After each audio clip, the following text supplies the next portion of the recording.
yet so busy they don't find time to love.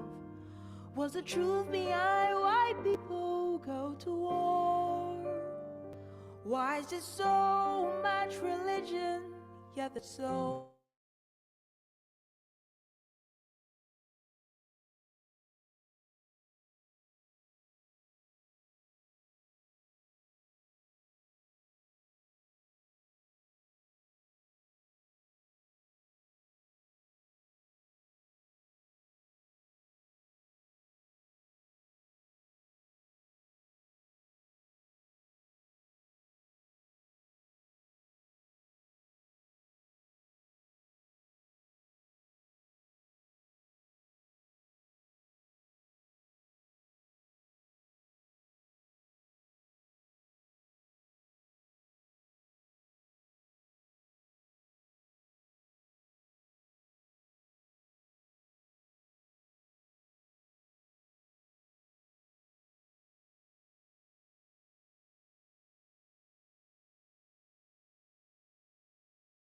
elder who really cares? Why do people believe things that aren't true? When you look into the mirror, who do you see? Why do we have to grow to be wise?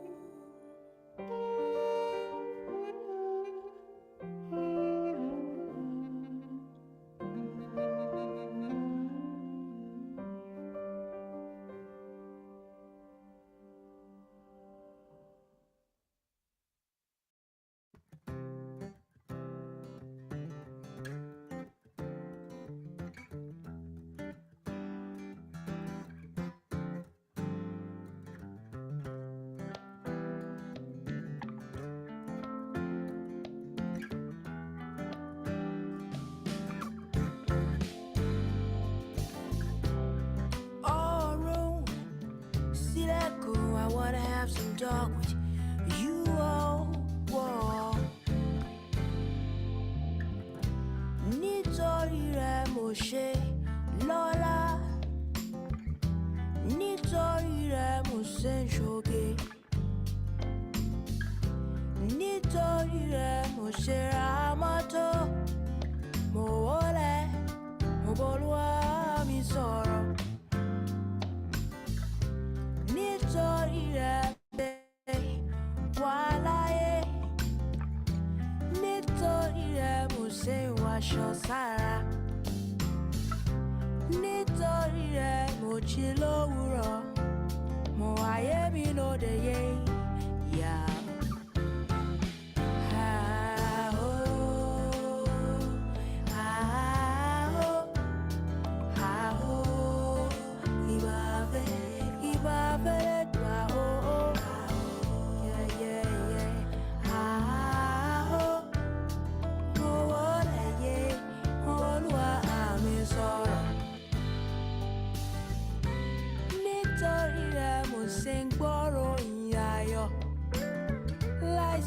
Láìsí kankan,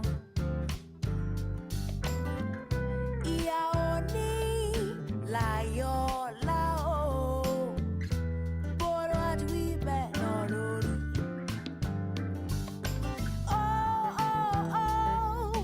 Ó wípé kí n máa ṣe bẹ̀rù so.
bá kọ̀yé òun láti bá mi délé bá mi. Akinyele wants to marry wife. He don't wanna pay some bride price. You better find it. Akinyele ọmọ Jinadu. He don't wanna pay some bride price. You better find it. Akinyele, Akinyele, Akinyele, Akinyele, Akinyele, Akinyele, Akinyele, Akinyele. Oh, tó with me, ẹ̀yin rọ̀ mí o. Wá bá mi délé, bá mi. Say be the same thing, ló sọ fún mi lánàá. But today, wá tẹ̀lé mi mọ́lé. Lawyer, alágídí, first class liar. Alákọ̀rí sanwó kó tó jọbẹ̀. Ìyá mi ló bí mi, bàbá mi ló tọ́ mi. Mo kì í ṣọmọ rẹ́gísítírì, alákọ̀wé lọ́yà. Akinyele, Akinyele, Akinyele, Akinyele, Akinyele, Akinyele, Akinyele, Akinyele. Lawyer, alágídí, first class liar, alákọ̀rí sanwó. Kó máa mumu, kó máa jẹun, kó máa ṣọmọ lọ́mọ.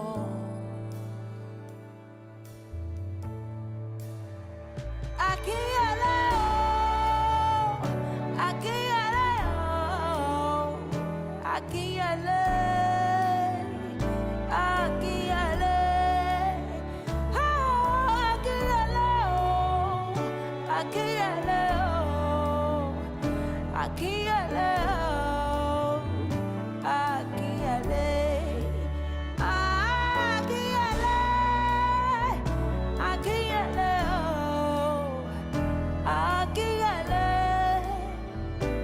Akinyele,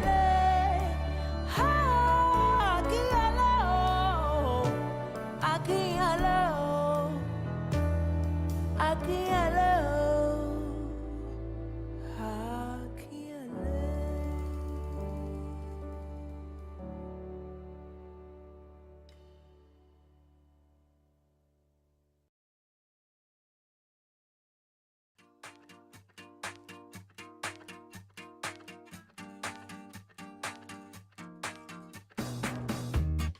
Woke up early this morning with a smile on my face.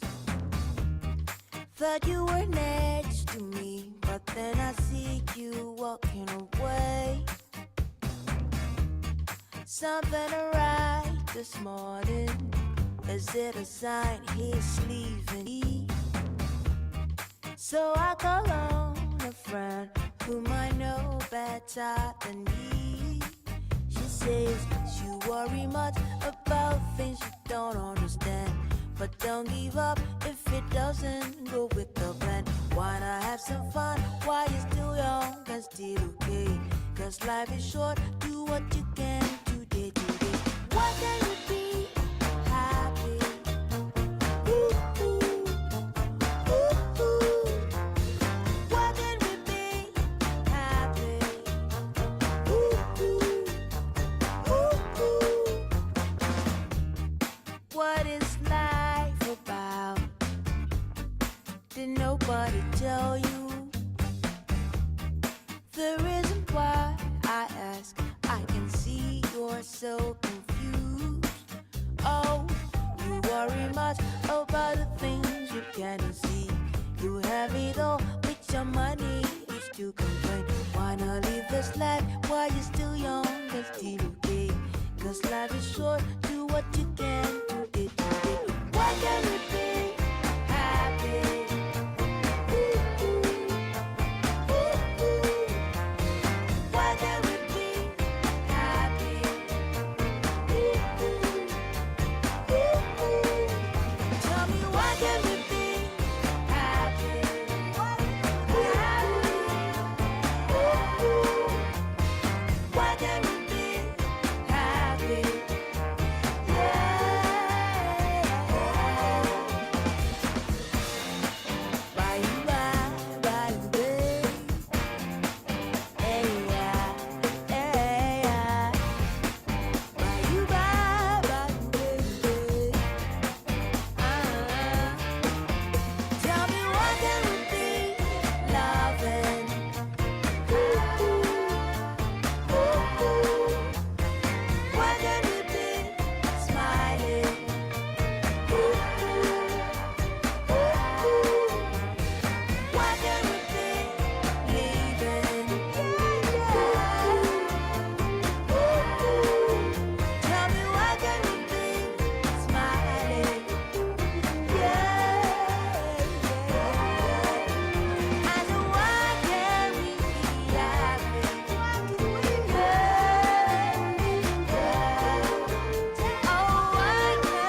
Hello, everyone. Good morning.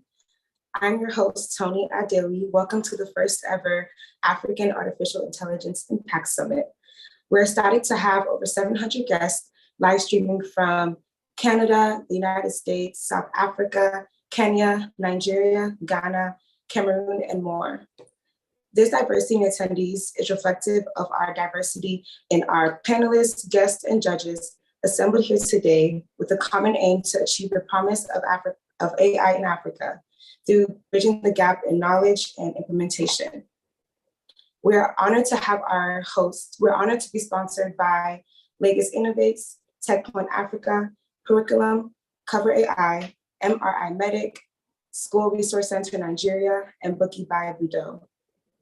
Please welcome my co-host Taiwo Olaweyemi to the stage to present today's agenda and first keynote speaker. All right, thank you very much, Tony. Good morning, Africa. Good afternoon from Nigeria. I am Taiwo Olaweyemi, and I'm very delighted to serve as co-host of today's event. I'm very delighted to welcome you all to the maiden edition of the Africa AI Impact Summit. You will all agree with me that the AI landscape in Africa and the world at large is evolving, and Africa is playing a key role in this transformation, and having tech giants create AI labs and having tech-driven organizations create platforms to unite AI stakeholders goes a long way to show that the potential of AI to drive transformation across sectors and industries is undeniable. Today's summit will be a 4-hour summit that will feature leading figures and experts in the AI space across Africa. We will be fostering dialogue, sharing ideas. And ultimately creating a global network of Africans in the AI space. Today's summit will feature a keynote speech that you cannot afford to miss. We will also have a panel session with panelists who have been expertly selected from the field of AI. We will also have a product workshop. The beautiful thing about the product development workshop is that we will have 2 product workshops, and you've got the utmost privilege to select and attend one of the workshops. A key highlight of today's summit will also be the startup showcase session, where we will showcase some of the culturally and socially impactful AI tools that are being deployed on the continent. And additionally, we will have a pitch session. I really am looking forward to the pitch session. The pitch session will feature selected startups that will be sharing how they are utilizing AI to design and develop solutions and products for use in the African continent. And we will be learning about the achievements thus far. I hope that you're as excited as I am. I will encourage you to pay rapt attention where you are, and let's learn together, let's engage, and let's have a fabulous time. I will go ahead to hand over back to Tony, who will welcome a member of the organizing team to share welcome remarks. Over to you, Tony.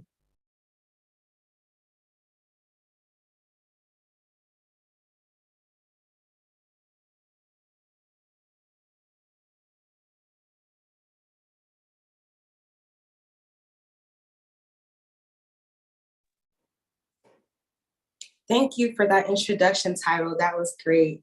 So we're going to have a brief intermission while we prepare our speakers to come to the stage.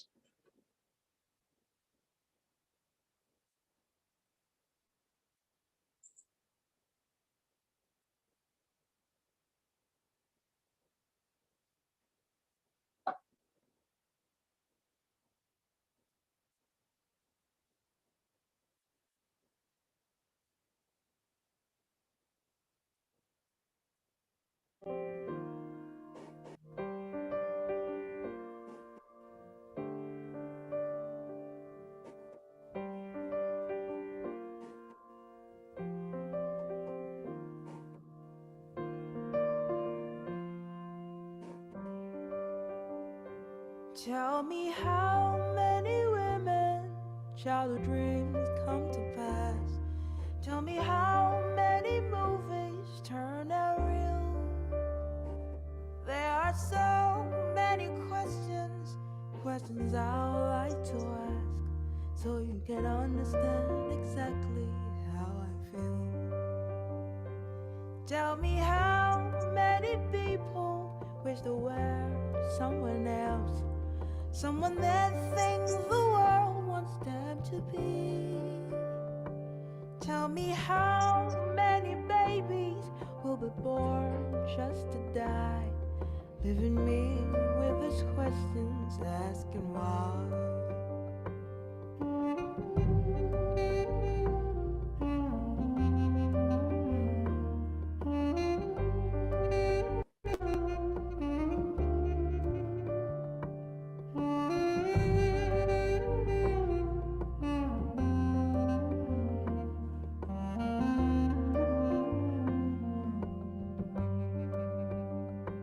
Tell me how the trees whisper, how the birds learn to sing, and how does the rainbow stay the same?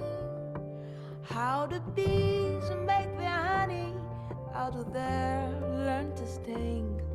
Can a broken heart get back to heal again?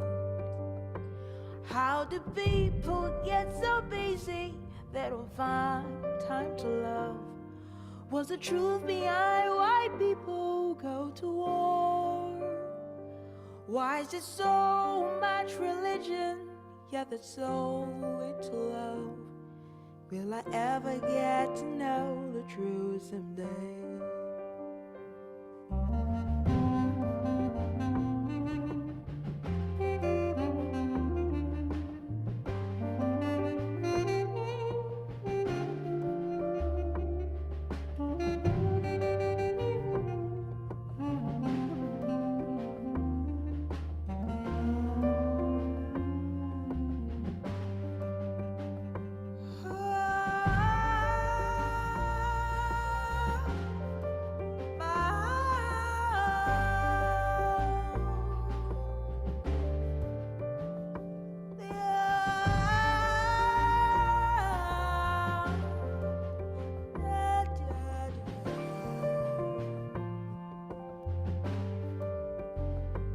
Where's the youth who's gonna dare?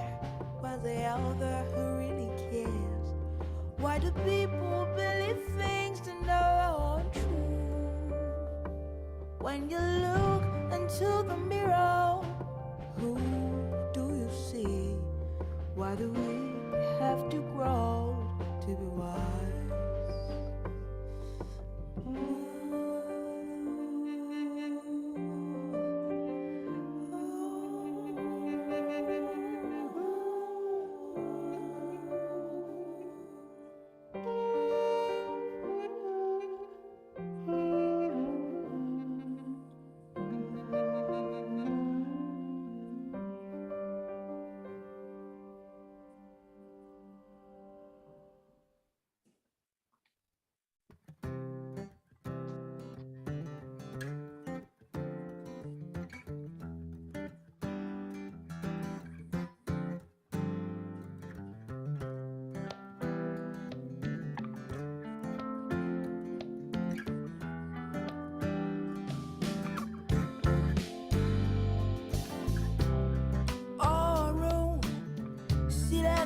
I wanna have some talk with you, oh, whoa.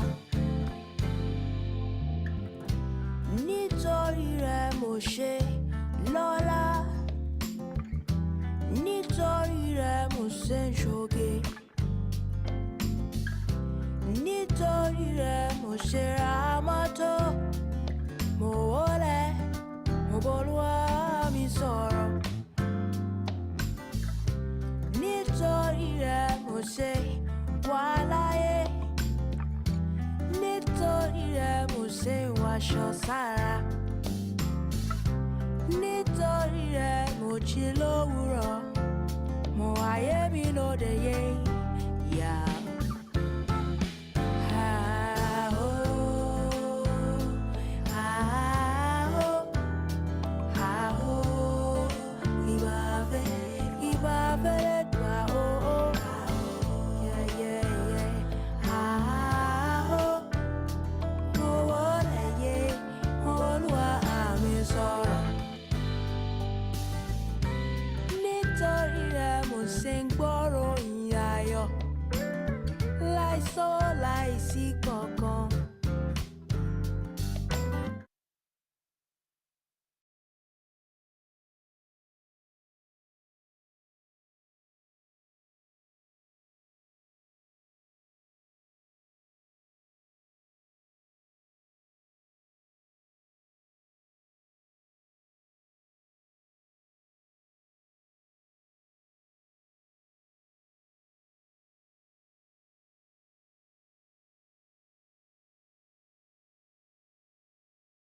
Hi, everyone.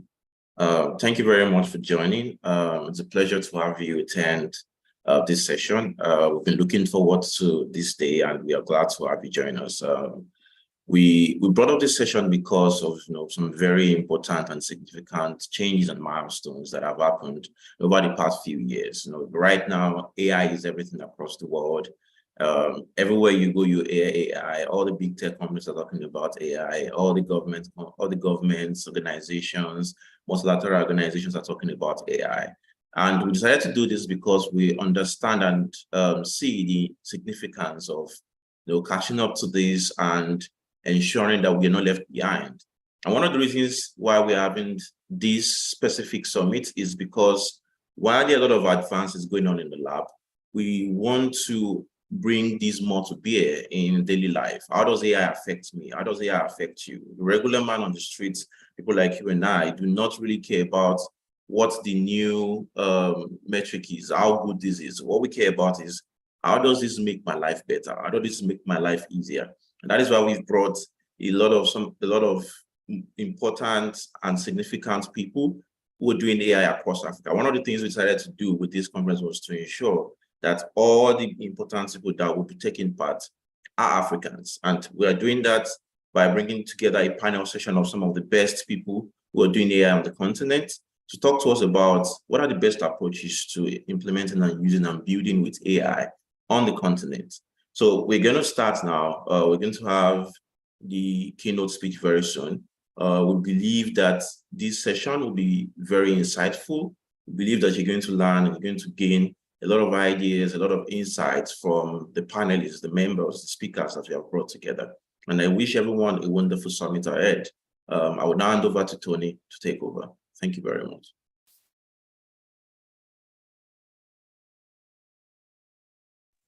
Thank you for that, Ayo. My co-host Tyler will be introducing our speaker for the day. Tyler, are you around? All right, thank you very much, Tony. Very excited for the summit already. And our keynote speaker will be speaking on a very, very interesting topic, one that I believe all of us can relate to. We all know there's a lot of hype about artificial intelligence, but beyond the talk, beyond the hype, what next? How can we utilize it to deliver sustainable, culturally relevant solutions for the African continent? Our keynote speaker for today will be discussing the topic, the AI hype and promise for Africa. Ladies and gentlemen, our keynote speaker for today is an advisor to the African Union on Emerging Technologies. She is an AI expert with the Global AI Ethics Institute. She is a futurist leader who stands for the unification of the African tech space. She is a conscious technology creator with expertise in psychology, technology, and economics, with their applications in the fields of artificial intelligence, blockchain, emerging technology, ethics, and data. She is a catalyst.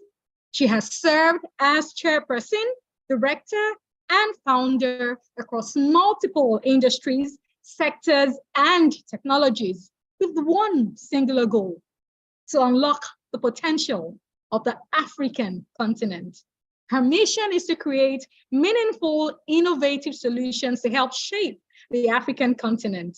She is a renowned AI leader and mentor who speaks worldwide about her love for humanity, technology, economics, and businesses. Ladies and gentlemen, please make welcome our keynote speaker for today, Lavina Ramkinson. Very good to have you, Lavina. Over to you, Lavina.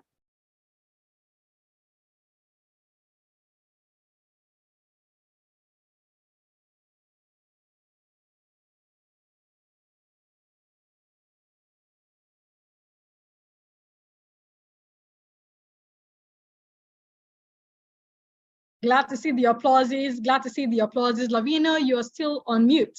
So if you could kindly unmute yourself.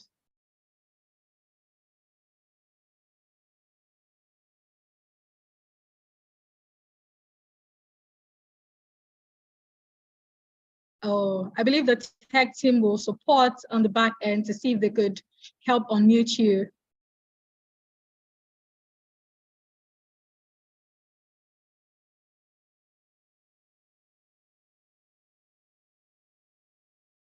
Okay, you're still muted.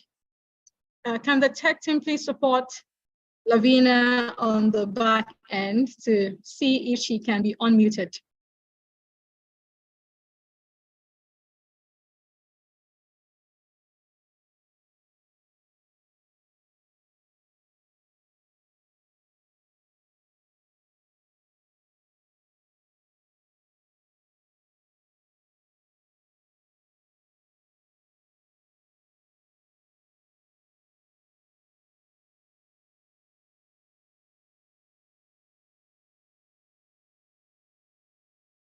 Okay, still waiting for the tech team to kindly help unmute Lavina if possible. Lavina, could you try on your end as well to unmute your mic? Okay. All right, so she will try again.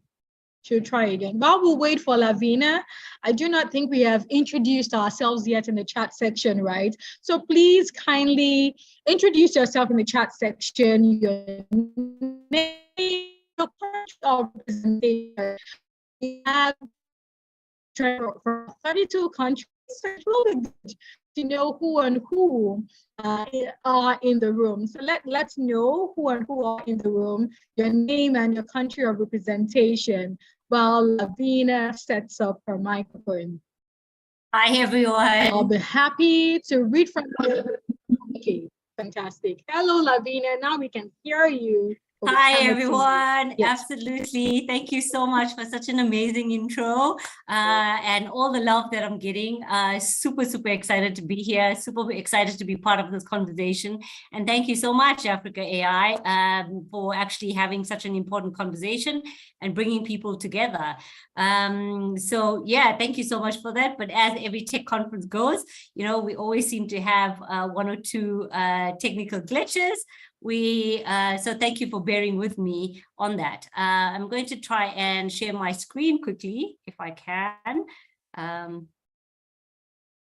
Okay, I just need someone on the tech side to enable screen sharing, if that's possible.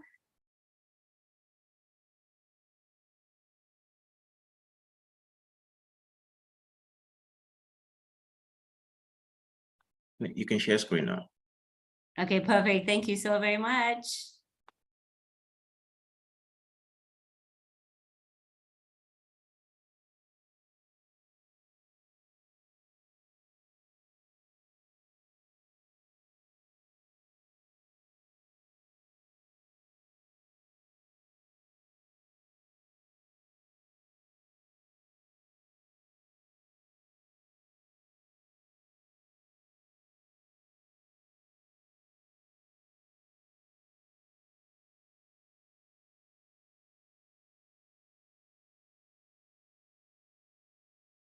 I believe you guys are able to see that.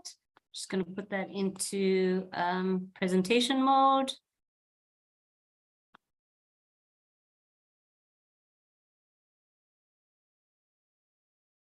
There we go. So yeah, as I mentioned, super excited to be here. Sorry for the stop pause sort of momentum that we're creating at this point. Yeah, I was really excited when I got approached a few weeks ago on my social medias to be part of such an exciting initiative. I love when Africa comes together. I love the fact that, we need to do things collectively. And, a big topic today is obviously AI and the ethical applications of it. And how does that actually impact Africa as a continent?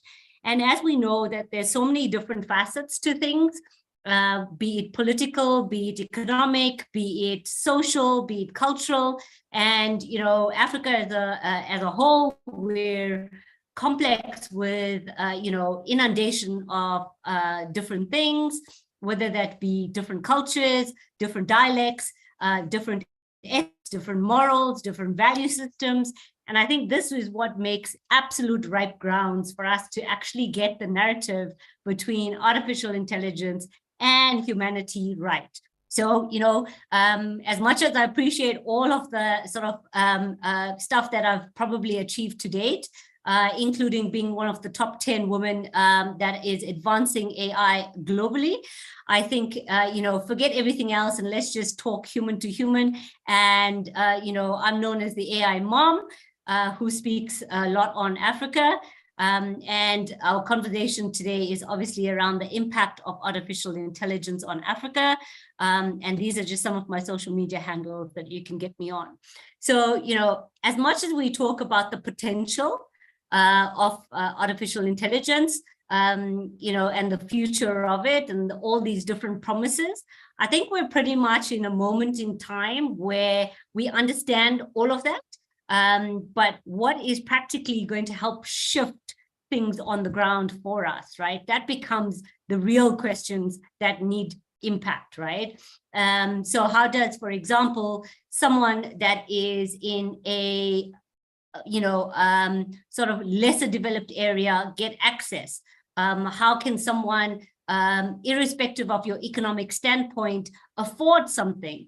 How can someone, irrespective of your social background, still have complete access and not be offended by any particular area or theme that is being presented on this digital realm? So, one of my favorite cartoons is this. It literally says that the good news is that I've discovered some inefficiencies. The bad news is that you're one of them. Now, any guesses, and, feel free to put it in the chat. Do you think that the robot's actually asking the question, or do you think that it's the human asking the robot the question? And, for me, this is somewhat what our future may look like.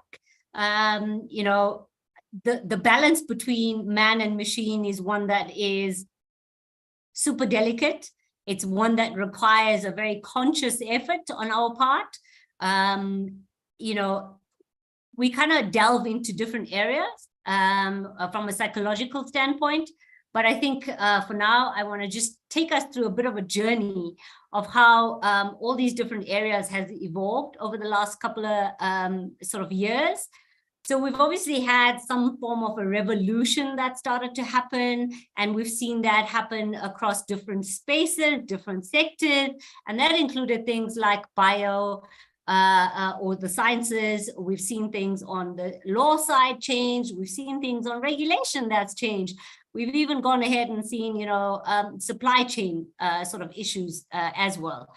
We obviously know that there's a huge drive towards net zero and carbon saving. We know that data has become the center of almost everything that we do.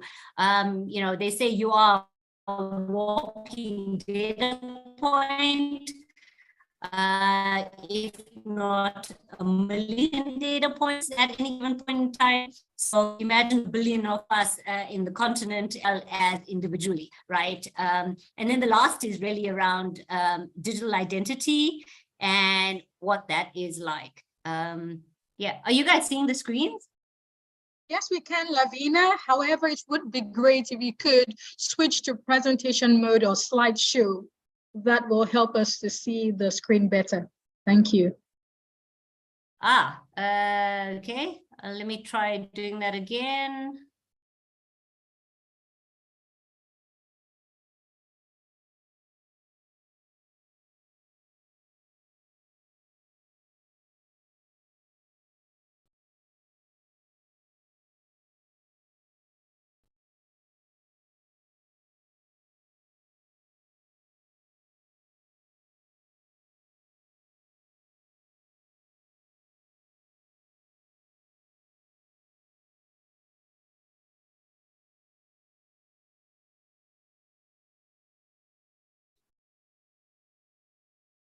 Is that better? Okay, yes, this is great, yes. Okay, awesome. Apologies, guys. Yeah, so just to take you through that as a quick summary, that was the cartoon that I was alluding to a little bit. In terms of who do you think is actually having the conversation with whom, and that's an important one. We've seen the evolution, kind of take us through all these different facets. And we've seen that everyone's kind of just chasing the next sort of narrative, right? Let's be that next trend. Let's say, for example, I am doing AI, but are you really within your organizations? I mean, how many of us can truly answer that question? How many of us can truly answer the question around, do we have a solid data foundation within our organizations or even within our country or continent? When we have to talk about, digital identity, do we even know what that means and entails for Africa as a whole? Are we okay with governments owning it? Are we okay with ourselves owning it? I mean, there's so many of these different questions that keep coming up on so many different levels, throughout different iterations, right? But somewhere along the line, through all of this, I always try to, ask ourselves to ground ourselves. And we ground ourselves by understanding what those children's rights are, or youth rights, what societal rights are, and in rights to AI rights. Because, the more and more AI gets immersed into our world, or the more and more we as humans get immersed into the AI world, the more important this balanced question becomes important, right? We literally have seen so many different iterations of things go right and of things go wrong, right? Within an Africa context. We being a very young continent, we having a very young average age, things that affect us or we should be thinking about, not necessarily is being thought of on the wider global scale, right? Because they probably sit with more a middle-aged or a silver economy, right? And therefore it becomes important for us to own our own narrative, right? From an impact perspective, right? Economic impact. We know that globally there's 300 billion from a GDP perspective that people are looking at. We know that 10 trillion goes towards, human augmentation. We know that autonomous vehicles start playing a large portion, and probably a reason as to why Elon Musk got involved in it. Similarly so, generative AI is something that kind of popped up relatively early. In that itself, I think the tech adoption rate is something we could possibly talk on very quickly. Tech adoption rates have gone down from years and months. If you remember anything of the 90s and the early 2000s, to roll out any sort of software implementation plan, it would literally take you that amount of time. To now, technological adoption globally on a wide scale literally takes up to 5 days. 5 days, okay, like that's massive. Generative AI kind of helped to spur, I think it was something like over 600 odd AI startups within the first month of it being launched. I mean, that's the pace of innovation that we could be having at our fingertips. Given the right sort of framework, given the right sort of mandate, and given the fact that we are actually matching our actual problems on the ground to the actual potential of what tech can do. And I think that's where the beauty for us actually lies as a continent. So just to kind of give you a little bit more ideas, these are the sort of global stance rates economically, right? But one has to beg and ask the question, I mean, through all of these different sort of social, economic welfare issues that we deal with on a day-to-day basis, whether it be poverty, whether it be access, whether it be affordability, whether it be equal opportunity, right? How much of that are we actually ingraining in our day-to-day lives, and how much of that has ethical implication, right? So if we had to just imagine for a moment, let's create an app that has to address a refugee problem within the context of Africa. What would that actually look like? Let's not worry about who's going to fund it, where's all of this other stuff coming from, but like, what's the core base problem that we're trying to solve? And I think the reason why I say that, and I'll probably get a few people that don't agree, and that's really okay. But the main reason for kind of shifting the focus towards things like that is because we collectively need to start coming together as humanity, right? Because there's power in numbers, there's power in our collective intelligence. There was, I think, a study done a while ago around what is the one trait that makes humans human, right? Or what are some of those traits that makes humans human? And one of the ones that came up was around trust, and the other was around self-awareness. And those two things really tie into the whole collective intelligence narrative. You know, the conundrum that we sit with at the moment is, do we fight ourselves like every other, you know, sort of predicted outcome that humans would fight against each other for survival of the best, or survival of the fittest, or survival of the most intelligent, so that the species can actually survive as a whole once AI has to come into the mix itself? Or do we collectively come together and actually mandate ourselves to push that narrative differently, right? And, you know, there's, you know, it kind of really leads to the whole trust and self-awareness conversation. We've seen that a lot of people have done a lot when it comes to AI already, right? We've seen artificial intelligence going and selling its own land. We've seen it create its own NFTs. We've seen it sell its own NFTs for $1 million. We've, you know, gone ahead and seen that it's become a CEO of a company. We've seen that robots are now CEOs and gotten citizenships. And we know that, you know, all of these sort of dynamics are happening, and I has addressed a church, right?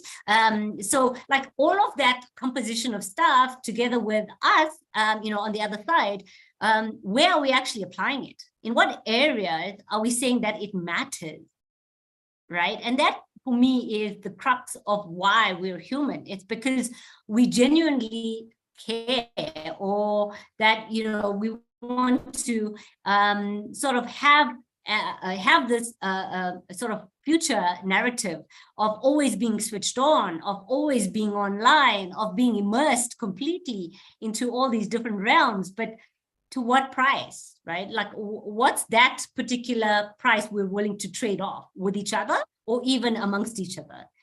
From a human perspective, we've also seen people lose their jobs over believing in AI itself. You know, we've seen people equally go ahead and trust AI more than they should.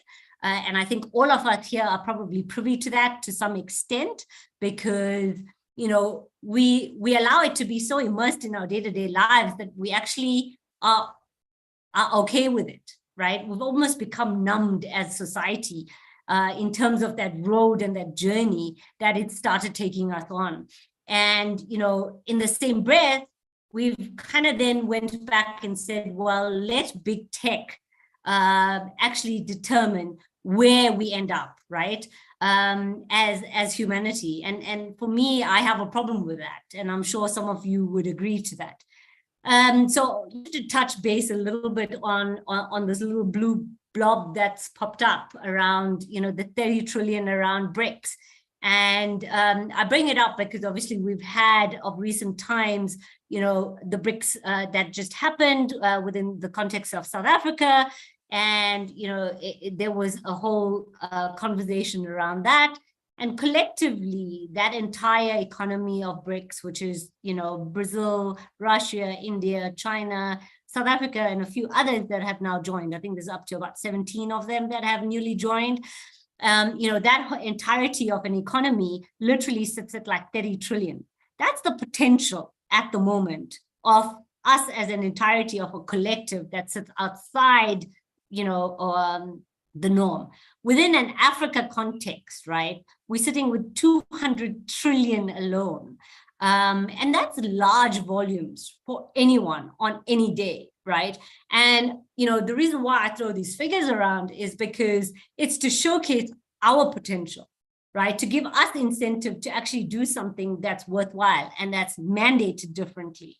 There's been talk of, space tech and climate tech and, ethical applications. I think the finance sector has sort of started seeing trends like ethical banking sort of popping up, or even more niched, personalized sort of things that are happening, like whether it's a female-led bank or whether it is, a youth-led bank. So things that are talking to specific needs, specific pockets of society, right? And the question again is, are we actually becoming, or allowing ourselves in this state that we find ourselves in, where everything's collapsing, right? Politics is collapsing around us. Economies are collapsing around us. We've got societies that are breaking down, as well as standing up for themselves, right? So through all of this, like disparities and decentralization of how we're starting to engage with each other, what's the common thread that we need to kind of really pull ourselves together with, right? Is it because of economic development? Is it because of jobs? Is it because we want to go and explore? Is it because we just want to save ourselves? Is it just because we care? And that becomes such a different narrative for us. And I thought, today it would be a good idea to kind of touch a little bit on the policy side of things, because obviously I play in that space as much as I do in the investment side, as much as I do in the research side. And this is the current stance at the moment of the adoption of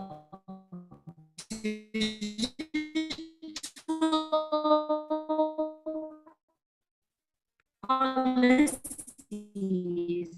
across the continent. And you have the orange already in place and mandated, and then those that have digital plans or policies where they're literally are starting to incorporate it a lot more within the larger narrative. And then you get the gray areas where it's literally around, they literally don't have much, or they have had something, but it's expired and it's not as relevant anymore. And as you can see, Africa is a busy continent. We're working. If I had to give you an indication of, for example, a data privacy policy, which is very similar to GDPR, and that's something that exists across the continent.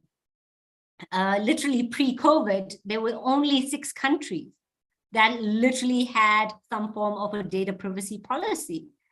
Whereas now we have over 28 countries in a space of 3 years. So, that in itself is quite a large sort of portion and a large, massive adoption. So regulations and regulators are clearly listening, and we have their ears, and it's about what exactly do we want to tell them? What is the things that we want protection from? The greatest thing for me is, and has always been, that we somehow forget, whether we're a developer, whether we're big tech, whether we're a normal African tech that's super successful and a unicorn, or whether we are, corporate sector or private sector or public sector, we forget that at the end of the day, we are equally the users of all of these tech. Yeah, and that's huge. It just kind of always resonates with me. This year, I just wanted to add in as well. This is in terms of the digital currencies at the moment, and where's the adoption rate of that?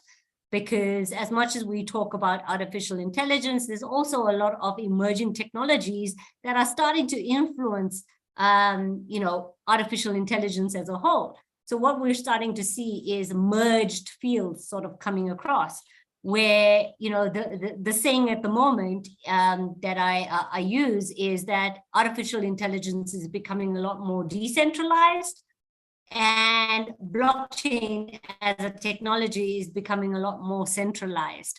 And this is really true because they're kind of gravitating towards each other in some of the use cases. And it may just be worthwhile for you guys to have a look at. This was quite an interesting scenario in terms of what are the different enablers, what are the different areas of effects of these technologies that we need to start worrying about, and what are some of the application areas. And as of 2023, this is the sort of new edge areas that's super focused on. I think this was done by the World Economic Forum. And, if you had to look at it, it really starts talking about the different areas of AI itself, right? So if we had to look at the productivity revolution, which is just this area here, that literally says to us that, we talk about edge computing, we talk about edge AI, model compression, supervised learning, intelligent applications, Gen AI, synthetic data, right? All things that we know are pretty trendy and topical at this point in time. What I've seen from a hardware perspective has been really amazing. There's so much of innovation that's happening between your hardware layer, your middleware layer, and your software layer, just to enhance the sort of capacity of artificial intelligence, whether it's from a computational perspective or whether it's just from speed and latency perspective. There's also a new programming language that some of you may be aware of that is super, super cool. It's like 35,000 times faster than Python at this point in time, which is really, really awesome. So I think a lot is happening in that space from a hardware perspective all the way through to a software application perspective, as well as an adoption level perspective. On the opposite side of the productivity revelation is transparency and privacy, right? And there we talk about the decentralized financing, we talk about digital ethics, we talk about human-centered AI, and a couple of examples for me, if we had to talk about, digital ethics, it's things like, we know that the digital divide is real in Africa, right? Let's not kid ourselves about it. We know, for example, that, there are masses of people that could potentially be left out. And the question is, why? Why do we want them left out? One of laws, is it a law? Yeah, I think it's a law, or constitutional law, is leave no man behind, right? And I think that's done by the South African government. And that's so true, even in the digital space for me. Leave no man behind literally means that every single person needs to have access to the internet, full stop. Every single one of us. If one person is left behind, it does not matter, right? Another form of digital ethics could be, how do we actually get society to be a lot more included into these different areas? So like the refugee example earlier on, if we had to take that and unpack that, how can we create an app as an example where homeless people and, refugees would have access to knowing where food is, right? Because food wastage is a huge problem, but they could walk in and pick up something, whether it's USSD or whether it's a smartphone or whatever the case may be, but literally be included in society and be able to have access to food. It's a basic right, it's a basic need, internet equally so, basic right, basic human need. So yeah, I mean, I could literally go on probably for hours when it comes to these sort of things. Research is being done on the continent that is super, super amazing. There's an organization called Mankind and AI, which I'd encourage you guys to go and have a look at. They do stuff that is not your typical research. It's literally a pool of researchers that come together across the continent, work together towards a paper, and it gets published, and it's things that are different. So for example, on their first paper that's published, we spoke literally around AI rights. I mean, this isn't something that we've started even thinking about or not talking about, right, within the context of Africa. How do we make room and provision for robotics to be part of our working sort of environment? How do we then go ahead and, is it actually okay for us to say that AI is its own entity and it can actually sustain itself and be by itself,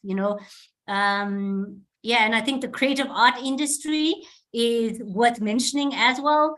It has come under the spotlight so much, and I'm particularly interested in this one because, again, Africa is so cultured and it is so rich, right? Especially when it comes to, movies and music and, fashion and, like name it.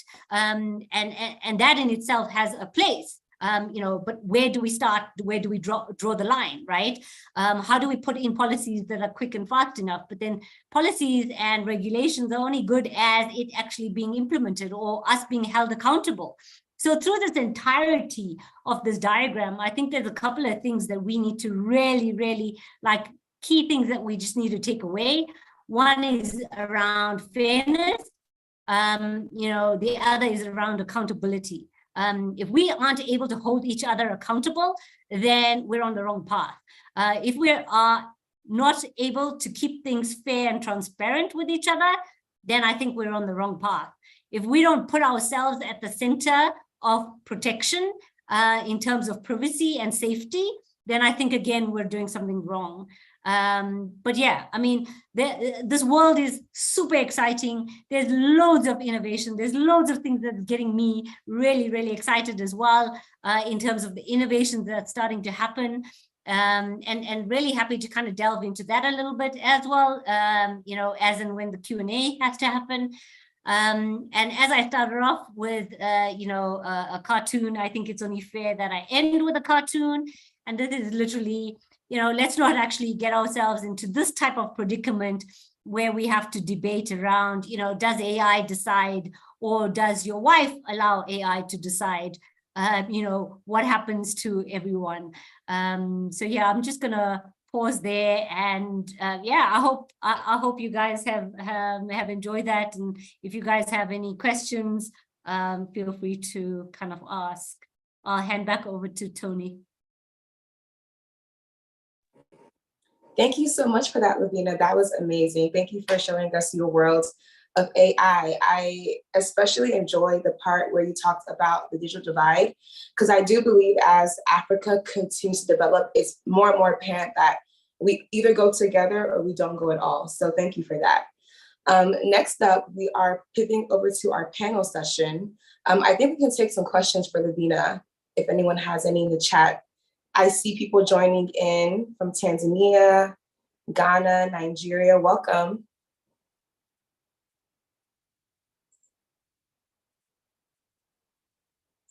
Are there any questions for Lavina before we move on in the chat?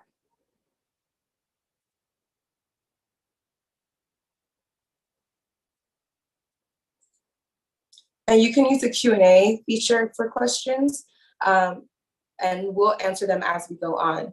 But I'll go ahead and move on to the panel session, which will be about the best approaches to building impact for Africa, for impact in AI for Africa. This is going to be led by Emmanuel Paul, who is the managing editor over at TechPoint Africa, where he oversees a newsroom dedicated to covering technology, startups, and innovation in Africa.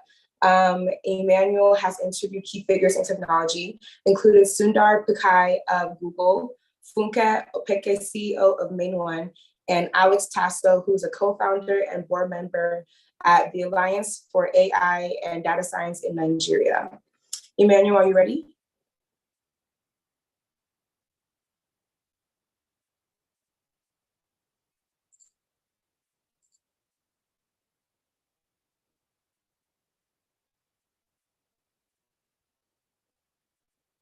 Hello, Portia from Namibia. Hello. Hello, Emmanuel. Hi. Sorry. Hi. Oh. Just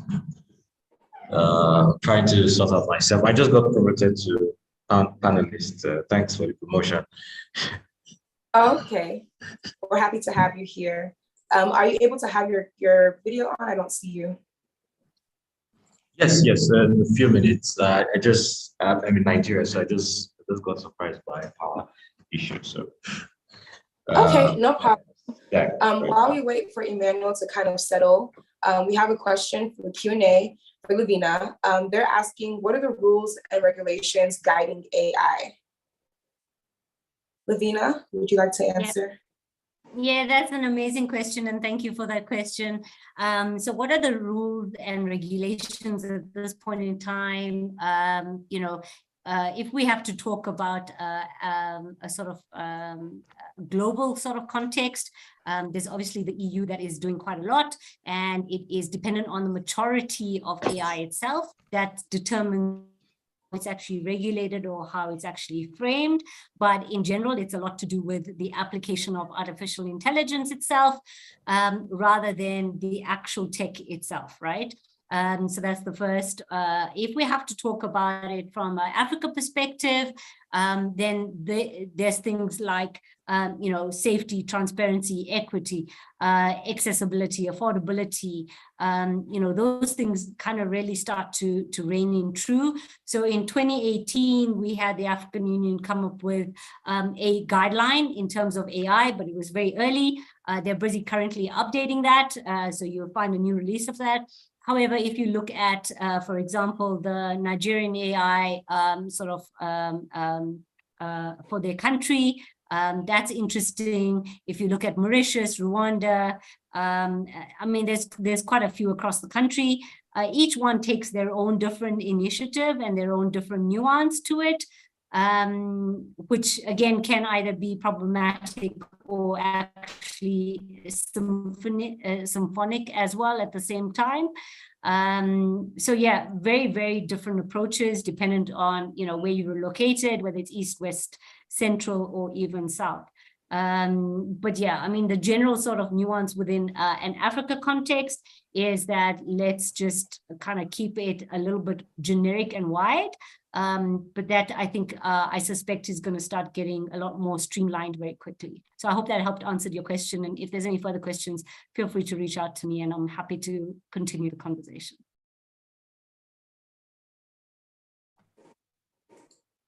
Thank you for that, Lavina. Thank you so much. Any more questions in the chat? I hope that answered your question.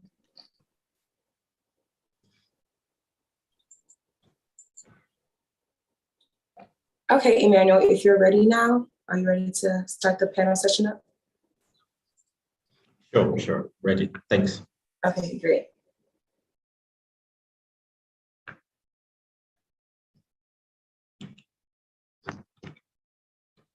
Okay, so hello everybody. So I guess I'll delve right into this, and thank you for joining us today at this really, really timely and important summit. So I guess I'll just delve right into the heart of the issues we're going to be discussing today, and I'm joined by a group of really, really exciting and brilliant panelists. I would say when I read their profiles, I was quite intimidated. So, but it's fine. It's fine. It's an interesting one. So, permit me to introduce the panelists for today. First on my list here is Abdoulaye Diak. Please forgive me if I don't get the intonation correct, but yes, Abdoulaye Diak is a program manager for Google AI in Accra, where he leads talent building programs and applied AI research projects. He was previously a program manager for Google Brain, with expertise in AI and ML research and research ops. He has accumulated more than 20 years of engineering and management experience in various countries, focusing on mobile financial services, payments, and big data solutions for telcos. He holds a BSc degree in computer science from Concordia University in Montreal, Canada, and is originally from Senegal. In his current role, Abdoulaye is part of a team that focuses on AI impact-driven research and innovation, with a particular focus on sustainable development in Africa. Thank you, Abdoulaye Diak, for joining us today. Thank you. It sounds so nice when you say it. Oh yeah. So yeah, next on our list is Pelanomi Moiloa. I'm so sorry. I'm just I hope I got that correctly, but Pelanomi is a visionary data scientist with 8 years of experience leading machine learning solutions in finance, holding biomedical and electrical engineering degrees. She and an MSc from Tohoku University, researching deep learning applications for neurophysiology. As CEO of Lelapa AI, a socially grounded research lab, she drives AI for Africans by Africans to enhance the continent's quality of life. An ardent community organizer, Pelenomi co-directs the Ungovernable MPC, empowering youth through initiatives like the Code Kamoso Coding Academy and a community garden. Her passion for connection and community informs her quest for a better future. Thank you, Pelenomi, for joining us today. And it's a privilege and an honor to have you here with us. Yeah, thank you for having me. Looking forward to the discussion. Hello, Abdullah. Hello, Bona.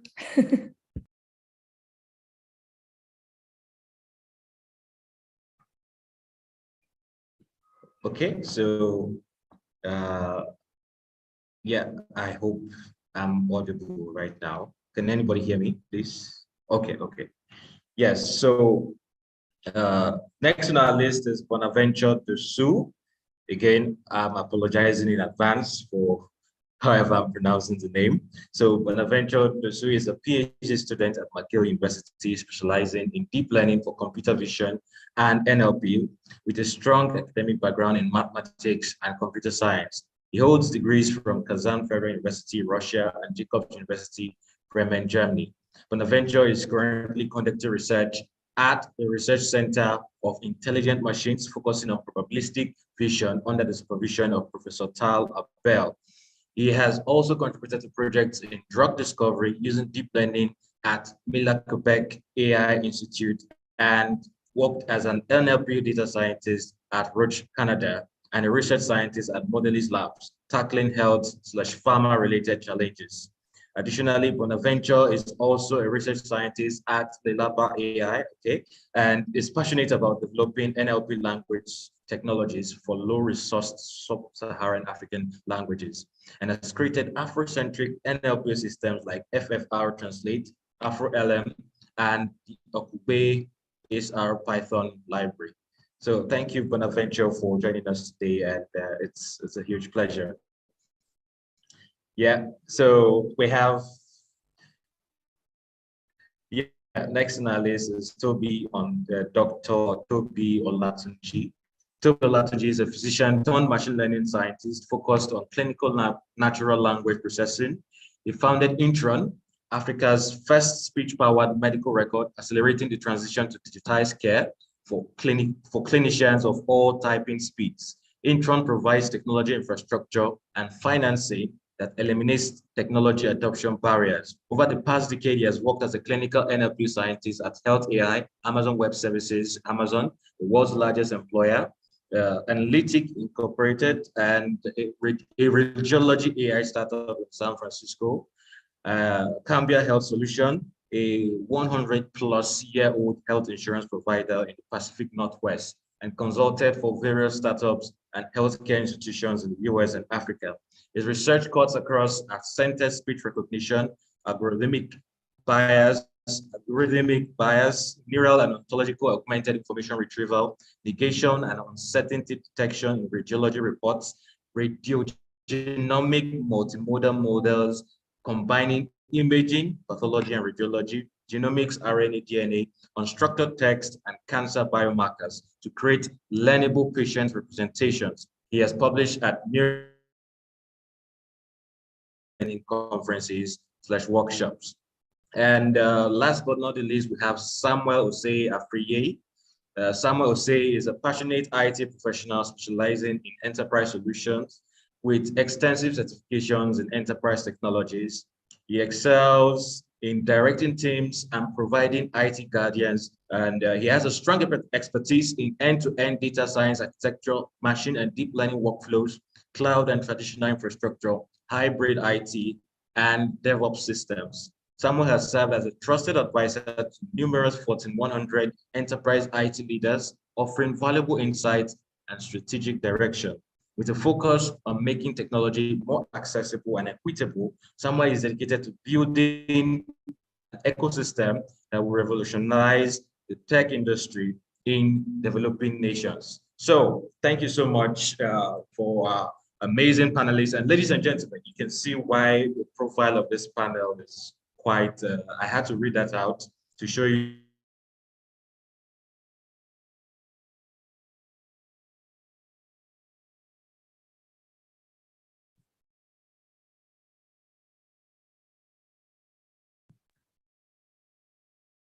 pretty timely.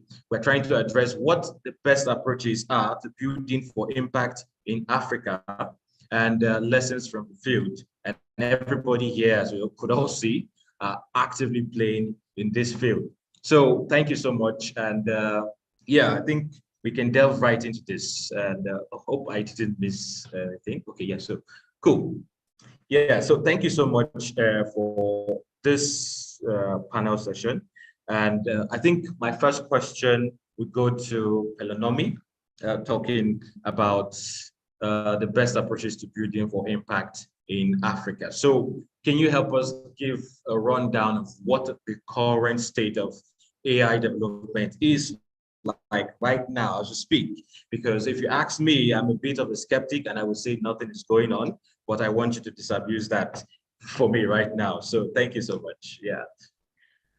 You know, I was initially going to say I'm the wrong person to ask that because I'm completely delusional. I believe that we're doing the coolest stuff and that Africa is the place to be for AI, and a lot of people have opposing opinions.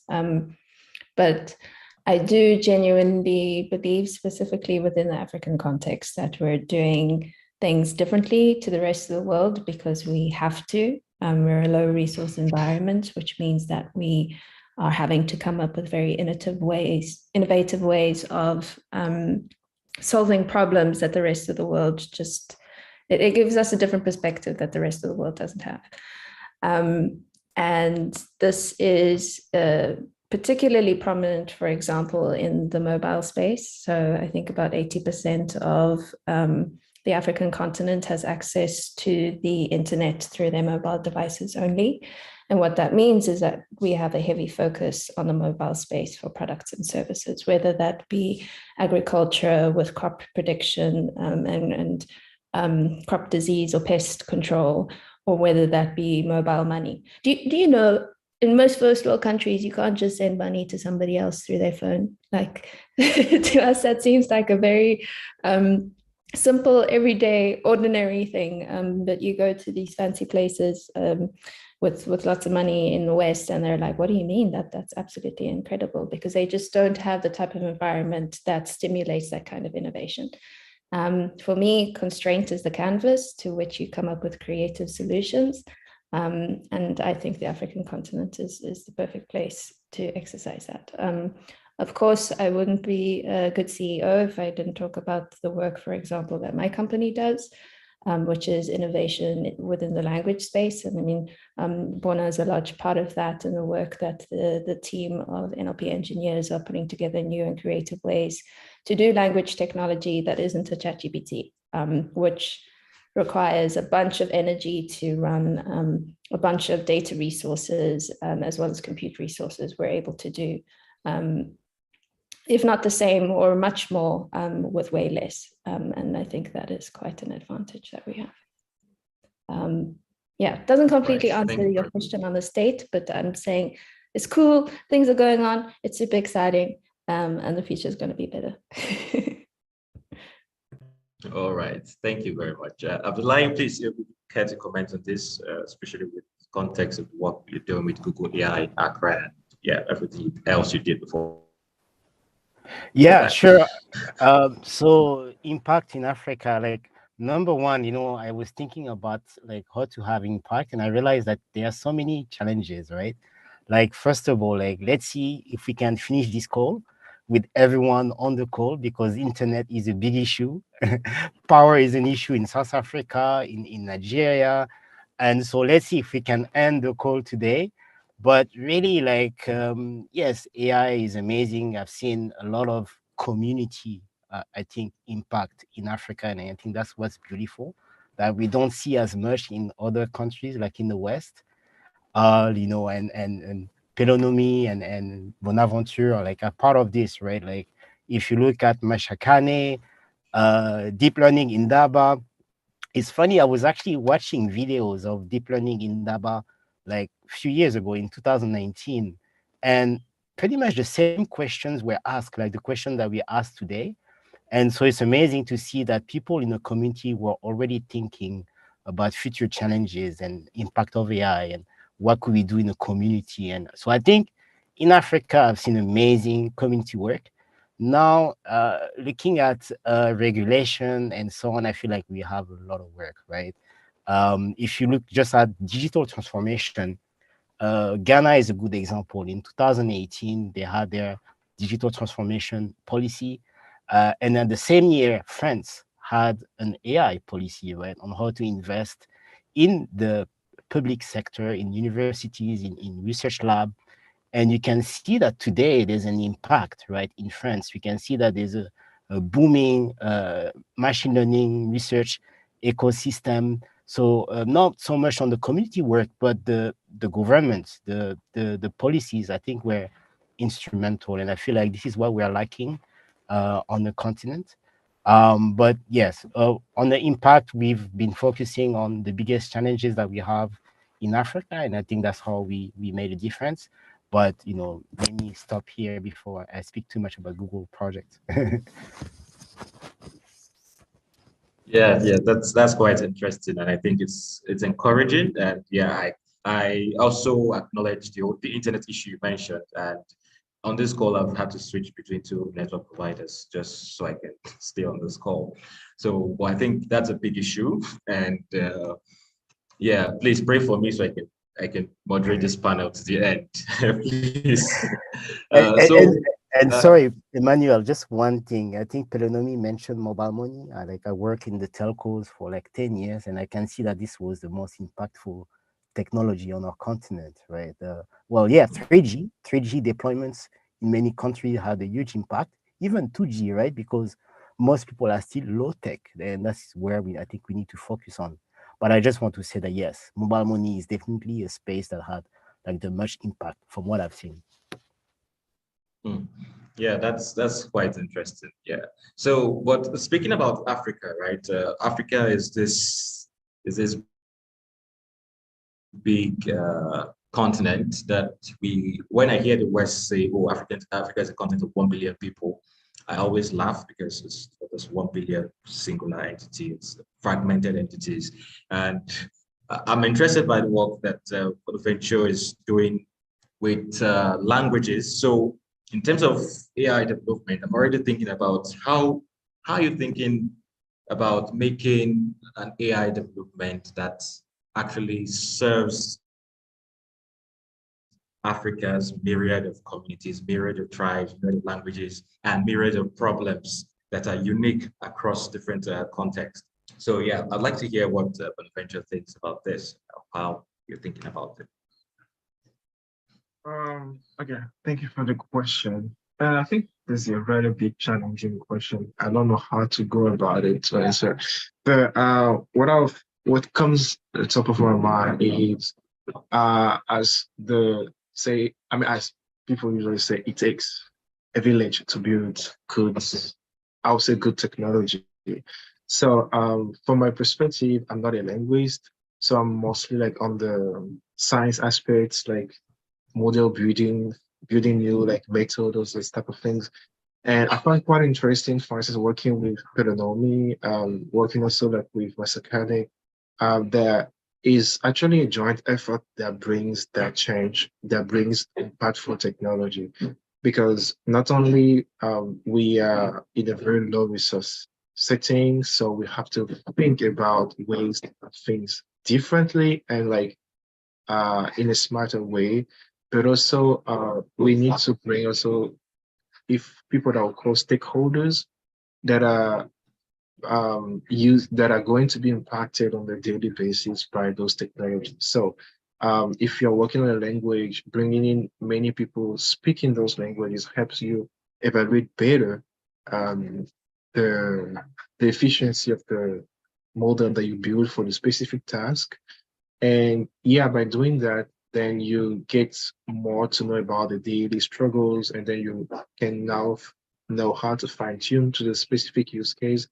Now, obviously, there is another part, I think, where the product aspect comes in, because all of this is research and it needs to be built into a product such that people actually who don't care about, oh, what is the, Ayo Mide was saying, what is the latest metric, all those type of things, they can actually have something tangible they can use and be like, okay, it's actually improving my life on a daily basis. So that's what I think I would say on about the question, roughly speaking. Yeah, I think that makes sense. And I guess we're talking about turning this bunch of research into product. I guess this is something people like Samuel in the enterprise sector is having to deal with. And there's an argument to be made. Sorry? Yeah, can you hear me?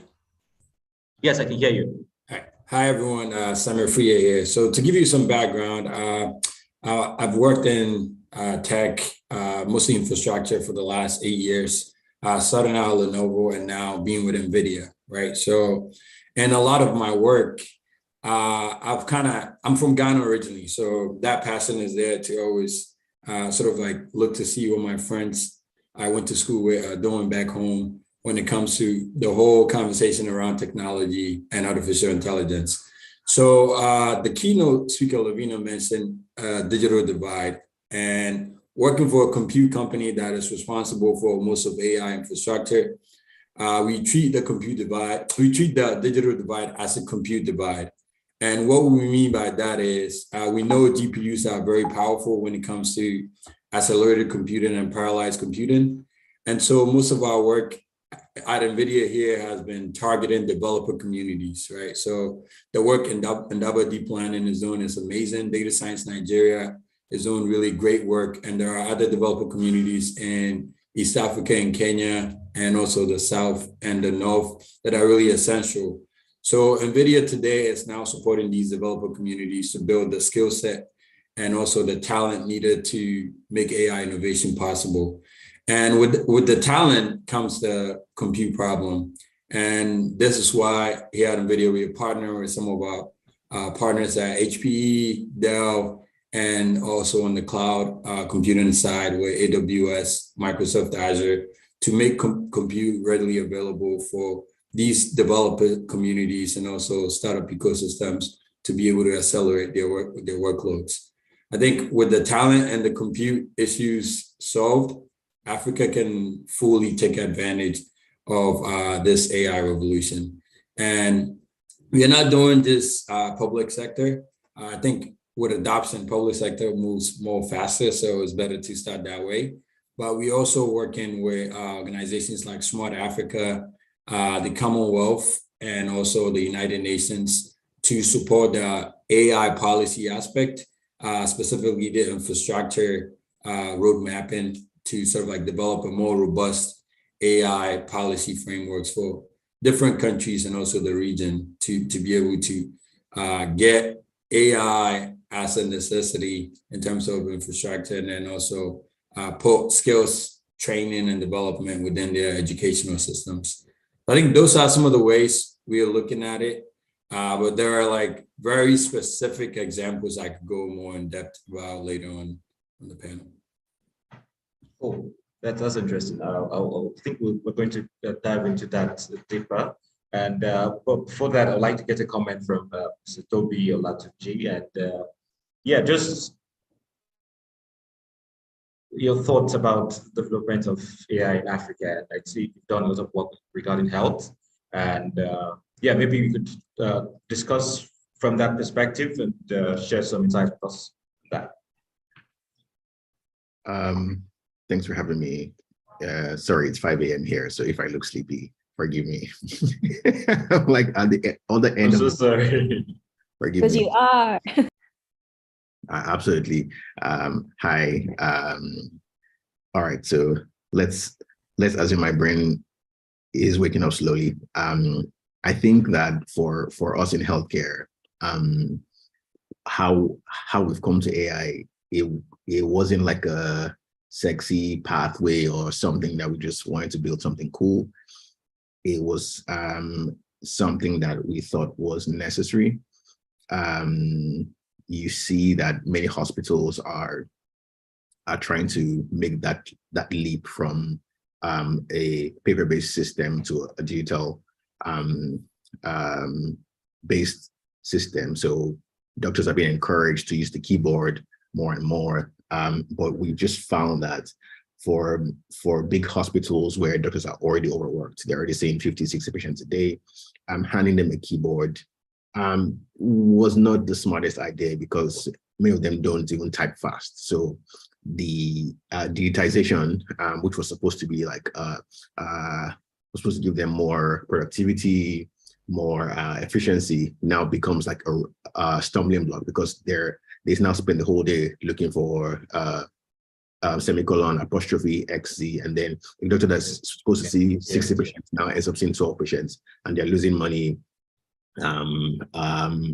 Everyone's frustrated, everyone's angry, and eventually they have to just dump the old system and go back to paper. So we had to figure out how can we help like solve this problem, because without with solving for that data entry problem, you would never really have healthcare data coming into the AMR every day, and then be able to build really cool systems that help make life easier for doctors. So it wasn't something, no one was expecting us to build AI, but it was clear that this was at least one way to sustainably put this problem to bed. So I think that's how we've come to it, and it's been hard in hospitals where sometimes they have more basic problems like power, like beds, like staff turnover, and then you're talking about AI, and people are wondering, like, is that the next problem for us to worry about right now? But eventually, when they've seen how this works and how this makes their lives better for nurses, for doctors, then people begin to realize that maybe it's not so outlandish. Maybe there's actually an opportunity for this far out there futuristic thing to actually help make our lives easier. So I think for us in practice, it's been more like practical, real time, like real solutions, and you can actually see the change that you can make, because you go from 22 watts per minute, 20 watts per minute to 88 watts per minute, 98 watts per minute, which is just unreal for them, just given that they are already used to a hard grind every day, and at least having something that makes life a little easier for them. Cool. That's really quite an interesting perspective, and I'm sure we would also have time to delve more into more specific forward-looking thoughts regarding the future of AI and health in Africa. So, looking at everything from a holistic perspective, right? So, talking about best approaches, I see Belanomi has done a lot of things with community engagement, and I find the ungovernable NPC very, very interesting.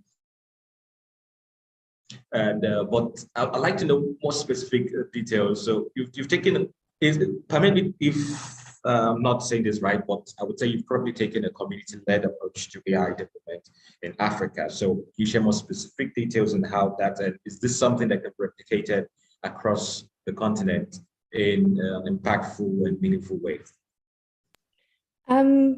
Yes, I wouldn't say that it will be replicated in other areas on the African continent, because it includes other areas on the African continent.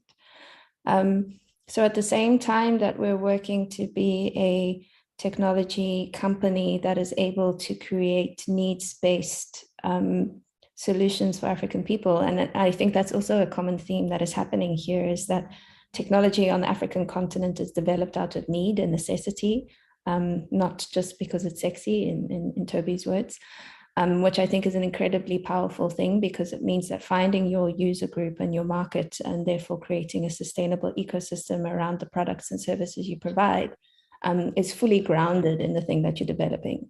And what that means is that you're then developing for a community, right, to instigate change within that community. But for us as an AI company, we know that we can't do it alone. We're also inspired by African values and principles that are common across the continent as an area of cultural development that is located in a similar place. I mean, North Africa and South Africa are very far apart from each other. But deep learning in Daba last year in Tunisia, you land there and you're like, yeah, these people are African, because we have the same kind of communal way of believing that working together is the way to make things succeed for everybody. And for us, some of those things are a bit tricky, of course, because the rest of the world doesn't necessarily work in those ways. So we're asking the type of questions like, what does it mean to take language data from a community? We can't just do it the way that other people have. So either you just scrape it for free, and then those people are not beneficiaries of the profits that you create from the technology. How can we create data in a way that means that the community to whom the language belongs becomes the shareholders of the products that we create, because they are the originators of the knowledge that we then build upon to create capital?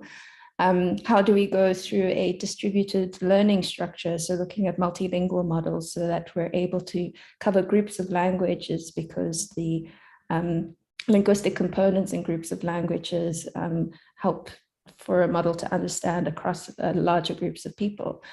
And then in what ways can we as a language startup in South Africa connect with language startups and other companies on the rest of the continent, so that we're able to offer a full range of languages, rather than pretending that we are the owners of Swahili and going and selling Swahili to external companies, when we know that is not the culture and the people from whence we come. We know people in East Africa who can provide those things, and there should be connections in that. So I think for us, the sense of community and connection is quite an interesting way of distributing risk, but also distributing profit in a way that means that a greater group of people is able to benefit from the technology that we create.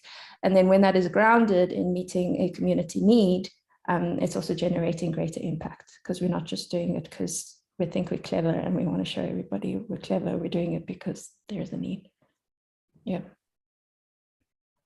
Oh, that's quite interesting. So talking about collecting data from communities, I think I would like to throw my next question to Bonaventure. I know getting data in Africa is a really, really big problem. And if it isn't, maybe you would also clarify that it's actually much easier than we think it is. But from the little I've done with data-driven stories, it's just story, just write the story. Getting data, it's very, very difficult. So I imagine how it would be for being at the forefront of natural language research and also research in health in Africa. And so I'd like to let me address the issue of data, and not just the availability, but even the accessibility of this data. And yeah, that's quite. Okay, well, thank you for the question. I mean, as we all know, data is what I'll call the fuel to everything that we build, right? That's technically how we build models, we train from it and all those type of things. But then you mentioned two very important words, availability and how am I going to say, discoverability, if I can use that word. So there's one thing for the data to be available, and there's another thing for the data to be accessible. Like, I cannot use what is not available, right? And then what is available, I cannot use also what is available, but I don't know that it's available. So there've been a lot of like community effort around that. Like, for instance, I'll always go back to communities like Sakane, who have been working very strongly on language NLP for African languages. So there've been a lot of data sets for a lot of languages that have been built out of that community. There's recently Landfreaker that with Chris, we've co-founded, although I would give him the credit is being his like main idea, and he's spending most of the time on it because of I'm mainly taken by my PhD these days. So Landfreaker, for instance, does the discoverability work. So data set that, for instance, you won't find easily on Google. Like you can easily find them like on Africa, filter by languages. So it had a specific focus on African languages and potentially could expand to more like low resource languages. So you can find papers, you can find softwares, you can find any type of data that you could actually use to build technologies. Now,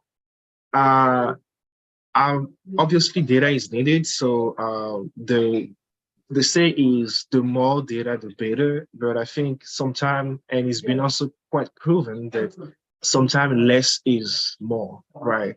And there've been a lot of like studies that have actually shown that many papers from me, from colleagues, from the community and all. And yeah, I think these days I'm mostly interested in like everything that is data efficient approach, like data-centric modeling approach actually. So putting myself in a very small data availability context, and then thinking about smart ways to exploit to the maximum, to the full extent, information from that those different corpora. And I think some of those methods are emerging and like have been proven quite efficient. I could name a few things like active learning, all those type of things.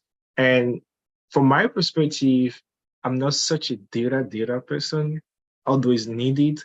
I'm more interested in how we Africans can actually come together and build new methods, because most of the time it's like, oh, you take maybe a pre-trained model that has been trained on huge and massive like data set, English, French, high resource, and then you want just fine tune.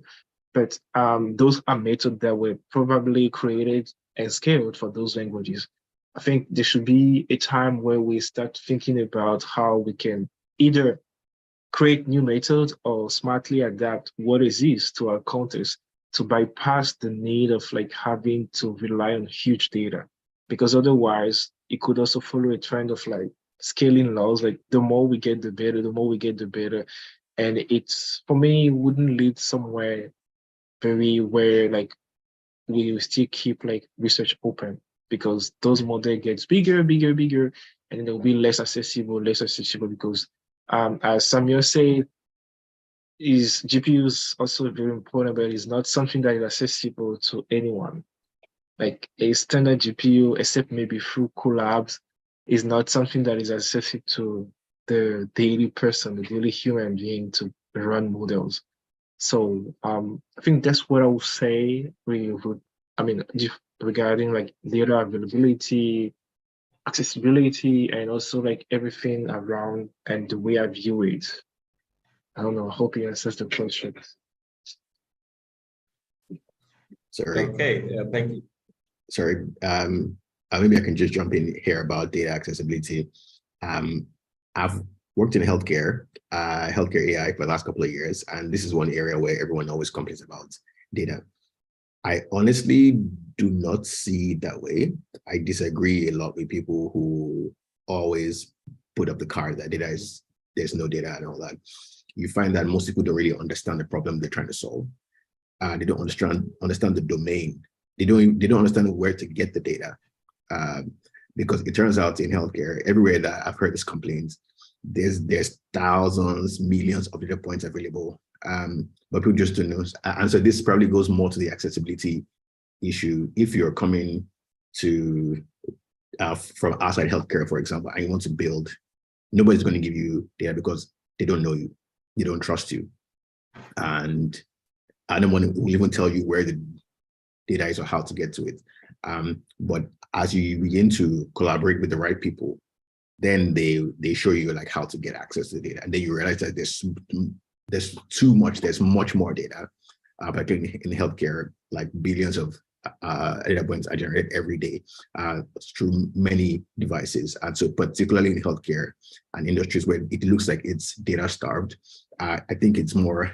I mean, almost every role I've had in the last couple of years, I think one of the key strengths I brought to those teams to help them discover where to find data and how to use that data, because the data is there.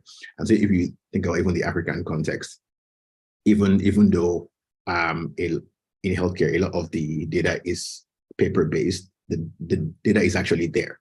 There is billions of pages of health records. It's in paper form. So you have to creatively think about how do I get that data? How do I transform it? How do I use it?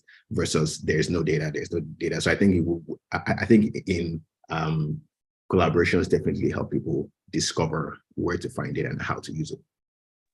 I mean, if I may jump in, I think Toby maybe also has a special brain, because sometimes we think data doesn't exist because we can't creatively think about what data is and what it means and how to change it into the form that you need. So I think Toby's probably really good at that, which is why he thinks that the world is data abundant. The rest of us probably need a mind shift so we can get on the same page. Yeah, so if I may jump in as well, I like what Toby just said, and as well like what he's working on. He saw that there was a problem with digital transformation, and he used AI to basically help with this problem. And although there's a lot of records available, some of them are like rotting in some warehouse somewhere, and it's kind of maybe lost value. And we've seen that even with radios. I heard that in Gambia, they have radios since the 1960s. And, it's just there rotting, right? So I do feel like there's a lot of work, at least on the policy side, to fix this. But I want to shift a bit the focus maybe on people. And I think what is important is that if we want to build AI for impact, we really have to invest in people in our region. I'm proud that our office is one of the few research centers that does machine learning research based in Africa, and I feel like we do need a lot more of that.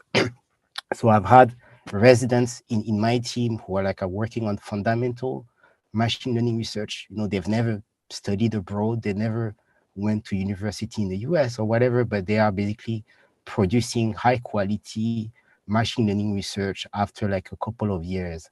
And I don't think we can build AI without having us being deeply involved in the research itself. And yes, it can be at Google, it's a big tech, and I think we need more big tech. We need more startups that work on fundamental research. Because if I look at our universities, one thing that we have is that we are really good in math and science.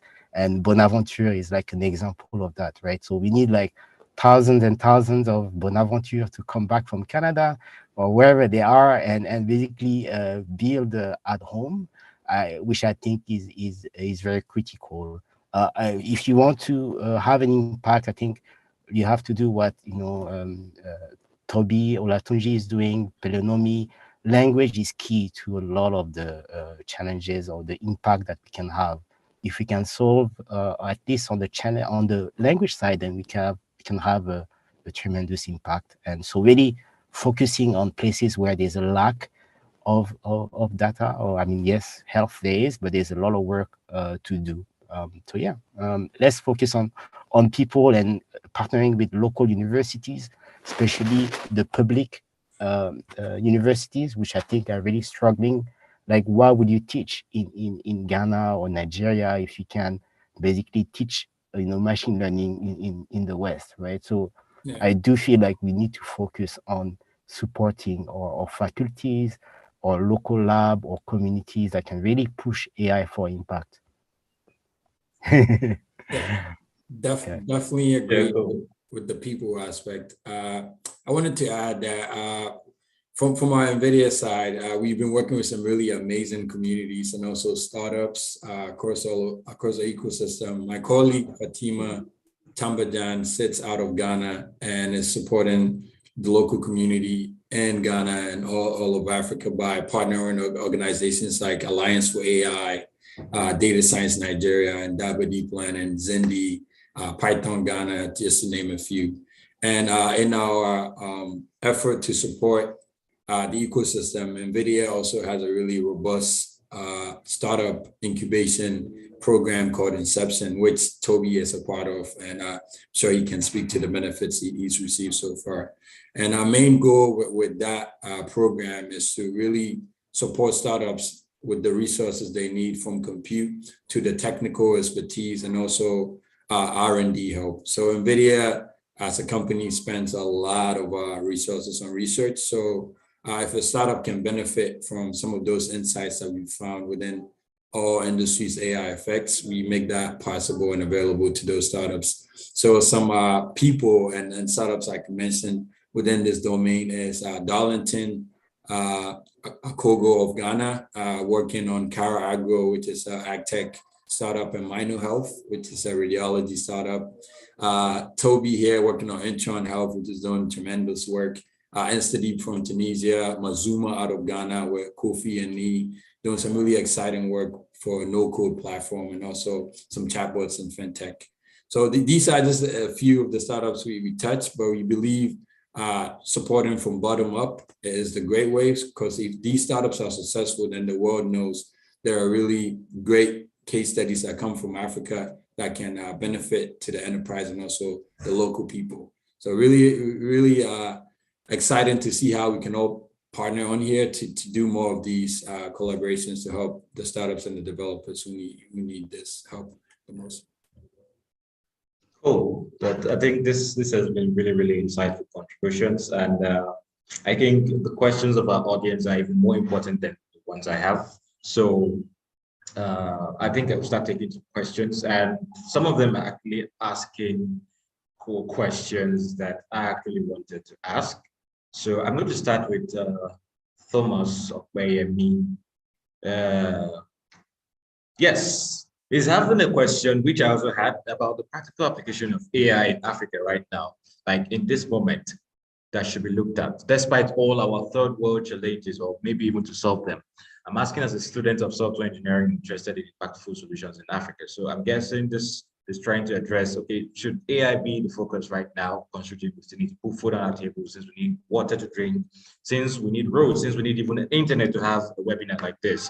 So yes, anyone can take this over this game. My answer may be controversial, but my answer is no. We should not focus on the AI. We should focus on development. And if we can use AI, fine. Let's use technology, but let's focus on basic development, providing services to Africans like you have in other places, and then think things can follow. That's just my opinion. Oh, I like having controversial opinions on panels, because then there's like real discussion. I mean, I hear where Abdullah is coming from. I get it.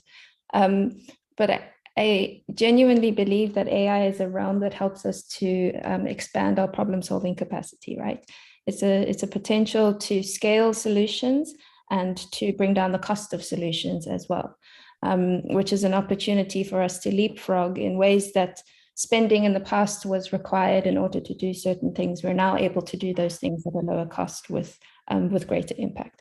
So for example, mobile money. Now you don't have to live next to the bank and go into the bank in order to have access to financial services. And then when you get to the bank and you don't have enough money to open up an account, and they're like, sorry, it costs way too much money to manage your little account, so we're not going to give you an account because that's too much overhead for us. Now we have the opportunity where AI can assist to help manage smaller accounts, which gives more people access to financial services, which could enable things like microloans or microinsurance for people in remote areas who live 60 kilometers away from a bank. So I think in those kinds of ways, focusing on AI can mean a focus on development within the African context. And that's why we're focusing on it so hard. At Lalapa, we've chosen language because you can't provide digital services and products remotely via mobile if those digital services and products don't speak the language. So what is the alternative? We get everybody to speak English or French or whatever other colonial language. No, we now have the opportunity to provide more help in a different range of languages. And I think those are the types of opportunities that can help bridge that digital divide, which then increases the opportunity to have more people contributing to solving the problems in the continent.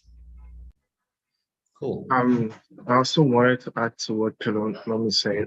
She gave one example of Lilapa. Intron, we've told is doing the same thing. I think last time after deploying in Java, there've been, or through deploying in Java, there've been many like real life testing about like research outcomes of systems that we've worked on, and like how it worked and improved the dictations of medical distinctions. That's an example. I'm a very big also advocate of like AI for health and anything that has to be like to do with biology. It can help, for instance, also like with like agriculture. You can look at like genes of like plants and maybe somehow learn to know which specific like type of plant is more adapted to a specific type of like soil. You can also look at it from a like let me say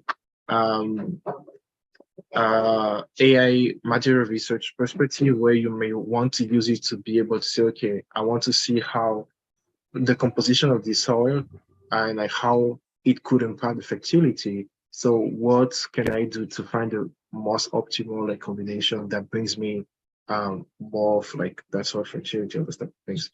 So there's like a lot of like pathways, both in biology, both in healthcare, both in like languages.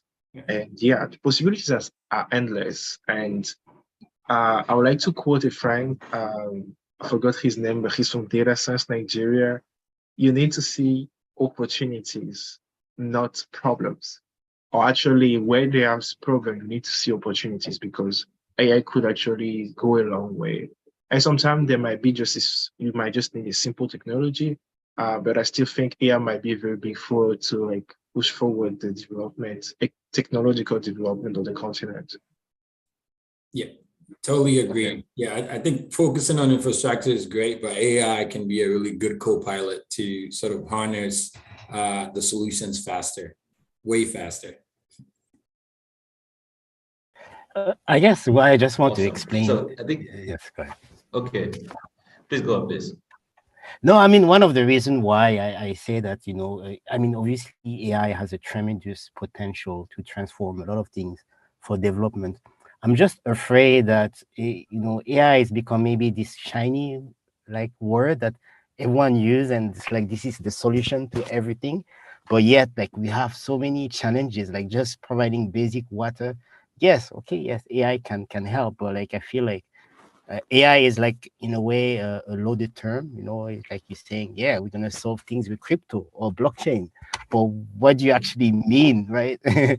and so, yes, obviously I work for Google AI in Ghana, and I believe in the potential of it.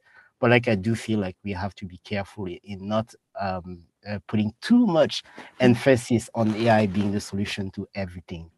Absolutely. It's like a solution to bolster a solution that already exists. It can't just like be the thing out of the name. Yeah, that makes sense. So there's a question to Toby here regarding the availability of data. I said, coming back to this question, I'm wondering how you reconcile data availability with access in a field like genomics.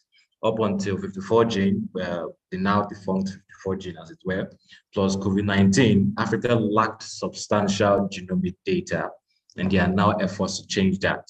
And our attendee disagrees that people don't know where to get data when in some cases we just don't have them. Then related question is, in terms of data availability, is it going to just be from networking? Or in terms of privately owned data, are people deciding if they like you or not before they give you access? And how present and how structured are our regulatory bodies in governing accessibility? Are there any moves in that direction to improve accessibility? So I guess you can just take both questions together. Yeah, so I think the 54 gene question is the exact example of the kind of thing I'm describing. I don't remember any team I've worked on where I've not had to create new data. And it's just how do you see the problem? There's a problem you want to solve, and you realize that no one has created the data you need. Where is the data? The data is there in the community. You can just go get it. I mean, for 54 gene, maybe they did it in a very sexy, loud way, but the product will have been very simple to do across, I mean, several labs. For example, my dad is a pathologist. we could have done a similar project and get thousands of samples to build a biobank very easily by working across several labs. It's not any rocket science at all. And you can do that cheaply because you know where to go, who to ask for. The data is there. And so, yes, nobody had before 54Gen sat down and created a plan around it, tried to build it into a product, which is basically what they're doing. But I think that's a perfect example. And I mean, it's the same thing like what we're doing at Internet Health. We realized that there's no like ready clinical speech data, and we went ahead to just create it. The data is already in the community. The speech data is in the community. People speak every day, and so basically we just created a way to collect that data from the community and repurpose it for those models. And so always like defaulting to talking about regulatory structures or government, public. I usually don't take that part because I don't like spending my time talking about problems that I can't solve. Basically, what can we do? What's like, given the whole universe of many problems, what little part can we go and say, okay, let me take this small slice and fix it. And so access, networking, if someone has the data you need, you can just talk to them. They're in the world somewhere. And you may feel like some people are cagey about data, but if you also create something, then maybe there's an opportunity for an exchange and you say, I have this, can you give me this? And I mean, it just creates more value when everyone thinks about data more as what can we do, basically. Awesome. And I think our time is almost running out. I'm not sure how long we have, but I guess we can have time for one or two more questions. And okay, so says founders experience challenges with, so about security aspects, countries in India and Asian region are grappling with cybersecurity and scamming. So can Samuel speak to this, or July? I'm sorry, I didn't get the question actually. Yeah, could you please repeat it? Okay, so the question is, what about the issue of security? The countries in the Asian region and India are grappling with cybersecurity. So the world of AI research, how to make ourselves and our data more secure, I guess, and our people too, how to make them more secure. Yeah, I think cybersecurity needs to play a big role. I mean, like using AI, if you're one of the bad guy, you can obviously now attack, in an automated way. And so basically there are new challenges in cybersecurity. And even if you are, securing data for a biobank, right? How do you make sure that it is not taken away from you and then, spread without your agreement? So yeah, there are a lot of challenges on security. I mean, today I think we could have the whole call on just like the potential risk of building AI in Africa and what open source AI can possibly cause, right? Quite a few mischief, although it's having a huge positive impact. Like today, for example, I can clone someone's voice quite easily, right? The data, and not the data, but the technology is already available. It's open source. So I do feel like there needs to be, when it comes to security and cyber security, there needs to be a lot of awareness on the risk. And you may have just a startup and someone is uploading their business plan to ChatGPT and Bard to get feedback. But should you really do that? And is that a safe thing to do? So there's like all of those new questions around generative AI and cybersecurity. I agree. At the same time, I feel like those are opportunities. People who are studying cybersecurity in African university at the moment should look at the potential impact of AI and basically be formed to basically attack those challenges because it's coming. Yeah. Yeah. And I just want to say also, thank you for organizing this. Obviously, I think if you want to have a big impact with AI, you need to have more discussions like the one that you guys organized today. I don't even know where this came from, but I'm happy that I was invited, and I think this is awesome. Yes, Samuel, you want to chip in? Sure. Yeah. Awesome. Yeah. I believe security is of the utmost importance, starting with physical security. So companies or organizations that have physical data centers should make sure the premises are secured and locked with the right codes or cameras and everything of that sort. And then also using the AI could also help with cybersecurity to analyze where attacks may be coming from, and finding solutions to safeguard your environments. And then also another aspect would be the policy part, where somebody asked a question about GDPR, so my brain went straight there. So I think organizations and governments should put in place robust policies that doesn't allow folks to just get privacy data like healthcare data so easily, so that people's private information can be on the general web. So from all aspects, I think physical and also in the technological aspect, security should be of the utmost importance if you want to deploy AI, mostly on a large scale and even on a small scale. Okay, so I was about to take a question before I stopped myself, saying our founders experience challenges with legislation and health data and its governance. And I think Toby spoke to it a little bit by saying we should focus on what we can solve rather than what we can't solve. But you said, what has been the response and support from public offices like ministries of health regarding digital innovation?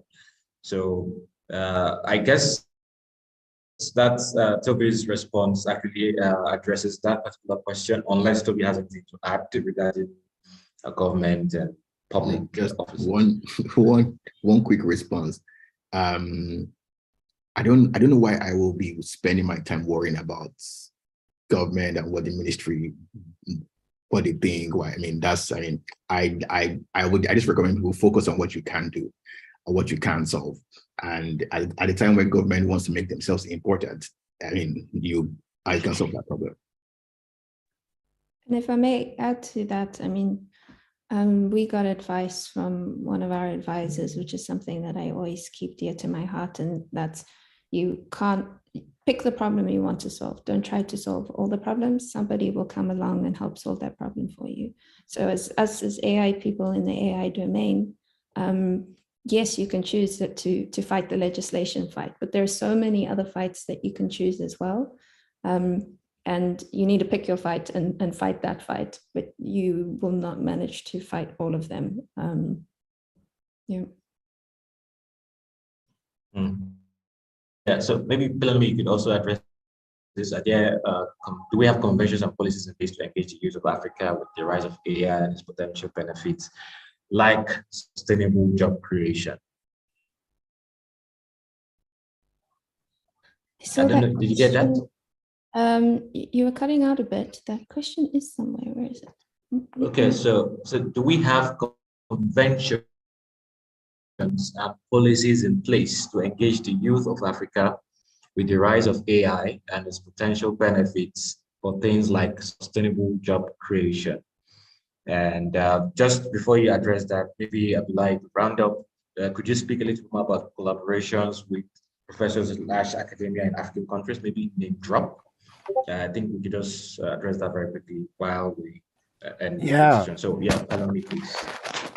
Before you go, Abdullah, sorry, Pelami was about to address the question on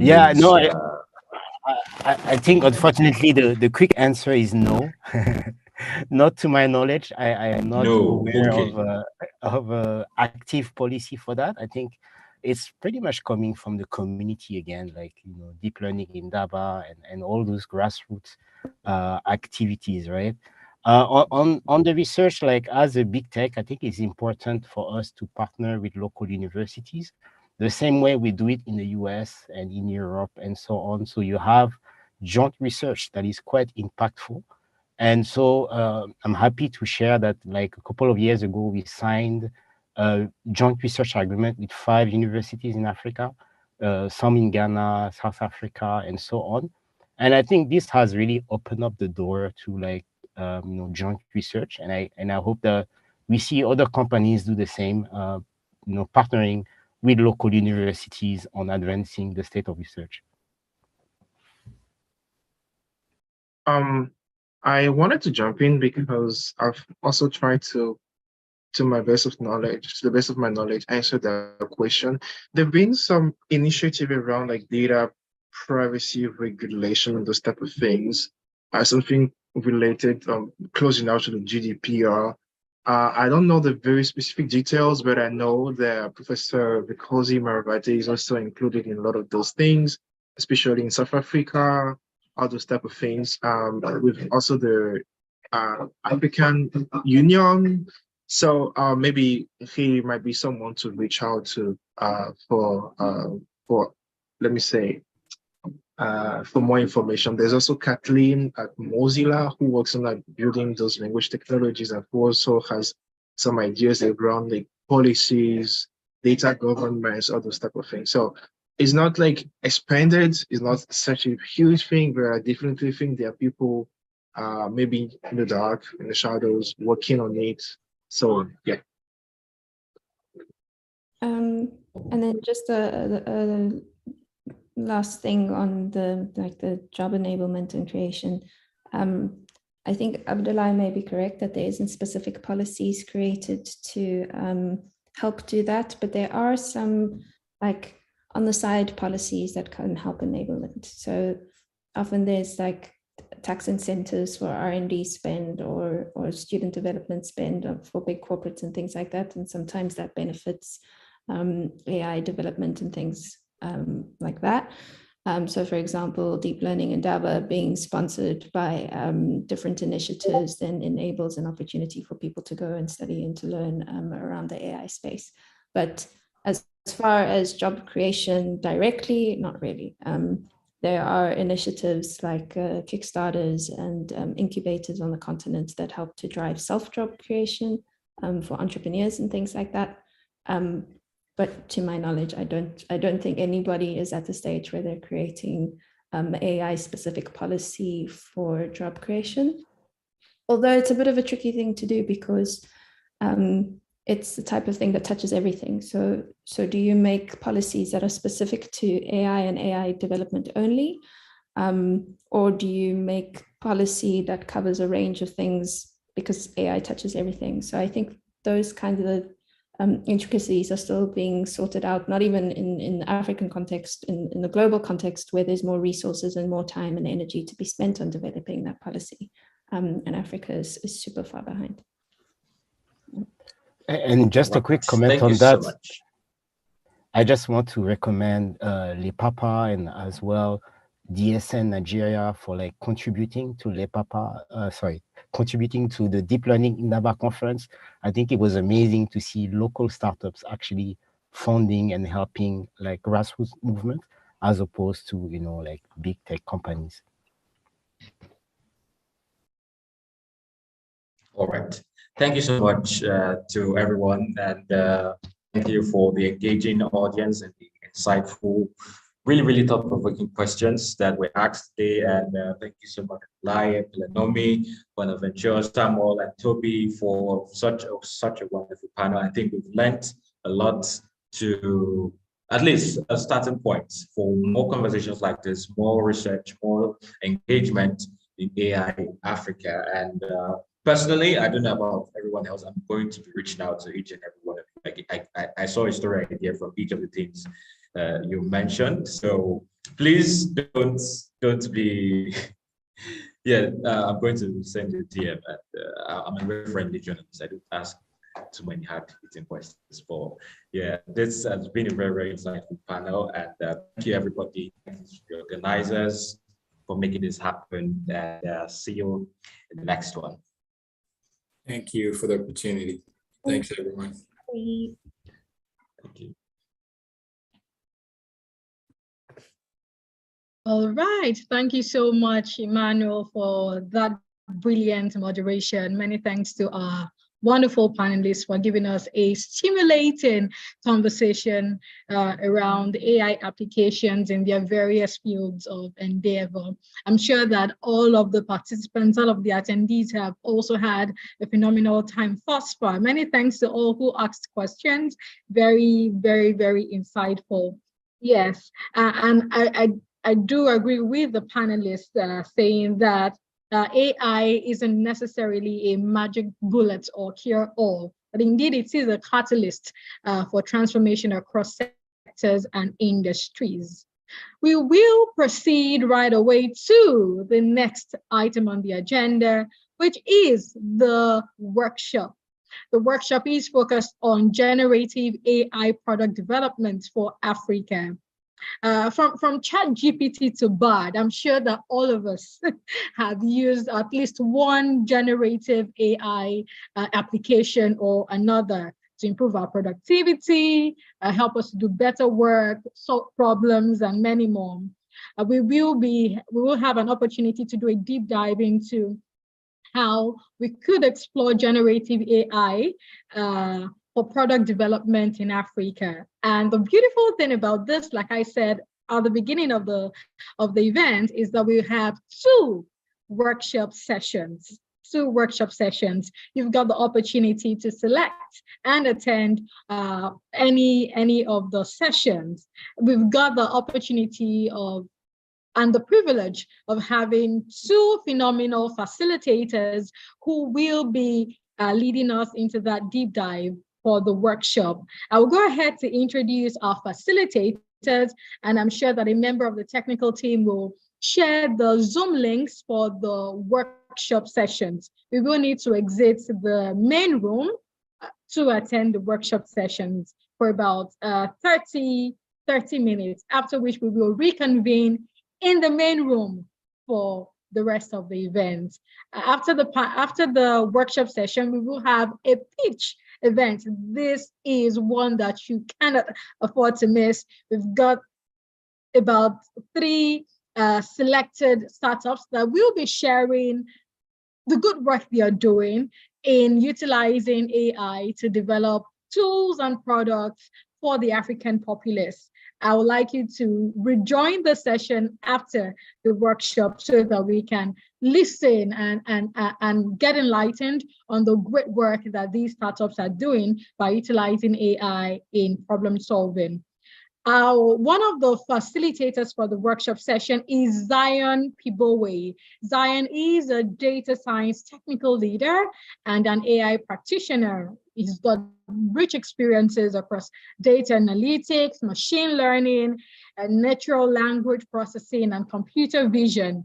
Zion leads data and AI practice at Curriculum Nigeria, where he's building data analytics solutions and AI products that enable businesses and individuals to automate their processes and make better and faster decisions with the data. So far, he has developed cutting-edge generative AI products, leveraging the latest advances in large language models and generative deep learning. And outside of work, he actually enjoys playing chess and table tennis. Zion Pibowe will be one of the facilitators for the workshop. Secondly, we have Chris Adolphus. Chris is an experienced digital product enthusiast with over half a decade of experience at the intersection of design, product development, and strategy. Throughout his career, he has successfully collaborated with various brands and government institutions to develop solutions across different industries. He's also the CEO and co-founder of Cover AI, where he leverages AI to provide job seekers with solutions that provide them competitive advantage in the job market. He's currently focused on bridging the gap between digital experiences and artificial intelligence, and he continues to research and drive solutions and conversations that create meaningful impacts with AI. Chris Adolphus will be the second facilitator for the workshop session. Once again, the workshop will be focused on how to utilize generative AI for product development in Africa. Kindly proceed to the breakout rooms for the workshop sessions. The links have now been shared in the chat. Kindly click the preferred link to the preferred room for the workshop, and we will have the workshop session for about 30 minutes and reconvene right here for the rest of the summit. Thank you very much.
Once again, kindly move to the breakout room, to one of the breakout rooms. The links to the breakout rooms have been shared in the chat. You have to click one of them to attend your preferred breakout room, your preferred workshop session. The workshop will last for about 30 minutes and we will be focused on the utilization of generative AI for product development in Africa. Thank you very much.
Very lovely to have some of you right here in the main room. However, it would be great to have you join the ongoing workshop. Kindly click any of the links in the chat so that you can attend and participate actively in the ongoing workshop. Okay, I see that Obina is asking for the links to be reshared. I will do that right away and share in the chat section. So we've got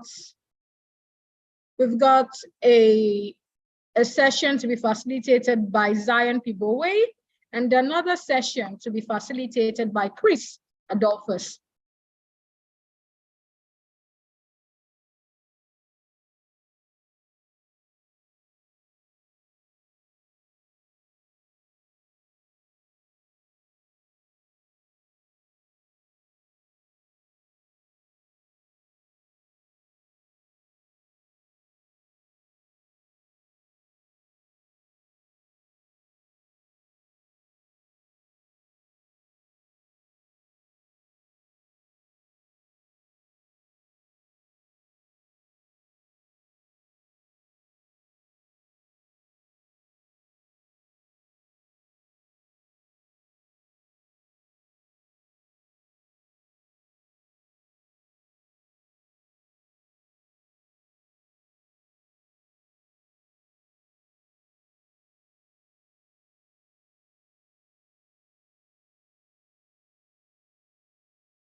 All right, I still see that some persons are requesting for the links. The links have been reshared so that you can join the ongoing workshop. If you're joining us on YouTube or watching via the website, you've got access to the links as well. Kindly check the chat section of YouTube so that you can access the links. You can also check your email. You must have received, I believe you must have received the links via email as well. If you registered for the event, kindly click the link to the preferred workshop session so that you can join the ongoing session. I know that it's thoroughly exciting, it's thoroughly stimulating, because the concept is one that all of us can relate with, and it's one that all of us will find very enjoyable. I really, really cannot wait to hear all of our key takeaways by the time we reconvene after the workshop. So kindly join the ongoing workshop session so that you do not miss out. Thank you very much.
láti bá mi tẹ́lẹ̀.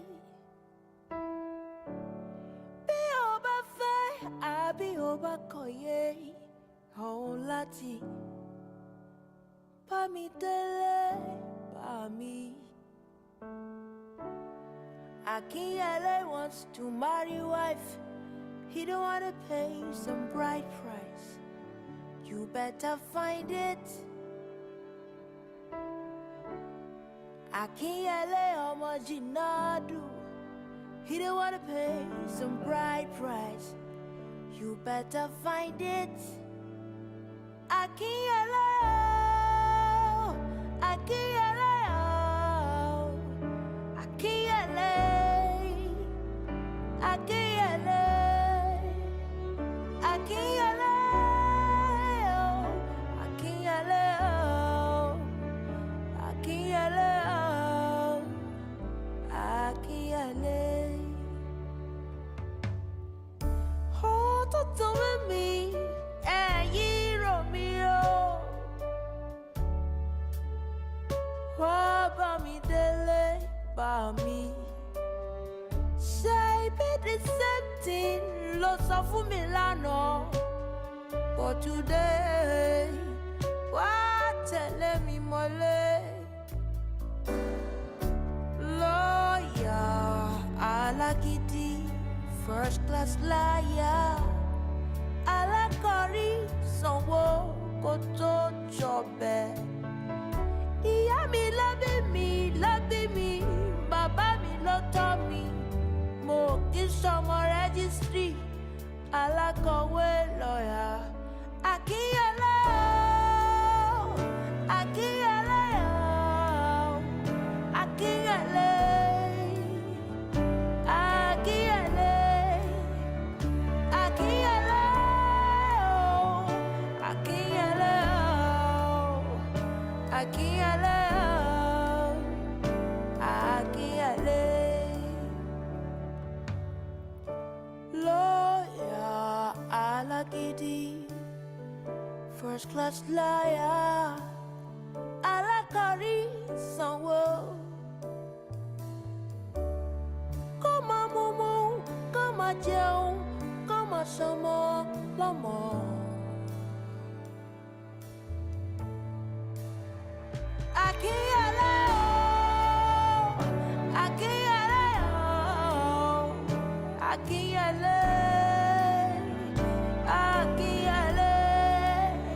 Oh, I can't alone. I can't alone. I can't alone. I can't alone. I can't alone. I can't alone. I can't alone. I can't alone. I can't alone. I can't alone. I can't alone.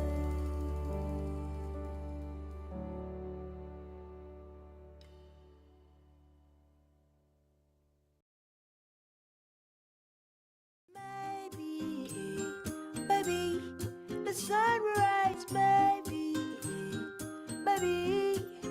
ooh, maybe the stars will shine, maybe this world is full of pain, users and their useless ways. There's people dying everywhere. Can someone tell me who's to blame? There never used to be this much attention to security until the terror and catastrophe. Now there's guns and war machines.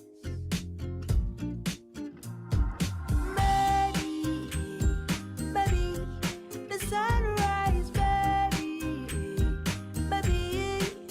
ooh, maybe the stars will shine, maybe no one is listening to the truth, or is it just me? I guess it must begin from now to make the change I always speak about. I'm waiting for one day to succeed, to break down all the boundaries and be free from those who take from me and mislead me, for they're greedy and they're empty. Maybe the sunrise, maybe, ooh, maybe the stars will shine, maybe, no.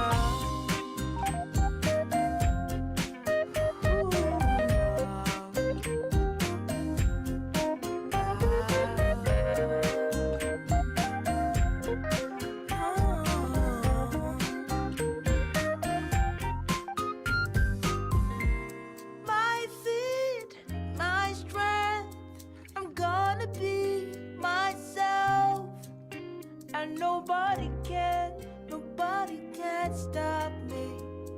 I finally be who I be. Whoa, maybe the sunrise, maybe, ooh,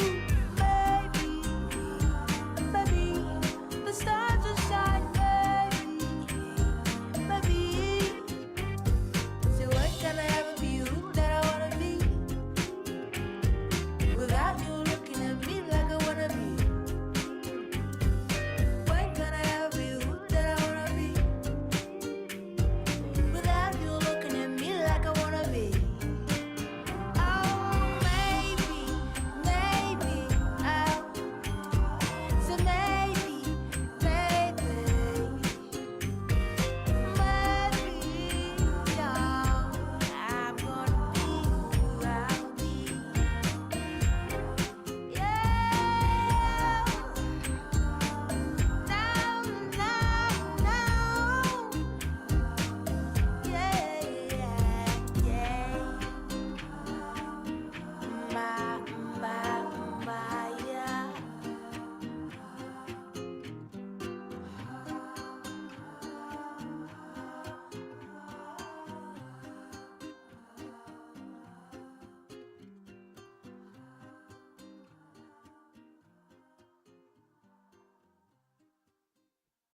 man you love and start to act a fool. Tell me what's a girl love supposed to do? Tonight I'm breaking mama's rule. Baby, there's a lot of things I want to say. I'm in love with you, it's driving me insane. I know I'm sounding stupid, but is it okay to be a woman every day? Ooh, you'll be my man, and I will be a woman every day. Ooh, you'll be my man, and I will be a woman every day. Yeah, oh, oh, oh. Hey, yeah,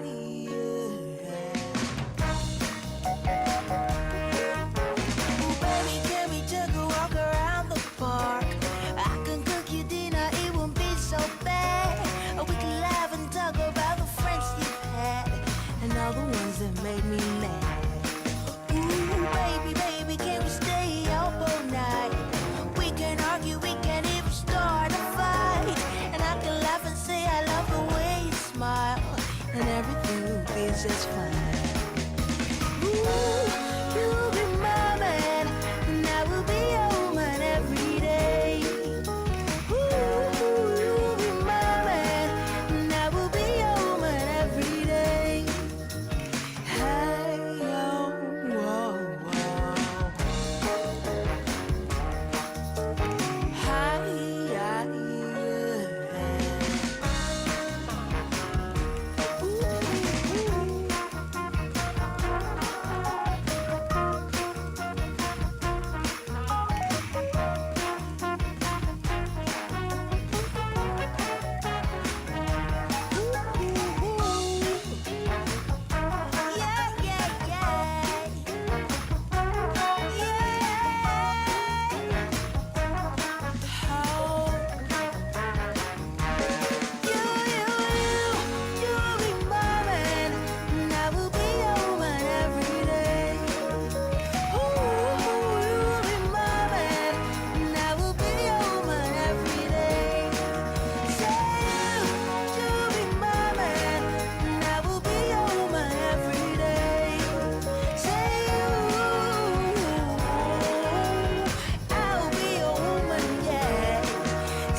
Preacher man, please have some faith.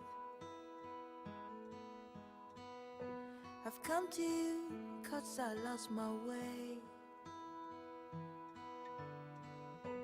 Here I am with my bag of shame. Oh, please don't send me away. Yesterday, like every other day, I had it all, but now it's all gone. Where are you? Where can I find you? Oh Lord, please show me your face. I need you now, I need you here, I need you every day. I need you now, I need you here, I need you everywhere. I need you now.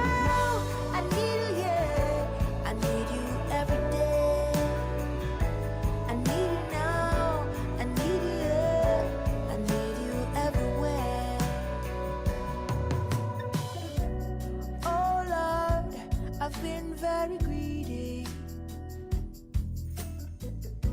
I would save money, I wouldn't help the needy.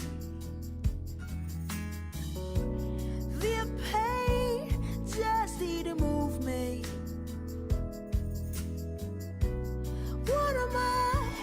Who have I become? I'm reaching out, I need you now. Come ease this pain, I need you now. I'm down on my knees, I'm ready to change. Save me loud, I'm feeling low. I need you now, I need you here, I need you every day. I need you now, I need you here, I need you everywhere. I need you now, I need you here, I need you every day. I need you now, I need you here, I need you everywhere.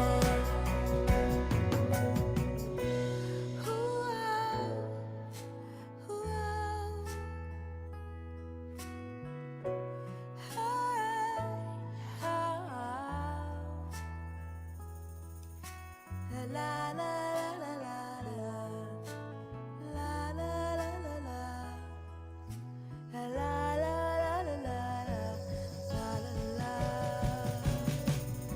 I need you now, I need you here, I need you every day. I need you now, I need you here, I need you everywhere. I need you now, I need you here, I need you every day.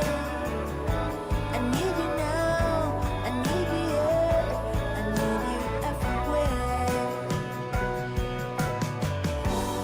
Yeah, I need you now. I need you now. Ooh, I need you now. I need you now. I need you now.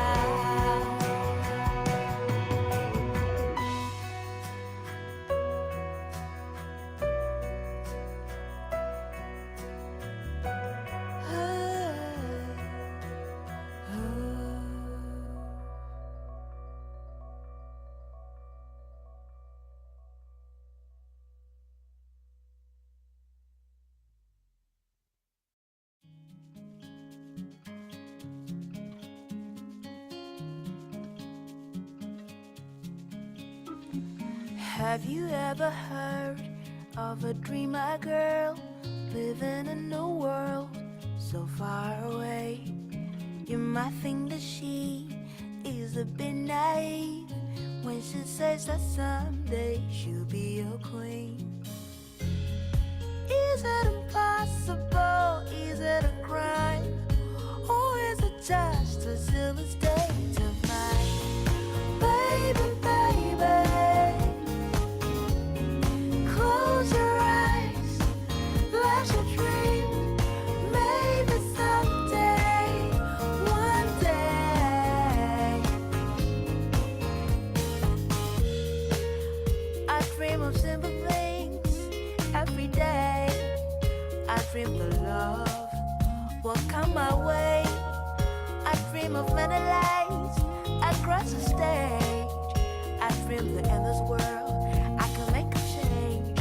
Is it impossible? Is it a crime? Or is it just a silly state of mind?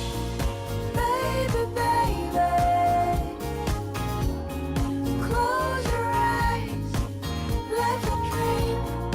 Maybe someday, one day.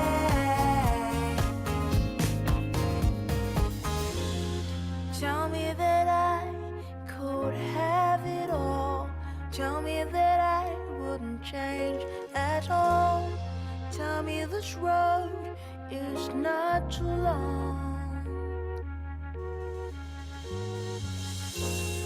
Will I give up A few years from now, will I be strong some way, somehow? Tell me that I should keep holding on.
I feel like I'm floating through existence.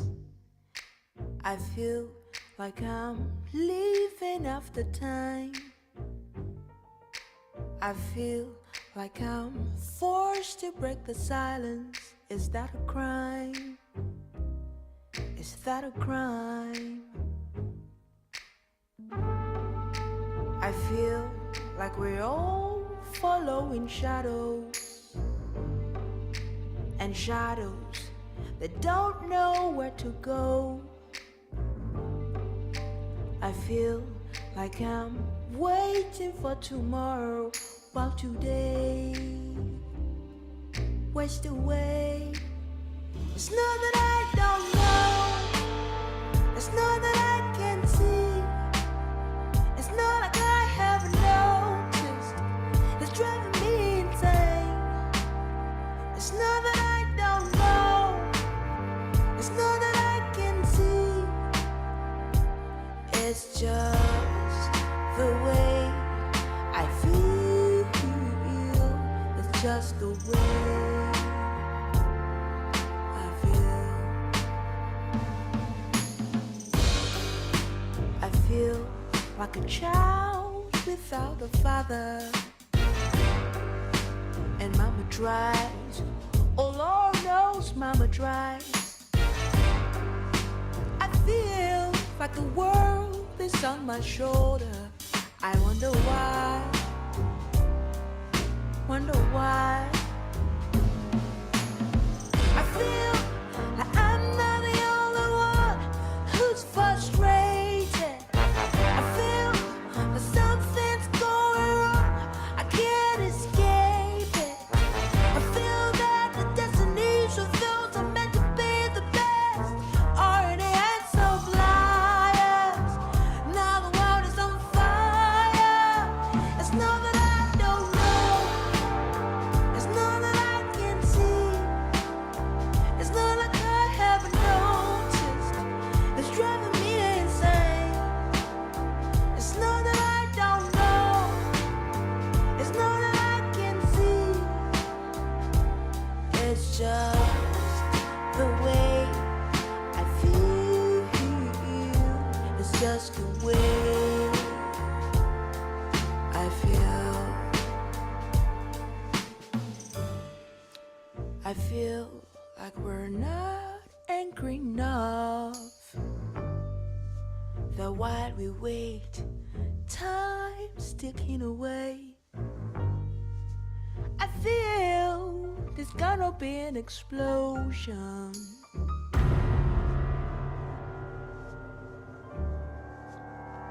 It's not that I don't know.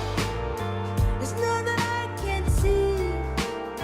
It's not like I have noticed. It's driving me insane.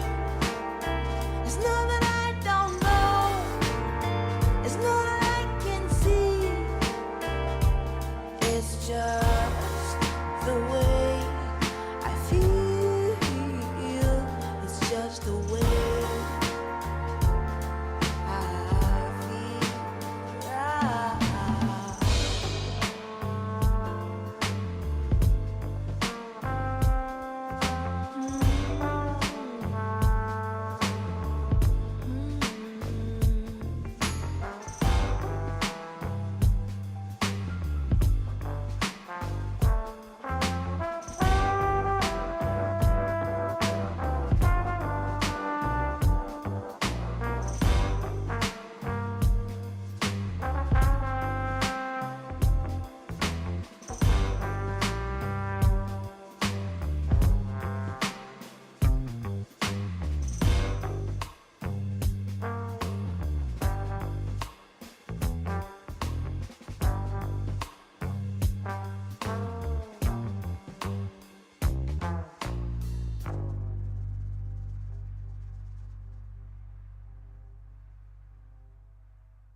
Woke up early this morning with a smile on my face.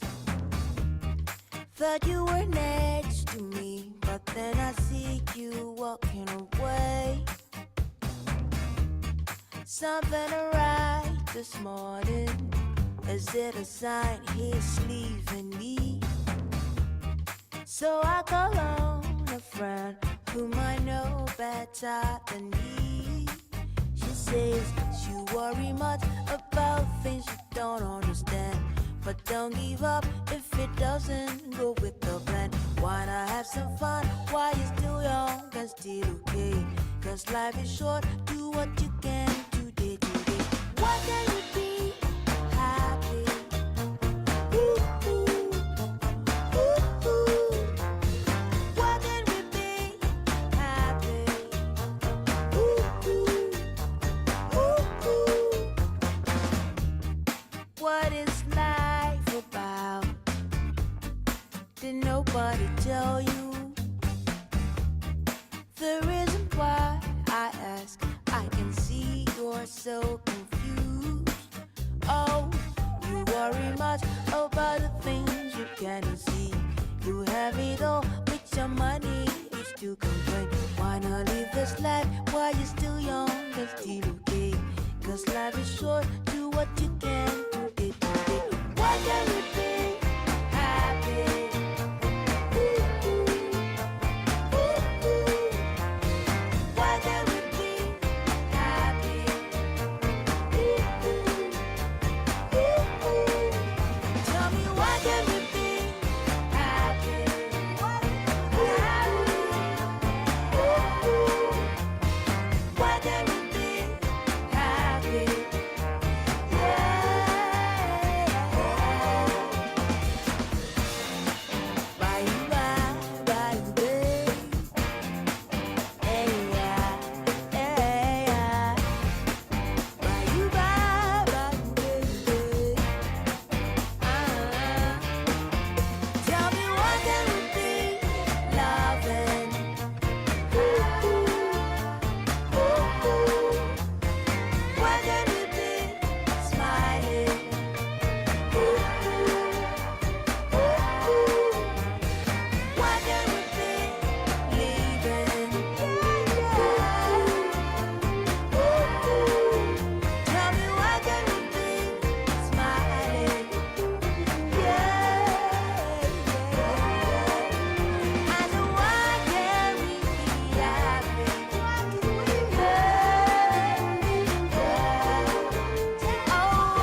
Tell me how many women childhood dreams come to pass.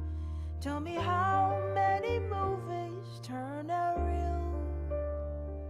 There are so many questions I like to ask, so you can understand exactly how I feel. Tell me how many people wish they were someone else, someone that thinks the world wants them to be.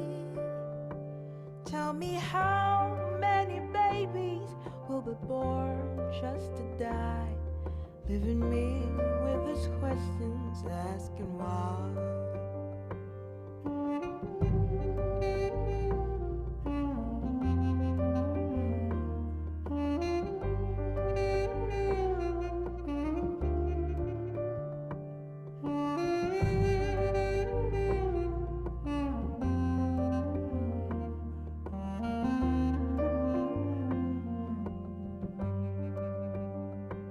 Tell me how the trees whisper, how the birds learn to sing, and how does the rainbow stay the same?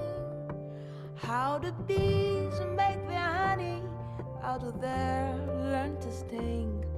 Can a broken heart get back to heal again? How do people get so busy they don't find time to love? What's the truth behind why people go to war? Why is there so much religion, yet there's so little love?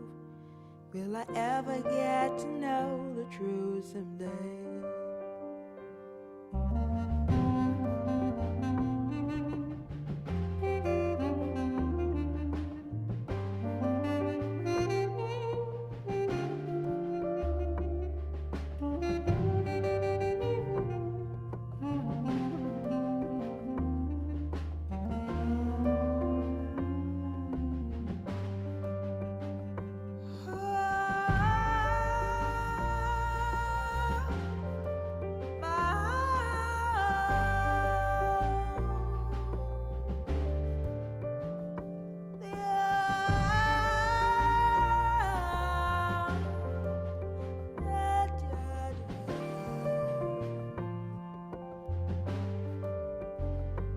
Where's the youth who's gonna dare?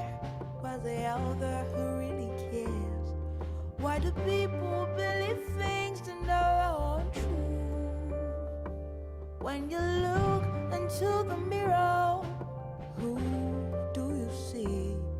Why do we have to grow to be wise?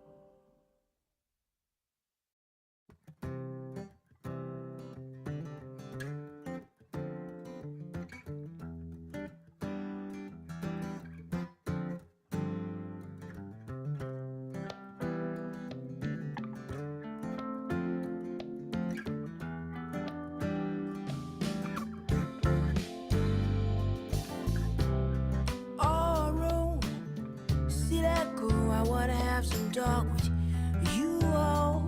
Whoa. Nítorí rẹ̀ mo ṣe lọ́lá, nítorí rẹ̀ mo ṣe ń ṣoge, nítorí rẹ̀ mo ṣe ra mọ́tò, mo wọlé, mo b'Olúwa mi sọ̀rọ̀.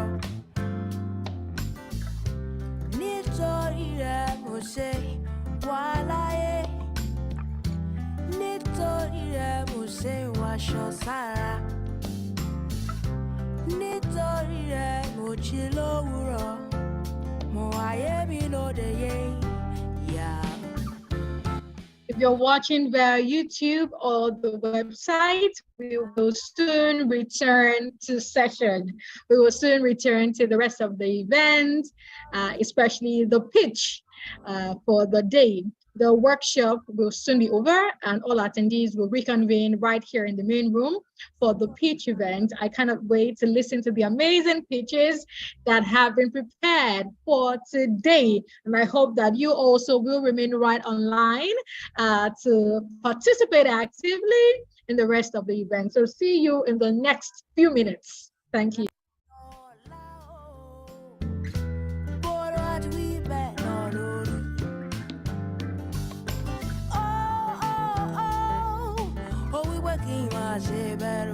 So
baby,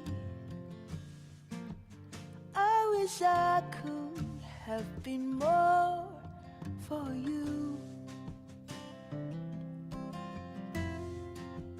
As I watch you leave, I cannot believe. So it's come to this. All my friends to laugh, 'cause I want you back with me. My baby's gone, gone, gone. My baby's gone from me. Have you seen my baby for me? My baby's gone, gone, gone. My baby's gone from me. Have you seen my baby for me? I feel just like a fool to let you walk away. I wish I held you closer and not put you away. I didn't understand you. I thought your love was strange. I wish I kissed you deeper. Can we find a way? A way? My baby's gone, gone, gone. My baby's gone from me. Have you seen my baby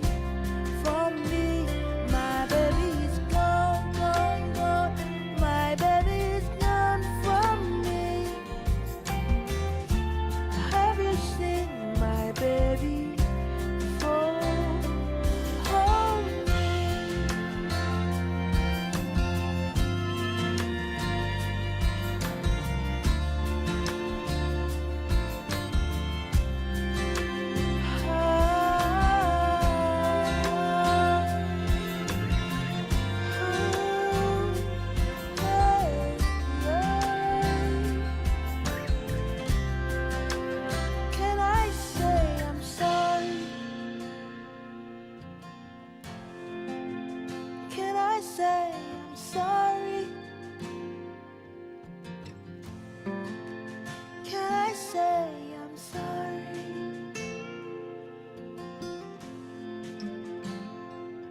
Pull the change.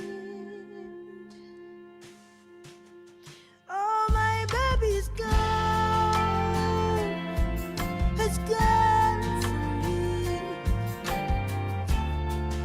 It's gone from me. My baby is gone.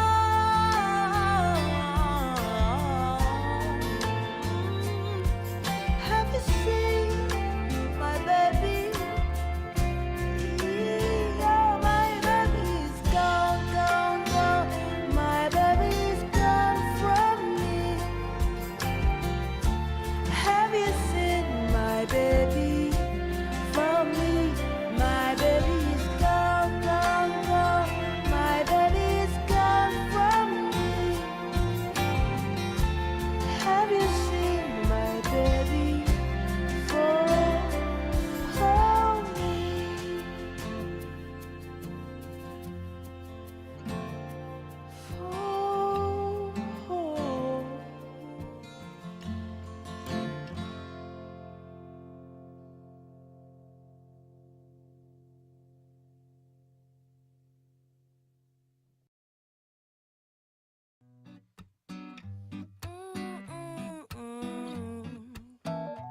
Tra la la. Think when by me we, of what's in the business me. Emi recollect be, o kasaji mi be money. O pong pong mama loju, all I know what nipa business me. Ọ̀rọ̀ emi recollect ni, ẹ̀gbọ́n rẹ̀ ń fẹ́ mi ni, ẹ̀gbọ́n rẹ̀ tó ń fẹ́ mi lọ́wọ́ ni o. Mo ti yá fún o, ẹ̀gbọ́n rẹ̀, ha. Ẹ bá mi sọ fún bèbí yẹn, tó wọlé yẹn. Ẹ bá ń kìlọ̀ fún, ẹ kìlọ̀ fún yá. Ẹ bá mi sọ fún sísí yẹn, tó kàtúkè. Ẹ bá ń kìlọ̀ fún, ẹ kìlọ̀ fún yá.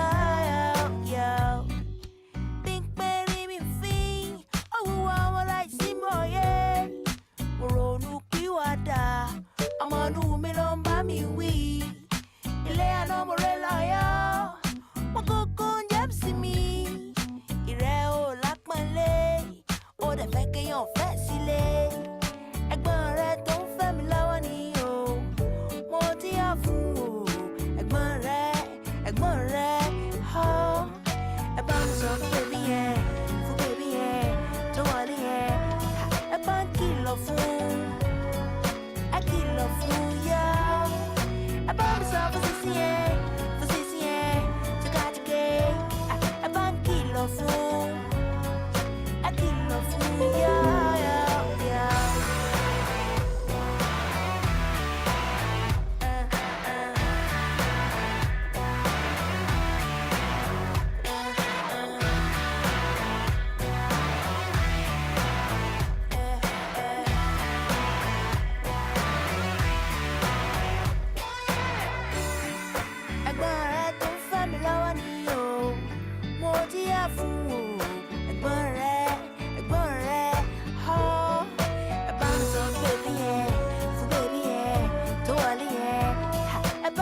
yini boda okay.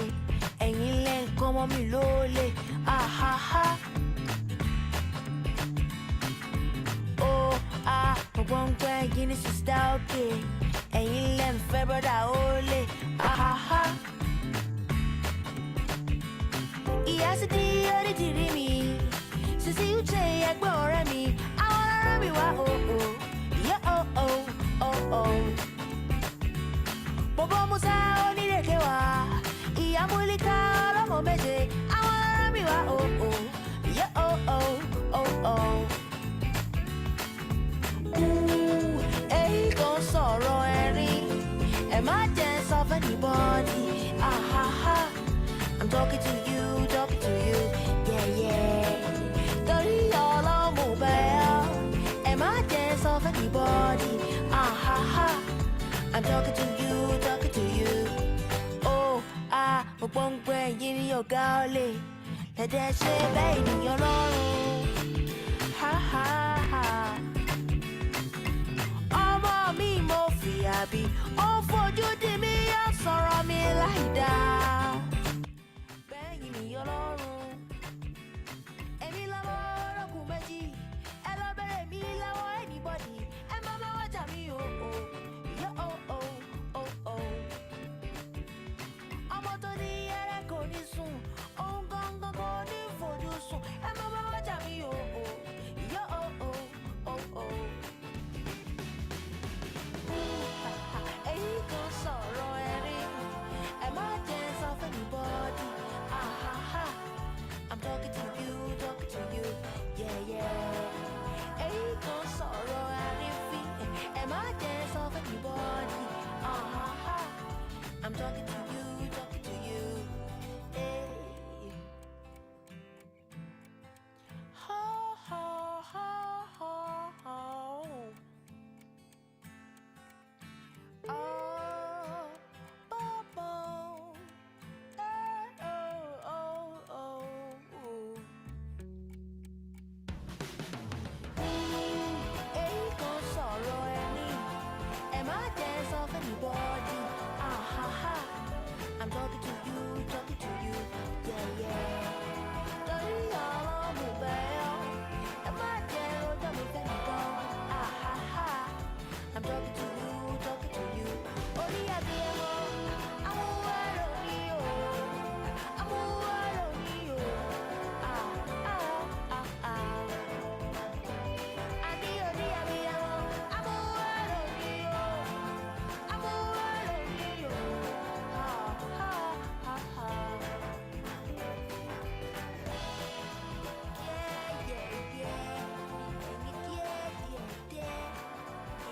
All right, welcome back, everyone. I see that attendees are returning from the workshop. I believe that it was an enlightening experience. We've had back-to-back enlightening sessions since the summit commenced. I'd like to hear from you. How has the experience been thus far? Let's hear from you. You can type in the chat section. Let's hear from you. What's your experience so far? I've read a few feedback from some persons who have said, oh, they've thoroughly enjoyed the conversation. I would like to hear from more people. How has the experience been for you? What are the key takeaways? What stood out for you? Let's hear from you. You can type in the chat section. Let's hear from you. I see Bonaventure had written in the chat section, thanks for the event and the invitation, great work and initiative from the team. I hope we can have more of such great gatherings. Fantastic, thank you so much, Bonaventure, for that feedback. So it would be great to hear from more persons as well. What are key takeaways from the workshops as well? What are the key takeaways from the workshops? Let's hear from us. You can simply type in the chats. I know that not everyone has access to unmute their mics to speak, so you can simply type in the chat. Let's read from you. All right, good, good, good. Okay. All right, we will wait to read from more of us. We will wait to read from more of us. By the way, shout out to everyone who is joining us from YouTube and from the website. Thank you so much. I'm sure that you've been having a fabulous time so far, just like we are having on this end. I have thoroughly enjoyed myself. I trust that you have as well. We will be announcing winners of some freebies. We've got freebies courtesy of Bookie, the ed tech platform. We will have free access for 1 month to the winners. Some persons are lucky winners today of that 1 month subscription. And Tony and I have been very impartial in selecting the top 5 persons who will get access to 1 month free subscription to Bookie. Bookie is an AI-powered learning co-pilot for learners in organizations, and it's a platform developed by BDOT. Bookie, I'm sure for many of us who are Nigerians, especially the Yorubas, the name would resonate with us, right? Bookie is a platform that offers adaptive learning that meets the unique needs of each learner in the organization. So if you run an organization or you're a member of an organization and you really would like your organization to key into this, you can definitely reach out to our team so that we can link you up with the BDOT team. However, 5 persons, 5 lucky winners will gain access to 1 month free subscription to Bookie. I will run you through some of the unique features of Bookie, by the way. Bookie has got an AI-powered learning co-pilot. Its intelligent algorithms work in real time to provide an intuitive and engaging learning environment. It also has a personalized and adaptive learning experience. Through Bookie, each learner receives a tailored learning path, ensuring maximum engagement and retention. Additionally, Bookie provides quick curriculum generation. Learning content creators can effortlessly generate a comprehensive curriculum in minutes, thanks to Bookie's AI capabilities, combined with proprietary and curated data sources. I'll use to Tony to announce the 5 lucky winners, of the 1 month free subscription to Bookie. The 5 winners are advised to reach out to the organizers, share their email addresses with the organizers. Of course, they already have the list and we'll compare with those who reach out to them so that we can gain access to the Bookie platform. Over to you, Tony, to announce the 5 lucky winners. Okay, thank you, Tyler. Thank you for the rundown on Bookie by BDOT.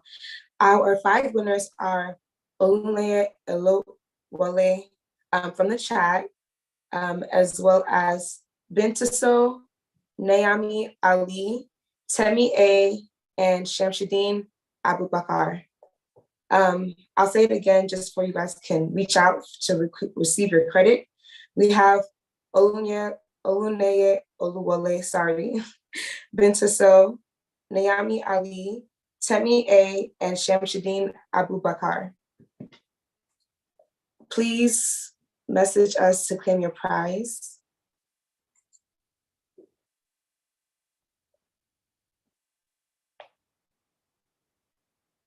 Thank you so much, Tony. Thank you so much, Tony. By the way, all of our winners will receive an email regarding their freebies from Chattable. Chattable is also one of our sponsors. Many thanks to our incredible sponsors, without whom today's event will not be possible. Thanks to BDOT, thanks to Chattable. Chattable is an SMS platform, an email platform as well. With Chattable, you are able to boost your productivity and save time using AI agents and automation. It has all-in-one AI tools for creating voiceovers with AI, brainstorming ideas with a personalized AI coach that is tailored to your unique goals. And it effortlessly helps you to generate AI quality content with its AI writer. I'm sure that many of us who do a lot of writing would definitely find Chartable very, very useful. Many thanks to Chartable for being a fantastic, fantastic sponsor of the summit. I'll yield the floor to Tony to announce and appreciate our other sponsors and partners. Thank you for that, Taiwo. We'd like to appreciate Lagos Innovates, TechPoint Africa, Curriculum, Cover AI, MRI Medic, School Resource Center Nigeria, and BDOTS. Again, thank you so much for sponsoring this wonderful event. I think we have moved closer to our aim of achieving the promise of AI in Africa with our workshop, with our panel, and soon we're going to pivot over to our pitch session where 5 different startups can pitch their AI products to judges. I think we're about ready to start and move over to that, if everyone is ready.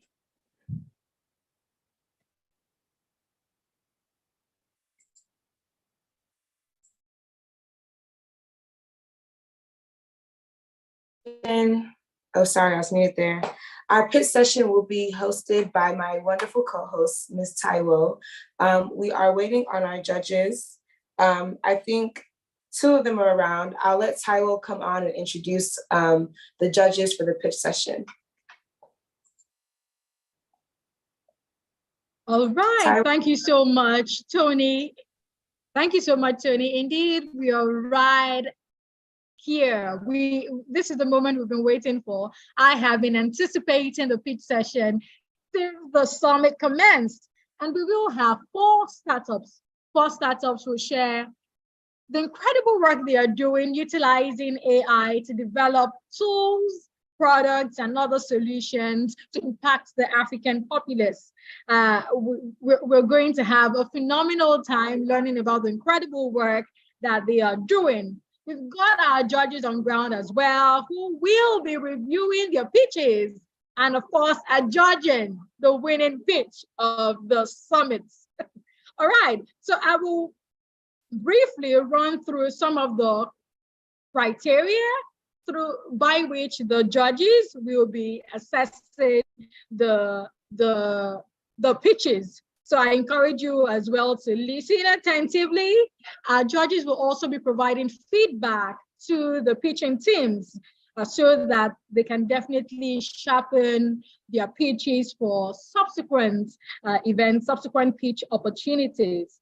All right, the teams, the 4 teams will be judged based on 5 key criteria. Each criterion will be allotted 5 marks. Each criterion will be allotted 5 marks. The teams will be judged based on the quality of their idea, the potential of their idea, the demonstrated impact, the demonstrated traction or demo that they have provided for their product or solution. They will also be judged based on the anticipated impact of their solution. So these 4 criteria are the criteria on which the teams will be judged. First, the quality of the idea, the potential of the idea. Third is the demonstrated traction or demo. And 4th will be the anticipated impact. Each criterion will be allotted 5 marks. That's a total of 20 marks. I'm sure that our teams are ready. Okay, I will go on to introduce our 2 judges. We've got 2 powerful females on the judging panel. First, we have Dr. Chinasa Okolo. Chinasa has a computer science PhD from Cornell University with a specialization in explainable artificial intelligence, global health, and ICT for development. She has conducted research in software engineering, human-computer interaction, and bioimaging, while studying abroad in Budapest and leading campus organizations. Her research focused on ethnographic methods to understand how rural healthcare workers in India perceive AI is one that provided trailblazing results. She also contributes to projects that examine faith in AI-enabled technologies in emerging markets, especially in healthcare. She is dedicated to promoting representation and involvement of marginalized organizations and marginalized populations, in AI systems. Outside of academia, she enjoys reading, providing startup advisory services, and making micro investments in tech startups. Who knows, maybe she will be making micro investments in some of the startups that we'll be pitching today. Thank you so much, Chinasa. It's so good to have you here today as one of our judges. Our second judge for today is Aramide Abe. Aramide champions African entrepreneurship for economic growth. She manages a 7.5 euro fund in Europe, where she bolsters businesses and climate adaptation across Africa. She's a tech-savvy computer scientist with an MBA from INSEAD. Aramide strategically led projects for Etsy EcoBank Group across 36 countries. She's a mentor and influencer. She guides entrepreneurs through Google and Microsoft programs while shaping policies on the United Nations Committee for Private Sector Development and after. It's such a pleasure to have you with us today, Aramide, as one of our judges. I'll go right on to introduce the pitching teams of the day. So we've got 4 teams. 4 teams will be pitching your ideas to us today in 5 minutes. So in 5 minutes, they are required to maximize the time to share the key ideas behind their work, behind their solutions, while of course satisfying the criteria for assessment. First is Farouk Ibrahim from OX Intelligence. At OX Intelligence, he is building a no-code platform for powerful, customizable, and personalized AI agents for any use case. Second, we will have Ebenezer Oyajumo. Ebenezer Oyajumo is building Bloom Financial. There, he is building models for alternative credit risk scoring of immigrants to determine their financial capacity, financial prudency, and to identify behavioral financial markers to predict risk of defaults on rents in a new country where the immigrant settles. Third, we will have Morakinyo Adejare from Move Health. Morakinyo is building an AI-based exercise and activity coaching platform at Move Health. And finally, we will have Ebuka Obi. Ebuka is building Autogen AI, where he is building a cloud-based platform to provide AI models for businesses and individuals across Africa. Very, very interesting innovations right there. And I cannot wait to hear all that our founders have to share with us. So if our judges are ready, I would like to invite the first startup founder to pitch his idea with us. So Chinasa and Aramide, are we good to go? Yes, I'm ready. All right, fantastic. Thank you very much. Thank you, Aramide. So Chinasa, okay, fantastic. So I see that. So this is the moment we've been waiting for, and the time is now.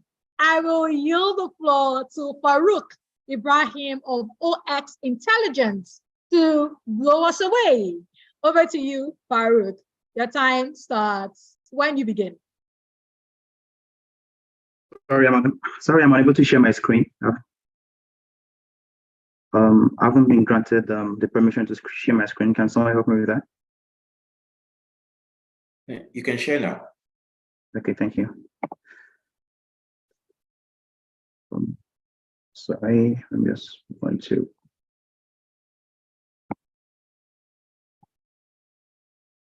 Okay. So after the presentation, the judges will provide their feedback and ask questions. After each presentation, after each pitch, the judges will provide feedback and ask questions. All right, over to you, Farouk. I'm not sure if my screen is visible. Can you see my screen? We can see your screen. If you could switch to slideshow, that will be great.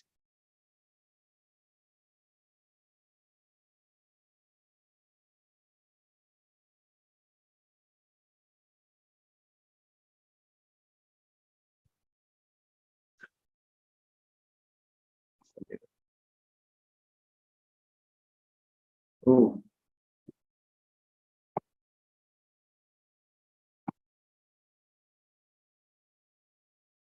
Sorry, can you confirm if you can see my screen? I didn't know if my screen was visible then. We can hear you. We can't see your screen anymore. Oh, you could see my screen then. Sorry? Okay, how about now? Okay, you are just, yes, we can. Okay. Do you switch to slideshow? Is it in slideshow mode now? Great, yes. Okay, hello everyone. My name is Farouk Ibrahim. I'm from Xerox Intelligence, and I'm here to present my flagship product, Mach0.com, a platform for building AI agent without writing code. So how do we use software today? According to Gartner, we spend 10% of our time learning the language of software, and we spend 40% of our time figuring out how to accomplish certain tasks with software. And you can see that is just 50% of wasted time, with just 50% of actual work to do. Multiply that by the 40% of humanity that actually knows how to use software. That is 20% efficiency, which is not encouraging. So we can conclude that dumb software can lead to dumb civilization.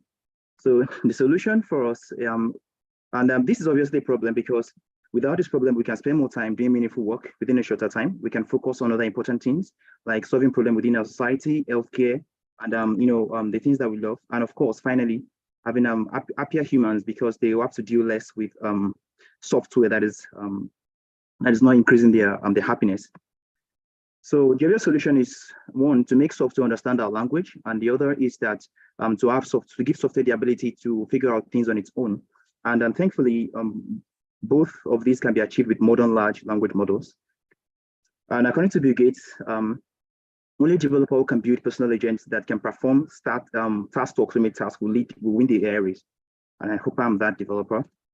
So here I have Mach0.com, and Mach0 is a platform for building and deploying and discovering AI agents that can extract information and can perform autonomous tasks and discover complex patterns in your data. It works simply. It takes in your instructions in text, data sources, integrations, and then it has something very unique to this platform, which is long-term memory and also custom training for you to train your agents on the actions that are peculiar to your whole case. So it's not just a ChatGPT wrapper where you just chat and go, where you can do quite more. And behind the scenes, it works taking in your audio and text interface, your audio and text inputs using an Intel router. It routes that into a module called the recursive routine, which checks if it requires the memory or to take an action or to reason through the problem before delivering the solution. So it recursively routes through this routine before generating the output, which is then post-processed and then which is delivered to the user. So the best way to bring this live is to show you a quick demo. So here is a demonstration of the capabilities of the agent with the memory and with the integrations. So here is Gideon, a personal assistant I built for myself. Sorry, this is a video, but it's quite long, so I hope this is okay.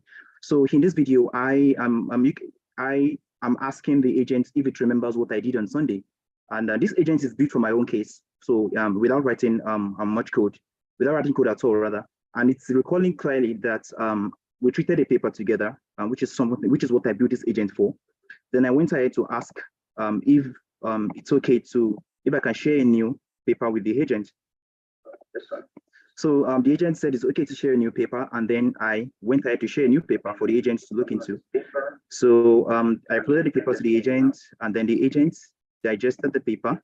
So to confirm if the agent knew what it saw, I asked the lead question about the paper, and it's able to summarize what the research paper is all about.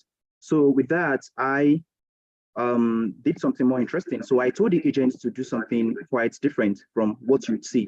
I told you to create a Notion page that contains the difference between this paper and the one we treated last Sunday, right? Which is not, there's no explicit statement here. I'm not telling it to point out anything.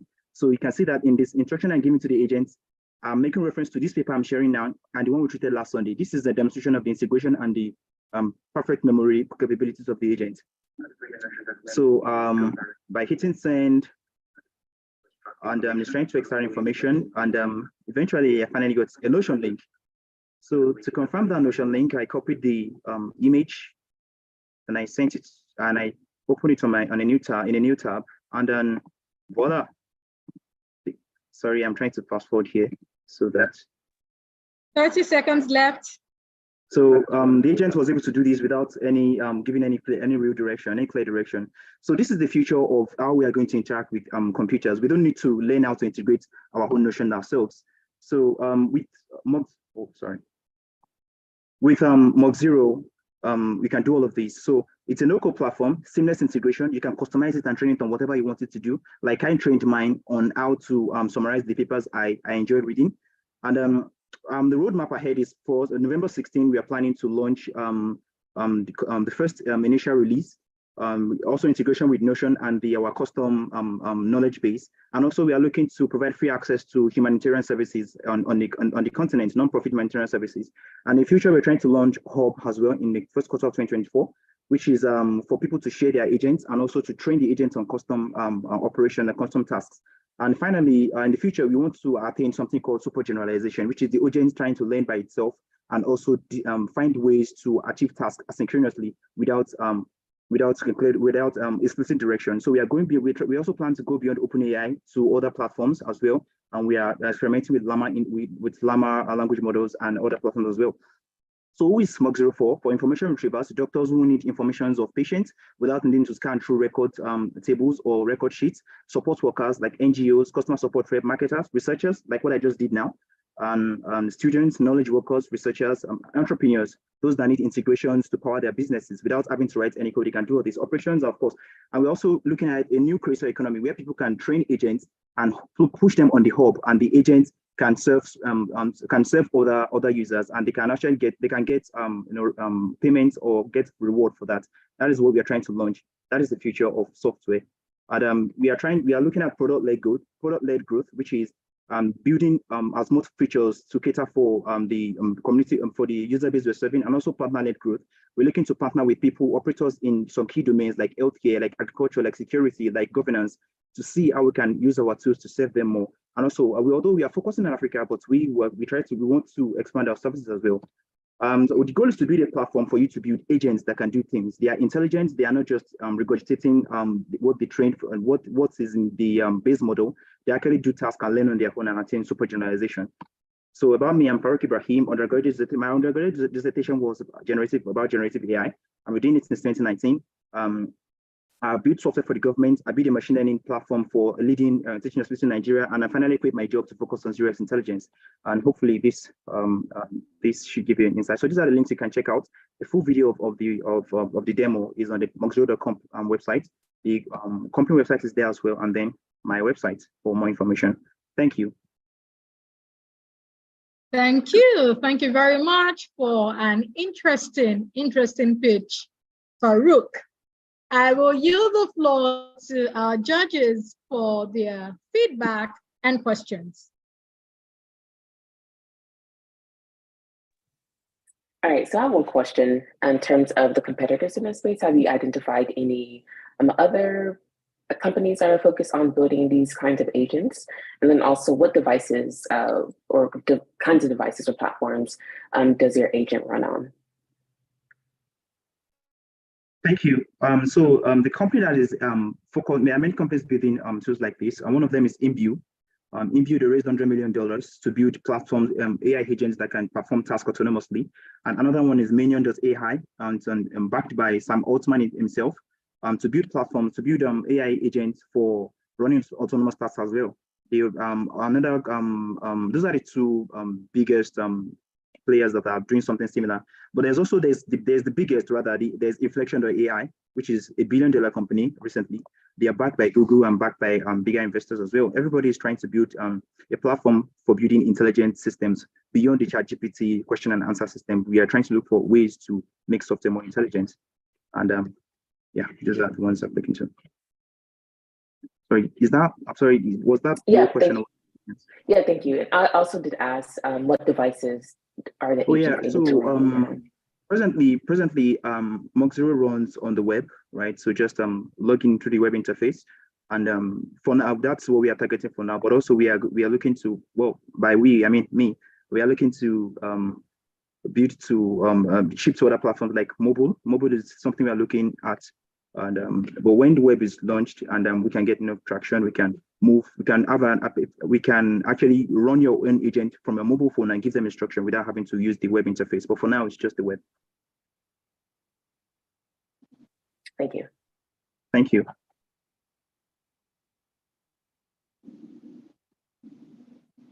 Thank you, Chinasa. Aramide, any feedback or questions?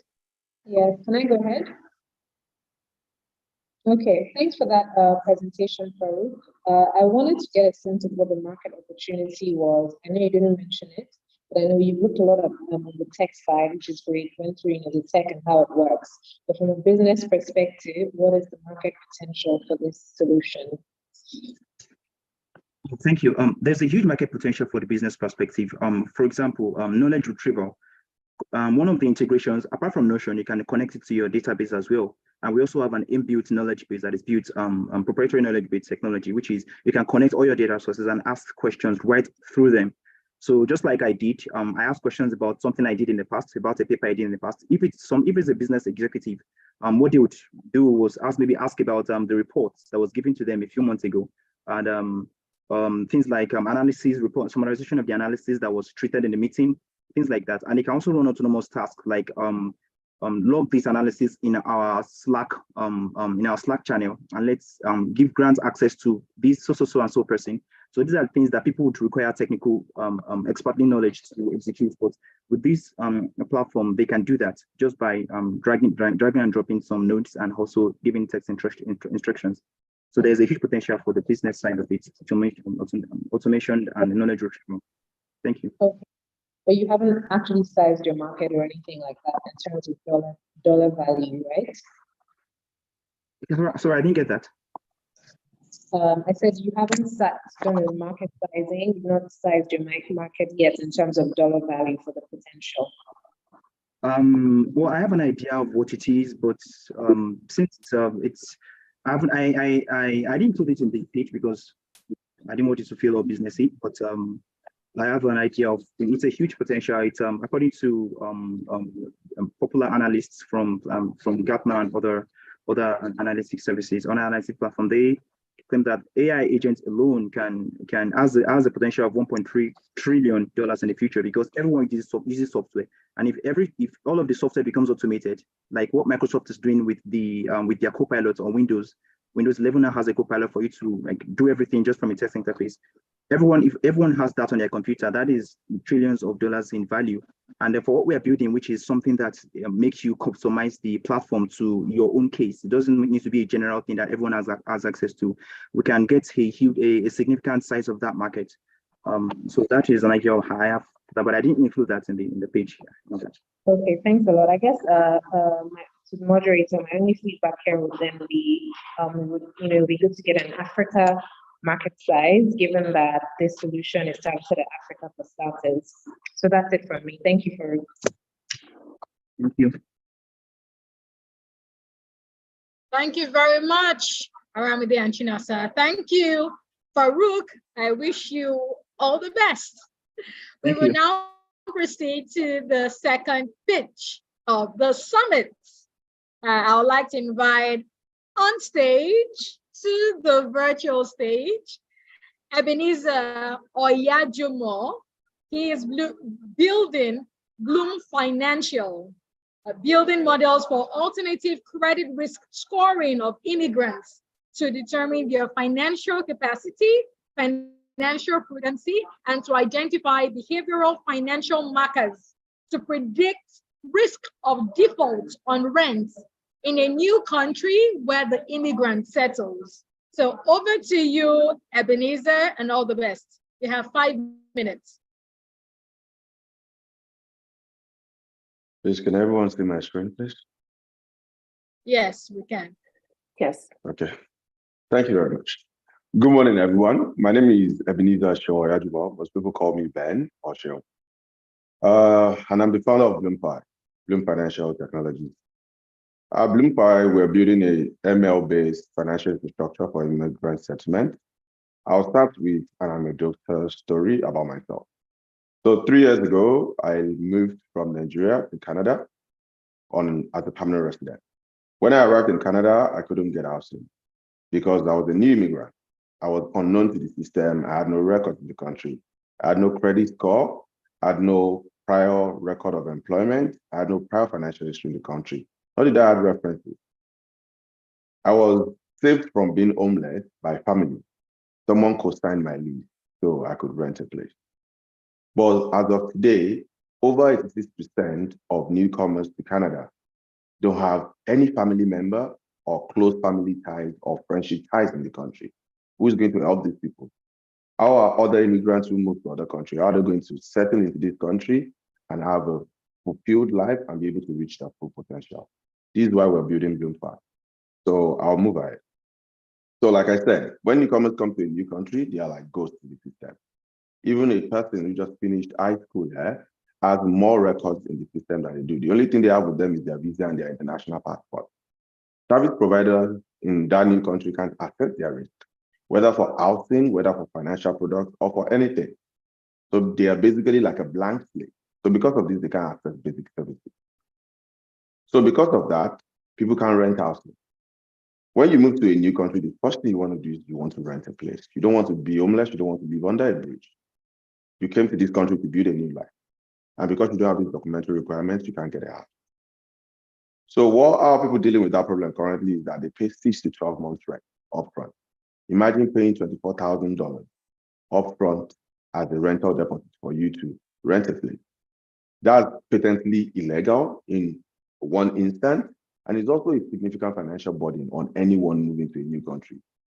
It adversely affects the chances of making a new life in that new country. Or you look for a guarantor, which is very difficult for most people to find. So our flagship product is Rent Guarantee for newcomer immigrants. We are leveraging machine learning models for risk analysis and pricing, and we are doing this using open banking data from the home country of the newcomer. How it works is this way. The user signs up, they find the property they want to rent. We pull their financial records with the consent of the user from their home country, or the user themselves supplies us their bank statement and credit bureau data. We analyze this using our models, using clustering and classifier models. And then we charge a fee based on the scoring we do. The property owner auto approves them to rent, and then they get a house to live in. If they default, we pay the property owner, and then we have recourse back to the user to recover our funds after giving them a grace period. Our revenue model is pretty straightforward. We charge the user because currently the landlord market in Canada where I am. We are charging a range of between 2 to 6% based on the risk rating of that newcomer. But we have a blended rate that we're currently using for our beta program, which is 3.5% of annual rent. Although we do tenant screening for landlords, technically, we're providing them with immense value, but right now we're not charging them any fee. Our acquisition costs are not very much. It's about $15 per user, mostly from incentives that we provide to the channel through which we acquire comments. And we provide incentives to realtors to help them place our clients with landlords. We're paying the realtors about $100 per client they place with landlords. The opportunity is very immense. Canada is bringing in over 1.5 million immigrants over the next 3 years. They plan to bring in 498,000 immigrants this year. That's through permanent residency. For international students, they plan to bring in between over 1.6 million over the next 3 years. The opportunity also exists in the United States and pretty much every developed country that people immigrate to. The market opportunity is crazy. I don't even know how to explain it so much. In terms of rent spend for immigrants alone in Canada is between 24 to $40 billion every year. We've dimensioned it down and streamlined it to immigrants from specific countries and reduced it to make it very conservative. So we've reduced it to about 211 million to 252 million in an annual revenue opportunity for us. Our initial target market is Nigerian immigrants in Canada. We launched our beta 3 weeks ago in the beginning of September with Nigerian immigrants to Ontario in Canada. Our strategy is partnership driven. We're partnering with realtors, with landlords, and with immigrant support organizations. That is associations of Nigerians all over Canada in different cities, in different religious organizations and such organizations. Our value proposition is very basic. Immigrants get to get an housing on or before they arrive in the country, and property owners get their rental income guaranteed, and their risk is covered. Our go-to-market is like this. We've secured some landlord partnerships. We've signed up 2 landlords. We've signed up 1 realtor. We have over 10 realtors in our pipeline currently. I'm going to sign up about 2 or 3 this weekend. I have meetings lined up with about 5 more over the next week. We got accepted into an incubator program called Lift Off, Black Entrepreneurship Program. We got accepted into Build Space. We graduated from Build Space last week. I was in San Francisco for the graduation ceremony at the Build Space offices in San Francisco at Fort Mission. We have a bit of competition, but most of it is indirect. There is Vesti, there is Nova Credit, there's Single Key, there's the guarantors. Most of these companies either provide guarantee products, that's rent guarantee, but they mostly serve native populations, or they provide products targeted at immigrant markets. Nova Credit, for example, helps people move their credit from one country to another, but they don't provide direct use cases for the use of that credit. Our roadmap is like this. We launched our minimum viable product last month. We started building this 9 months, 1 year ago when I was in my MBA at the Ivy School of Business in October of last year when it started. We are aiming to launch fully by December 23 with additional features such as credit reporting and helping newcomers build their credits and serving Nigerians in the United States and the United Kingdom. We hope to expand to India by next year, March. I'm traveling to India in February of 2024 to go meet partners and build a structure for our launch there. And after that, we intend to consolidate our growth by turning into a one-stop immigrant settlement platform. We want to create something where before you arrive in the country, everything you need to make the best life for yourself and your family is waiting for you right at the airport. And hopefully by June 2025, we'll be able to have built our API, which we can open to third parties to use our services to provide other services to immigrants. Our team is 10, we're 9 people as of today. We are hope to become 10 people by next week. I'm founder and CEO. My background is in business, strategy, and law and investment banking and fintech. I went to the Ivy Business School where I recently graduated from my MBA some 5 months ago. Before that, I was a lawyer in Nigeria and I worked in investment banking also. Other members of my team include Prince, who is a product manager at a Series A open banking fintech based out of Nigeria. He leads on product and software. We have Ame, who is on data analytics and ML research. Ame recently finished a master's in data science from the University of Birmingham in Dubai. And she has prior experience in financial accounting, data analysis, software development, and machine learning research. We have a machine learning advisor in Damola Adequatu. Damola led data science at Shopify and at Loblaws. Loblaws is one of the biggest retailers in Canada. He currently leads data science at a company called Numerator here in Toronto, Canada. And he has a PhD in computer science from the University of Waterloo, which is one of the schools where transformer models were originally built here in Canada by Geoffrey Hinton and others. He has his MSc also in computer science in computing from Khalifa University in the UAE. Currently, we are trying to raise some funding to push our product and accelerate our growth. We've launched already. Our full launch is hopefully within 60 days from when we raise funding, and we're trying to raise 500,000 USD to drive our growth. Most of this is going to product development and to provide a reserve of funds for the risk for which we cover. And we are targeting 500 customers within 6 months. The demand from the customer side is immense. I get calls from people every day asking me to get them housing upon arrival in Canada. International students, mature students, family with kids, people can't get housing. It's a really big problem. And it is, even the government is paying attention to this. There are multiple news articles out there about this. Thank you very much. We are available all over the world. You can find us on Twitter at Bloom FinTech. You can find us on Instagram at Bloom FinTech CA. Our website is bloomfi.tech. You can see our beta page at beta.bloomfi.tech. And thank you for listening to this today. Bye. Thank you. Thank you very much, Ebenezer, for that insightful and interesting pitch. I'll yield the floor now to our judges for their feedback and questions.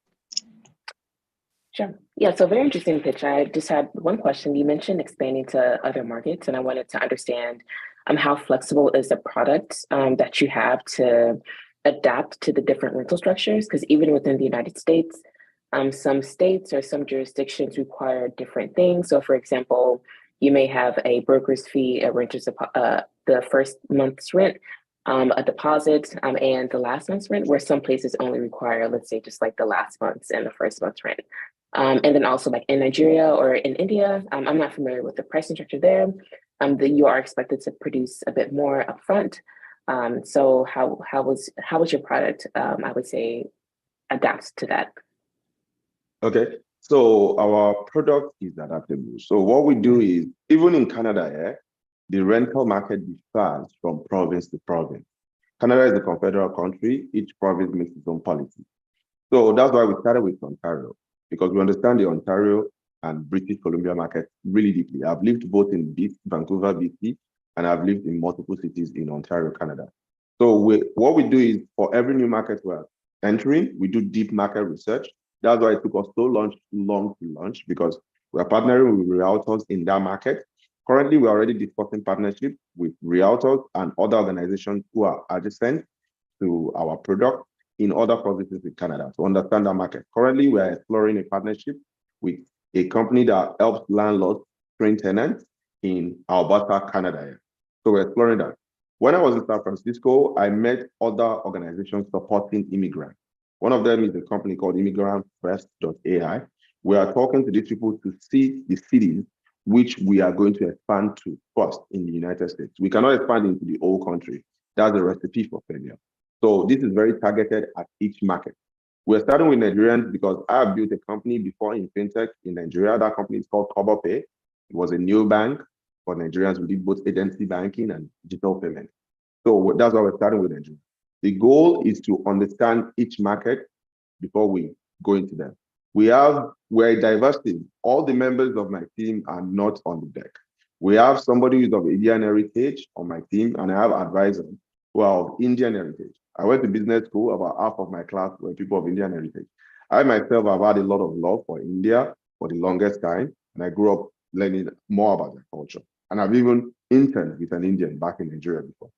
So through this connection, both personal and my relationship from school, I am going to go to India next year, leverage on some of those relationships to build a base to be able to obtain training data for our models and also get data sources, that is financial data sources, so open banking APIs, and get even possibly train data that we can use for transfer training for our models. So we are building out a team, we are growing pretty fast, and we are very aware of the peculiarities of each market in which we are moving into. I hope that answers. Cool, thank you. Go ahead. Thank you. Thank you, Chinasa. Aramide, feedback, questions? Thank you. Sorry, I can't see him. Oh, let me stop sharing my screen. So Actually, me, I want to see. Apologies. Yeah. Thank you, Ebenezer, for that. The detailed presentation. I was going to ask about your team. You talked about that, and I think one of the previous questions kind of spoke to, you're leveraging partnerships, which is a great model to start with. I only wondered, given that Canada and India have these very strained bilateral relations right now, do you think that is sort of like the wisest next step, because we really don't know what the future is at the moment. There's a lot of, they're not friends. And also, why are you looking to expand so quickly, given that you've just gone past MVP stage? So that's the first. And then I guess maybe after that, we can go back to the model. I have to say, until you started comparing with the likes of Vesti, it wasn't intuitive that those were comparables. So maybe you also want to maybe just take us back to that page that shows the steps to see how intuitive it is for the layman. So you can determine which question you want to answer first. But yeah, those are my two questions. Thanks. Okay, let me start with the bilateral relations issue. So over 16 million people were projected to move between 2020 to 2025. Out of that 16 million people, more than a quarter of those people come from India. India is the largest exporter of human beings in the world. Actually, Asia, especially South Asia, is the largest region from which human beings migrate to another country. On average, India has 2 million immigrants every year that leave the country. The Philippines is also a growing area in this field. People from India move to a lot of countries, to Australia, to the United States, to Nigeria, to Turkey, to South Africa, to the United Kingdom, to Germany. People from the Philippines move to the Middle East, they move to Canada, they move to the US, they move to a lot of places. Same with people from Pakistan, from Bangladesh, from Sri Lanka, even from China also. One thing is, I want to note that India and Nigeria, we have a lot of similarity in a lot of areas. We are both multicultural countries, we are both multi-ethnic countries, we are both multilingual countries. So partly because of those similarities, and also partly because of the personal relationship that I and my team have, and other people we are thinking of adding to the team have, as both advisors and team members, is why we're looking at India. So the goal is not only for the India to Canada corridor. The goal is not just to stick with Canada. In the larger picture, India is a relatively small market. The biggest market for this product is the US and Europe, because there is a lot more countries and there's a common economic region there. So why we're going to India is, in the long run, our core market is definitely going to be South Asia, to be very truthful. That's number one. And no matter the bilateral issues, they will get solved one way or another, or people will just shift their focus and move to another country, whether it's Australia, whether it's the US, whether it's the UK or Germany. So it's a resilient trend in that respect. That's why we're looking to India. That's number one. Number two, sorry, I think I forgot the questions a little bit. I have a little bit of that memory. It was around your model, just simplifying it and maybe speaking to it again. Okay, so should I share my screen or should I explain verbally? Yeah, you can just speak to it, yeah. Okay, so how the model works is we take bank statement data, or we connect to open banking API. Nigeria already has a couple of those, and we're using a third-party service for that. So we connect to those parties, our models ingest the data, and then we use classifier models and clustering. Clustering is for unstructured data, and classifier models is more for trained data. So based on that, we can segment people into low risk, medium risk, high risk. Of course, think of it as a bell curve. So from very low risk to very high risk. So based on the risk is what we are going to charge that person. Because, for example, also we do things, there's a bit of like NLP, that's natural language programming involved in that. In that, for example, we also look for behavioral markers. So behavioral markers that point towards financial prudency. For example, if someone is an excessive gambler, that shows that they are not financially prudent. And that shows that their risk of default is higher than that of a comparable person. There are also other markers that we're not going into. Those markers are a bit long. Actually, we're even relying on a third-party solution for that right now. We basically set our own markers and our own, let's say, requirements, which we use basically to train their own models while we are building our own. And then using that, we're able to get a ranking for that person in our risk model.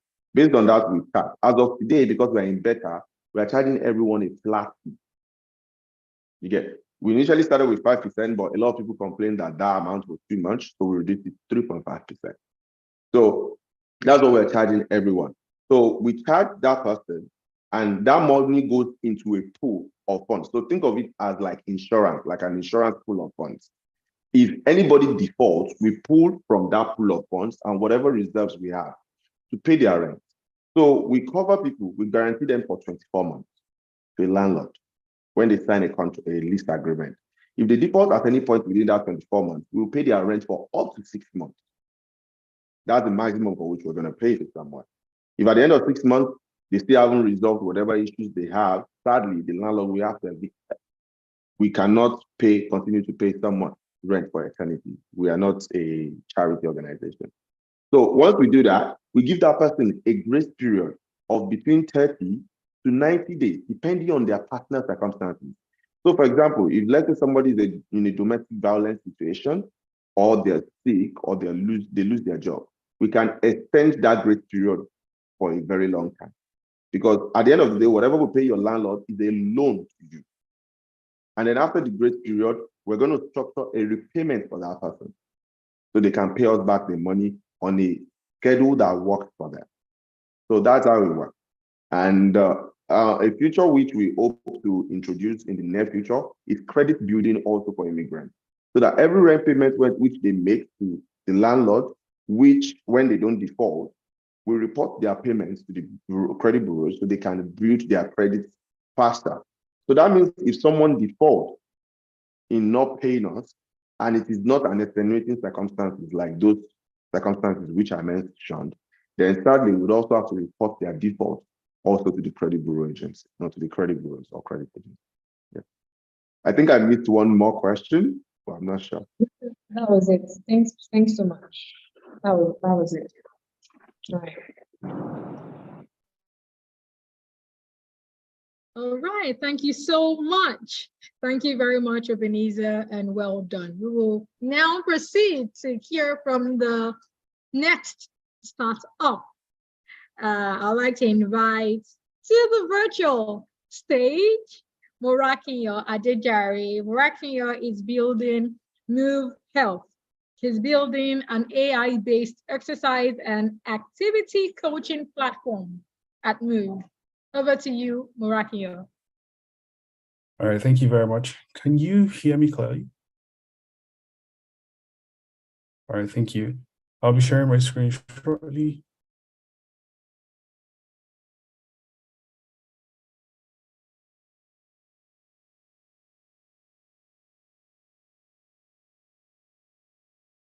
Can you see my screen?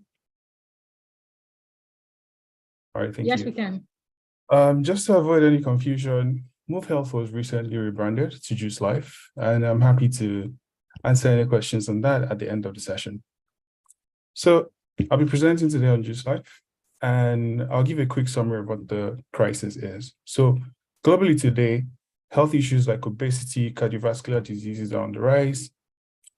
This combined with an increase in sedentary lifestyles, as well as the penetration of remote work as well, has led to the increase in these conditions. Now, the actual solution to this problem is more physical activity, which is where the real problem lies.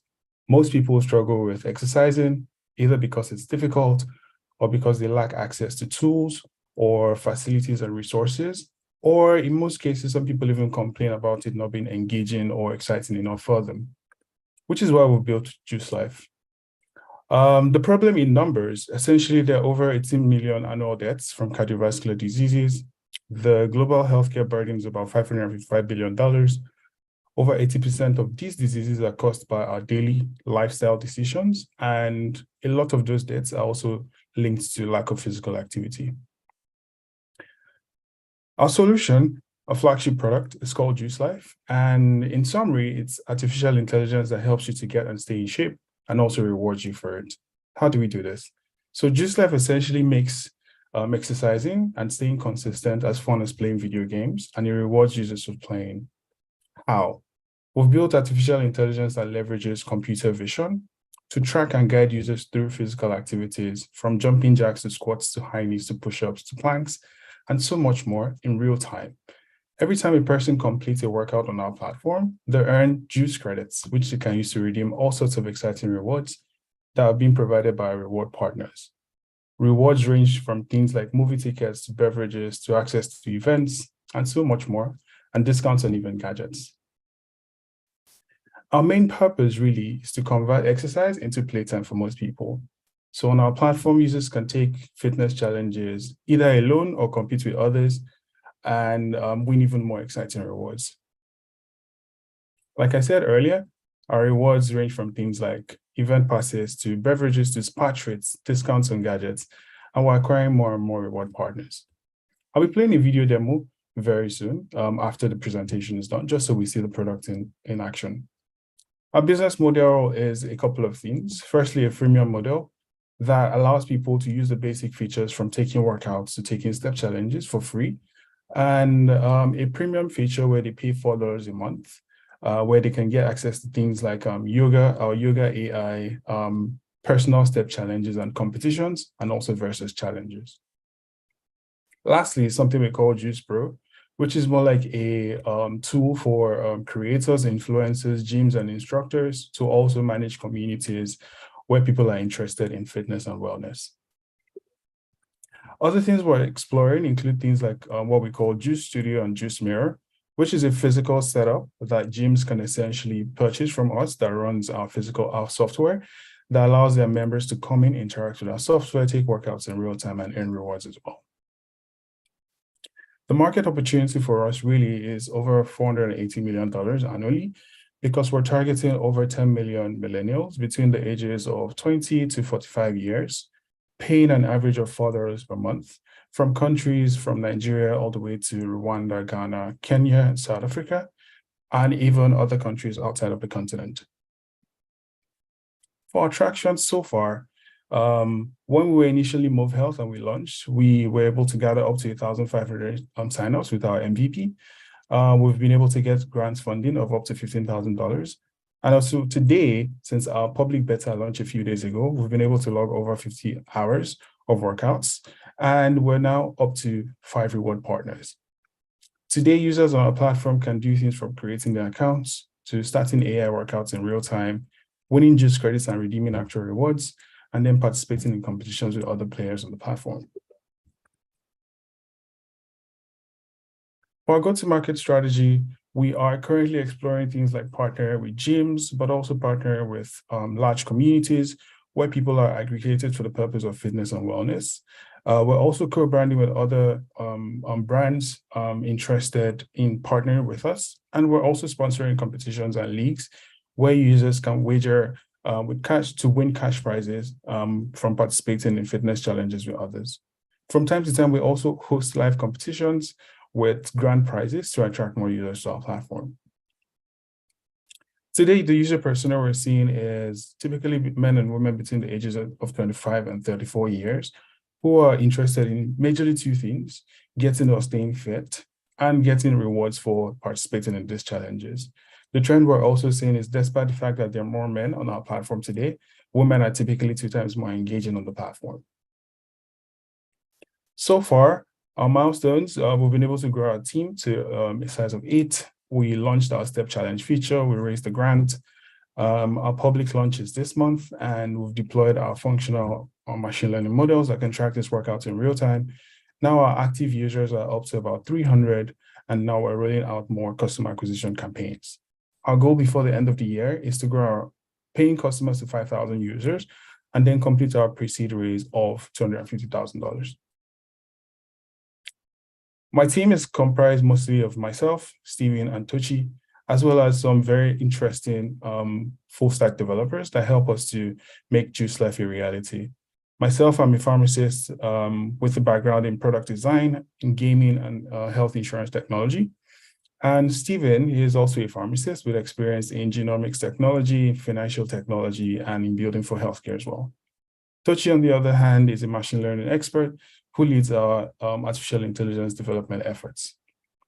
Now I'll be sharing a quick demo just so we see the product in action for itself. So Just a second.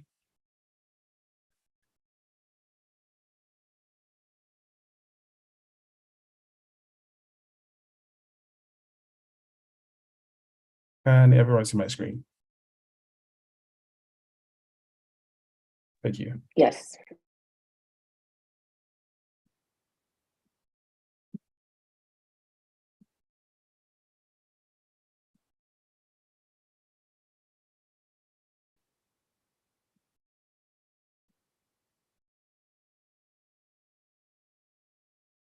Are we supposed to hear it? We can't yet. No, just the video. Okay. I'm trying to cycle through this very quickly because I know we're short on time. So this is our model pretty much tracking a sit-up exercise in real time. It's so accurate that it only counts the exercises when you do the exact exercise that you're asked to do, and you're essentially unable to game the system. Every time you complete this activity, it presents your stats on the intensity, the number of reps you did, and then awards you the credits, which you can then take to go and redeem all sorts of exciting rewards from our store. So it's functional today, both on web as well as on mobile. And this is me doing jumping jacks. And as you can see, it tracks my reps in real time. Same thing for things like high knees, planks, push-ups, squats, and as many more activities that will be included on the platform. I'll pause there now. Thank you very much for your time. Happy to take your questions. Great work, Murakiyo. Thank you very much. I'll yield the floor to our judges for their feedback and questions. Yeah, so thank you for the presentation. I just had a question in terms of the number of active users. It seems like I know you rebranded, and it seems like you launched recently, if that's correct. So it'd be good to have that number. And then also, in terms of the AI itself, it seems to be very limited to very specific use cases. And in terms of like how I work out personally, and also just in terms of like, other more advanced workouts like HIIT or Tabata, for example, how effective would the AI be at tracking these certain kind of movements that are a bit more fluid than just like, sit-ups or high knees or jumping jacks? Thank you for that. So I'll take your second question first about the flexibility of our models. So we've spent 2 years perfecting this, and now we're actually able to track workouts like even Tabata that have multiple activities in a program. This video was cut short, essentially, so it does not, consume time on this call, but you're actually able to take workout programs on the platform such that if you're required to do different types of exercises together in a program, say you have to do squats, jumping jacks, push-ups, high knees, all together in one program, it's able to track that effectively. Our configurator is so accurate today that regardless of your body frame, or wherever you're doing the workout, you can track those exercises very excellently in real time. I would encourage everyone to actually go to the platform, do a sign up, take a test, and if it doesn't work, please feel free to send me a message on LinkedIn. To your second question on our users, yes, we did do a mini launch in March of this year where we saw our users grow to 1,500, and that very quickly crashed our systems. So what we realized was the way we built our infrastructure at the time did not allow for scale, which then led us down the road figuring out how to build this in a scalable manner. And I'm proud to say that as of today, we're able to launch in multiple markets with as many users as we would like, without being bothered about resource constraints like cloud storage or processing power and things like that. Okay. All right, thank you. Great, thank you very much, Inasa. Aramide, over to you. Okay, great presentation, Murakiyo. I really enjoyed watching those videos. Question for you. How long did it take to attain 1,500 users? Just get a sense of the traction timeline. You also, I don't know that I saw what the market viability was in terms of the size of the market dollar-wise. And then you mentioned 5 partners, but you didn't name them. Any reason why? Because sometimes that also influences traction, signups, funding. So those are my 3 questions. Okay, so I'll go back very quickly to the market size diagram. I guess I was rushing through this too quickly. So the total addressable market that we see is about 1.2 billion people, working class people globally. We've strategically priced at $4 per month because we think it's a sweet spot for people across multiple earning income classes to be able to afford the product for people who want to use the premium features anyways. Now, of that number, we're looking at about 40 million people as being an addressable market for us. And this spans beyond just Africa into other markets because we've built in such a way whereby we're able to effectively launch the product in other markets without being concerned, without being bothered with resources and things like that, and focusing on things like localization, ensuring that there's context with pricing for those other markets. As of today, conservatively, we believe our obtainable market is about 10 million people between the ages of 20 and 45-year-olds, mostly millennials and Gen Zers that are either employed full-time or part-time, still paying the $4 per month, and us earning $48 from them per annum. I hope this answers your first question. Yes, it does. Thanks so much. Thank you. Then to the question about our reward partners. Yes, so for the beach passes, for instance, and movie tickets, we are currently partnered with Landmark Event Center, being a holistic, I guess, physical location that has both movie cinemas and beaches as well. It made sense for us to have them as one of our initial partners that can offer us these rewards with very little barriers to entry. So they offer us that. For beverages, we're currently partnered with an indigenous company called Happy Coffee, where they give us our users a discount coupon of 20% on any beverages that they walk into their facilities for. We're also partnered with a company called Source My Gadget that offers 10% discounts on mobile phones and laptops, and up to 20% discounts on other accessories to any users who come in with our reward codes. Lastly will then be the spa, Total Wellness Studio, that's located currently in Bagada, that offers a 10% discount as well on spa sessions. And the goal for us is to get even more reward partners as we scale so that we can have something that excites everybody to come back to the platform, take a workout, and then use their credits to redeem this reward. I think that was your other question. I don't know if there was any other one. No, that was it. Thank you. All right. Thank you very much for your time. All right. Thank you for your time, Morakiyo. Thank you for the wonderful presentation and good to learn about the great work you are doing at Move Health. I will now yield the floor to our next founder, who will be talking to us about how he is utilizing AI to do incredible work at Autogen AI. I'd like to invite to the virtual stage Ebuka Obi. Ebuka is building a cloud-based platform to provide AI models for businesses and individuals across Africa. Ebuka, over to you.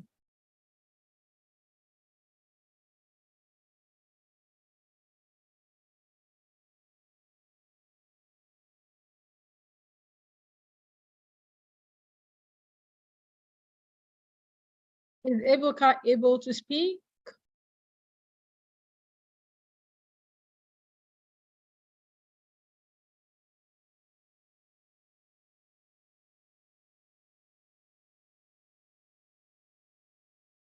Can the technical team confirm that Ebuka is still in this meeting?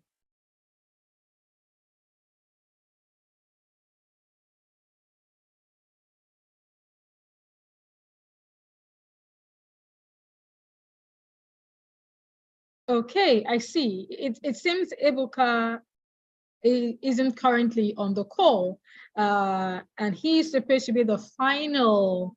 He's supposed to provide the final pitch of the day.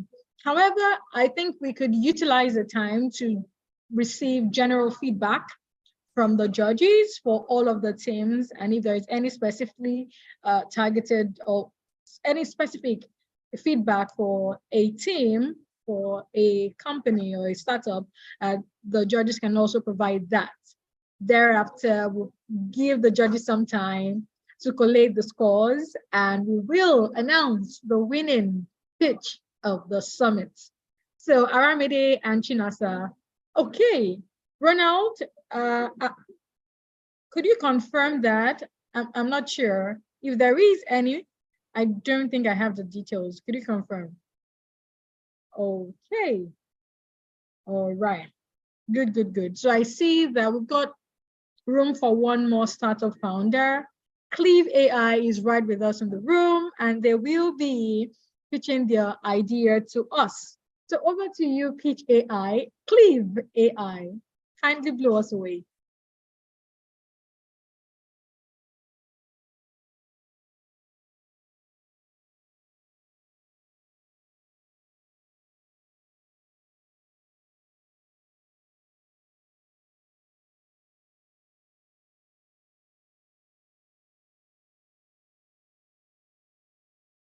Is Cleve able to speak with us? Okay, video coming on. Waiting for your audio. Great. Hello.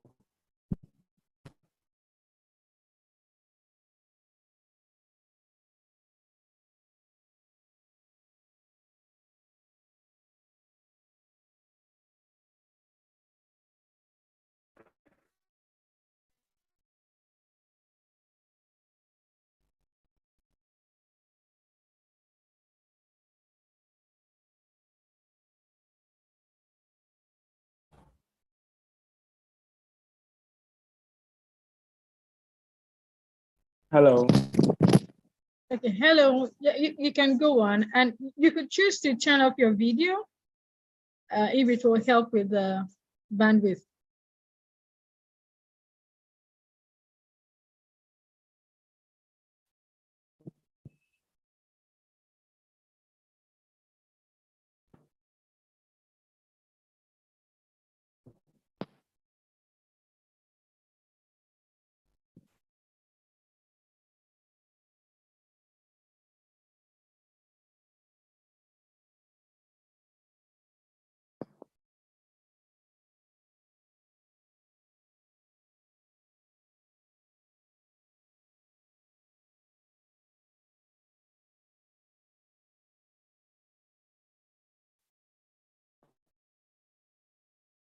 Waiting for your slides to come up, Cleve AI.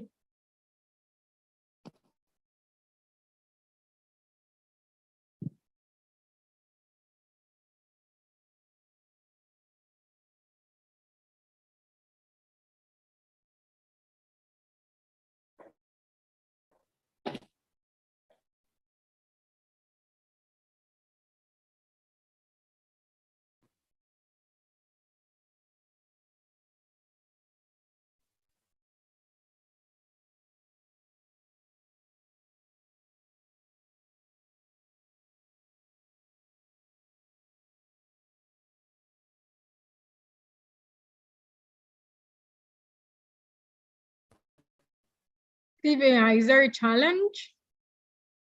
To let us know if there is any.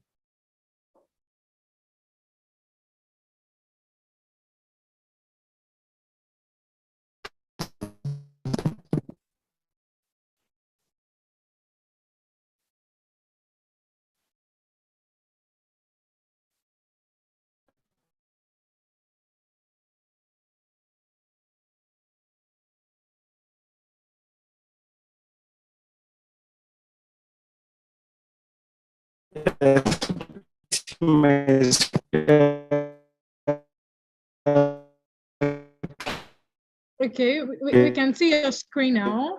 So if you could switch to slideshow mode, that will be great. Cleve AI, please proceed.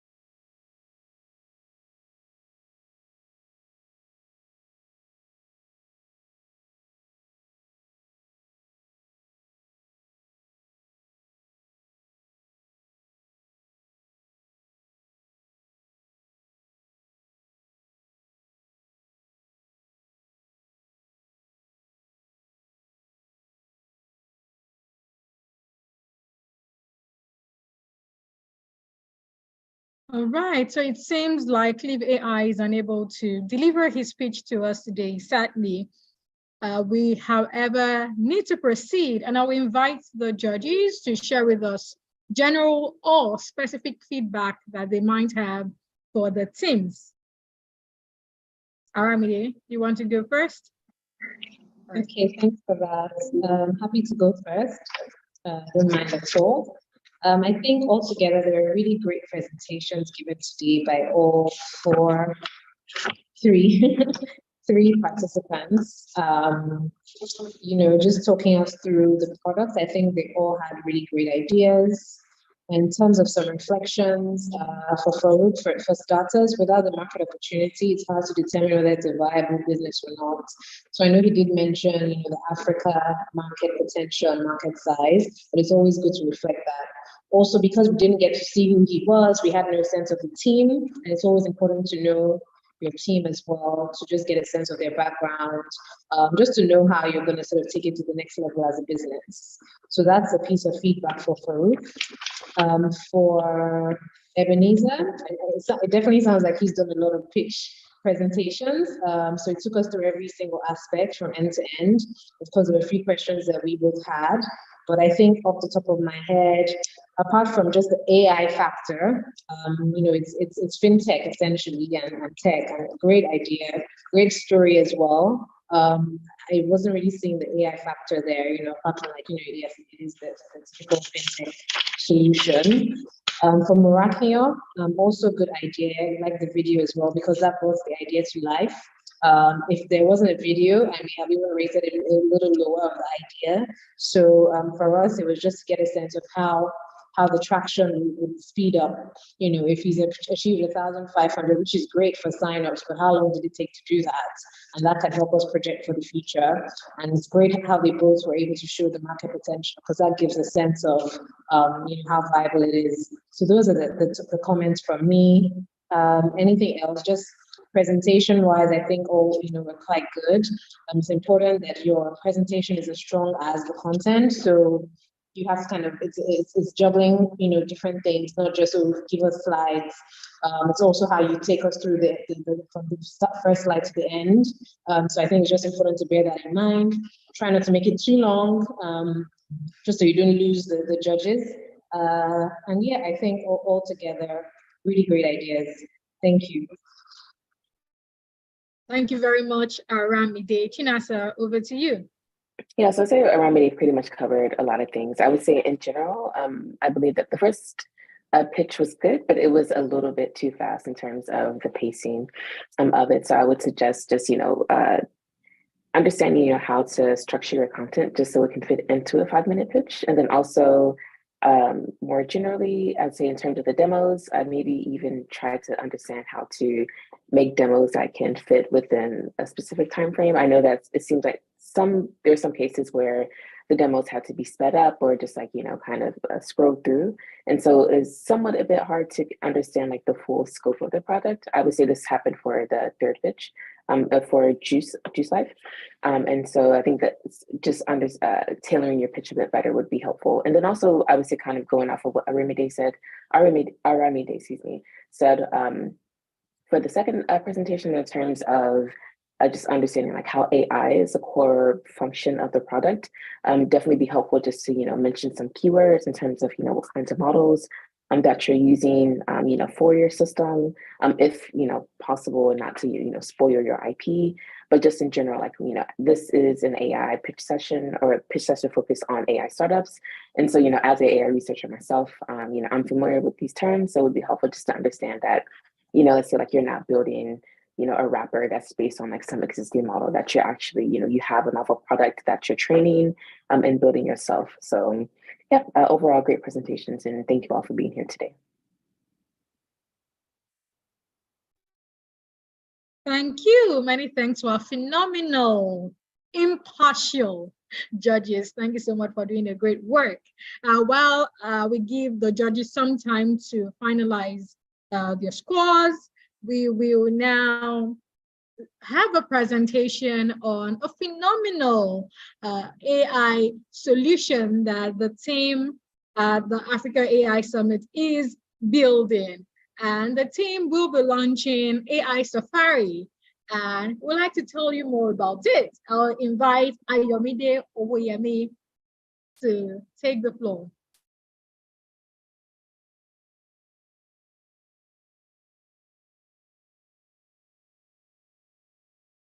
Hi, everyone. I hope we've had a great time so far, from the keynote speech, the panel session, to the workshop, which was well attended. I was able to get into a couple of them. And then to the pitch sessions where we've had from startups that are building the next generation AI tools for use cases on the continent. So one of the things we're trying to do with this summit and subsequently is to create a couple of things. One is to create a forum for people to come together and discuss this kind of issues that would move the needle forward for AI in Africa, that would help the continent to grasp the potential that AI offers. The other thing we're trying to do is also create a venue for people to learn, which is what the workshop did.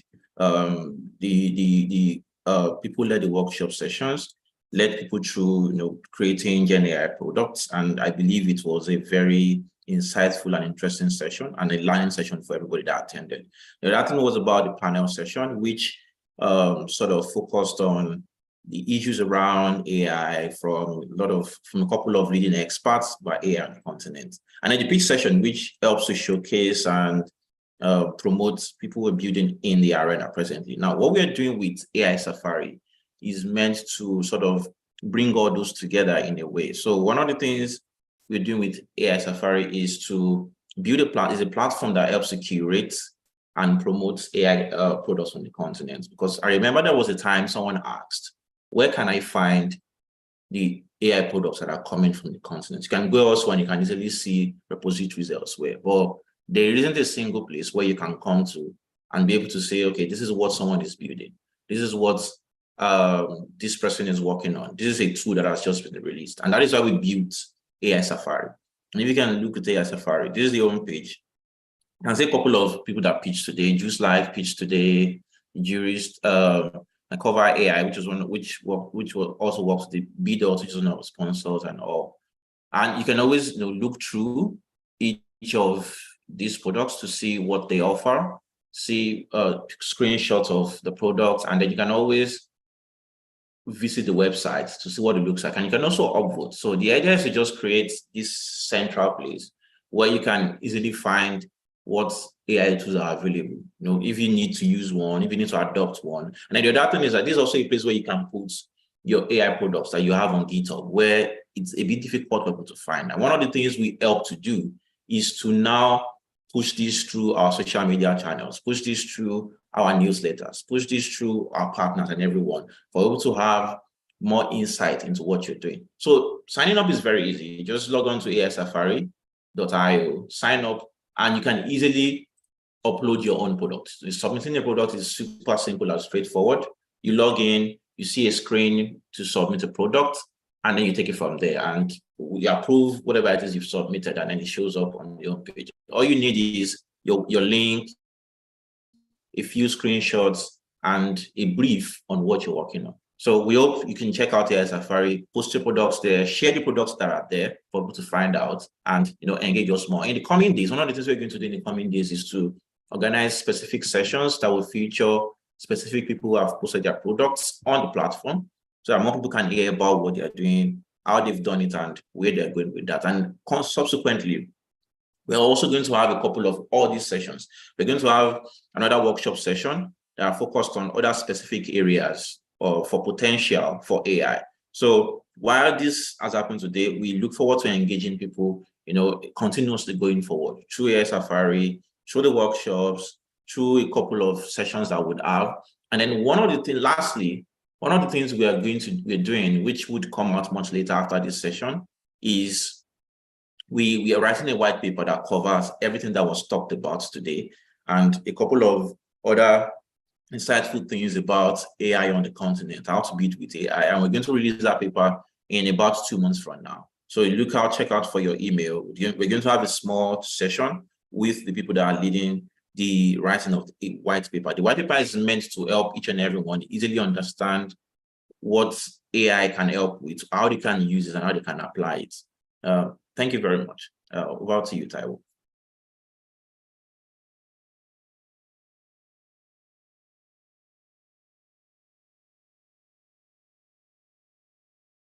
All right, thank you very much.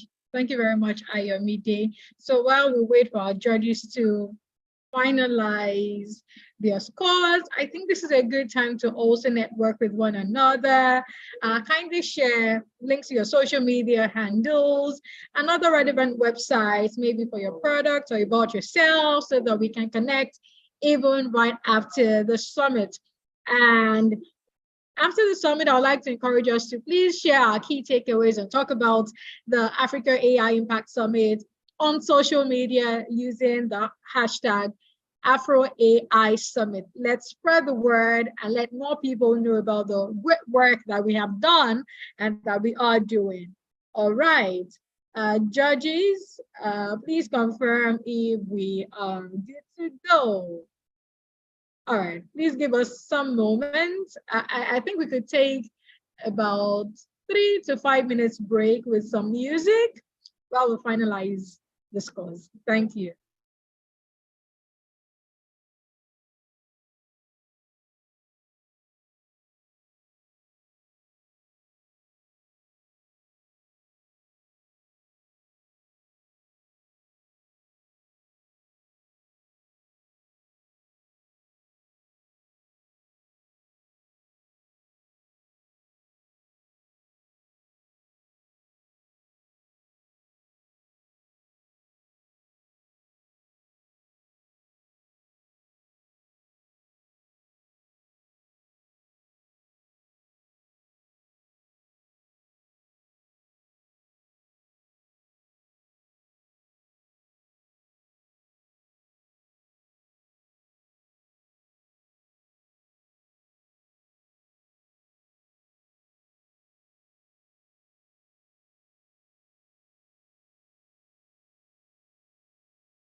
All right, and we are back. Hearty congratulations to all of the pitching teams. Thank you so much for the incredible work that you are doing. And thank you for sharing the good work you are doing with us. So good to learn about the great innovations that young people are driving in different spheres, utilizing technology, leveraging artificial intelligence. Without further ado, I will go on to share the results from our very impartial panel of judges. All right, so we had the opportunity to listen to OX Intelligence, Bloom Financial, and Move Health. Farouk Ibrahim from OX Intelligence, Ebenezer Oyajimo from Bloom Financial, and Murakinyo Adejare from Move Health. With the total score of 61.25%, OX Intelligence comes as second runner-up. And we have with a total score of 72.5%, Murakinya Dejare of Move Health. And the winning pitch, as judged by our very impartial panel of judges, is Bloom Financial, Ebenezer Oyajumo with 86.25%. Congratulations, Ebenezer. And congratulations to all of the teaching teams. Great work, great work, great work. Thank you. Okay, this has been a phenomenal time. This has been a phenomenal time. Ebenezer is right there. Maybe we should hear a few words from the man of the moment. Ebenezer? Thank you very much. I just want to say thanks to everyone for listening to us and what we're trying to build and how we're trying to make a better future for all immigrants. And thank you to the judges and everyone once again. Yeah. See you grinning from ear to ear. Fantastic. Congratulations. All right. This has been a phenomenal time. I have thoroughly enjoyed my time with you all day at the African AI Impact Summit. And the goal really is to keep the conversation going and not to stop as we build a network of Africans in the AI space. Let's keep doing great work and let's keep talking about the great work that we do. Like I said earlier, let's engage. Let's engage with one another. Kindly share the link to your social media handles so that we can keep the conversation going. Kudos to the team at the African AI Summit for doing a phenomenal work. This is the maiden edition. I cannot wait for future editions of the summit and indeed future innovations from the stables of the team. Until next time, when we discuss AI and all things technology. This is goodbye from me. Thank you so much for your time and do enjoy the rest of your day. Bye, everyone. I remain Taiwo Olawaini, and it was a pleasure to have co-hosted this summit alongside Tony, who had to leave. All right, then. Bye, everyone.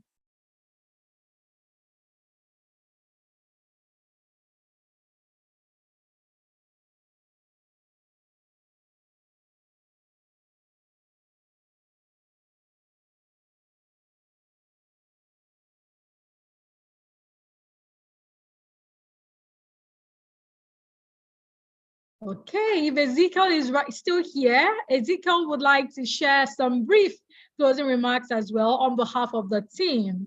Ezekiel, if you're here, it will be great to still hear from you.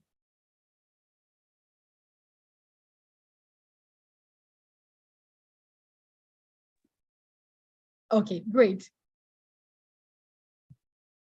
Hey, can everyone hear me? Yes, we can. All right.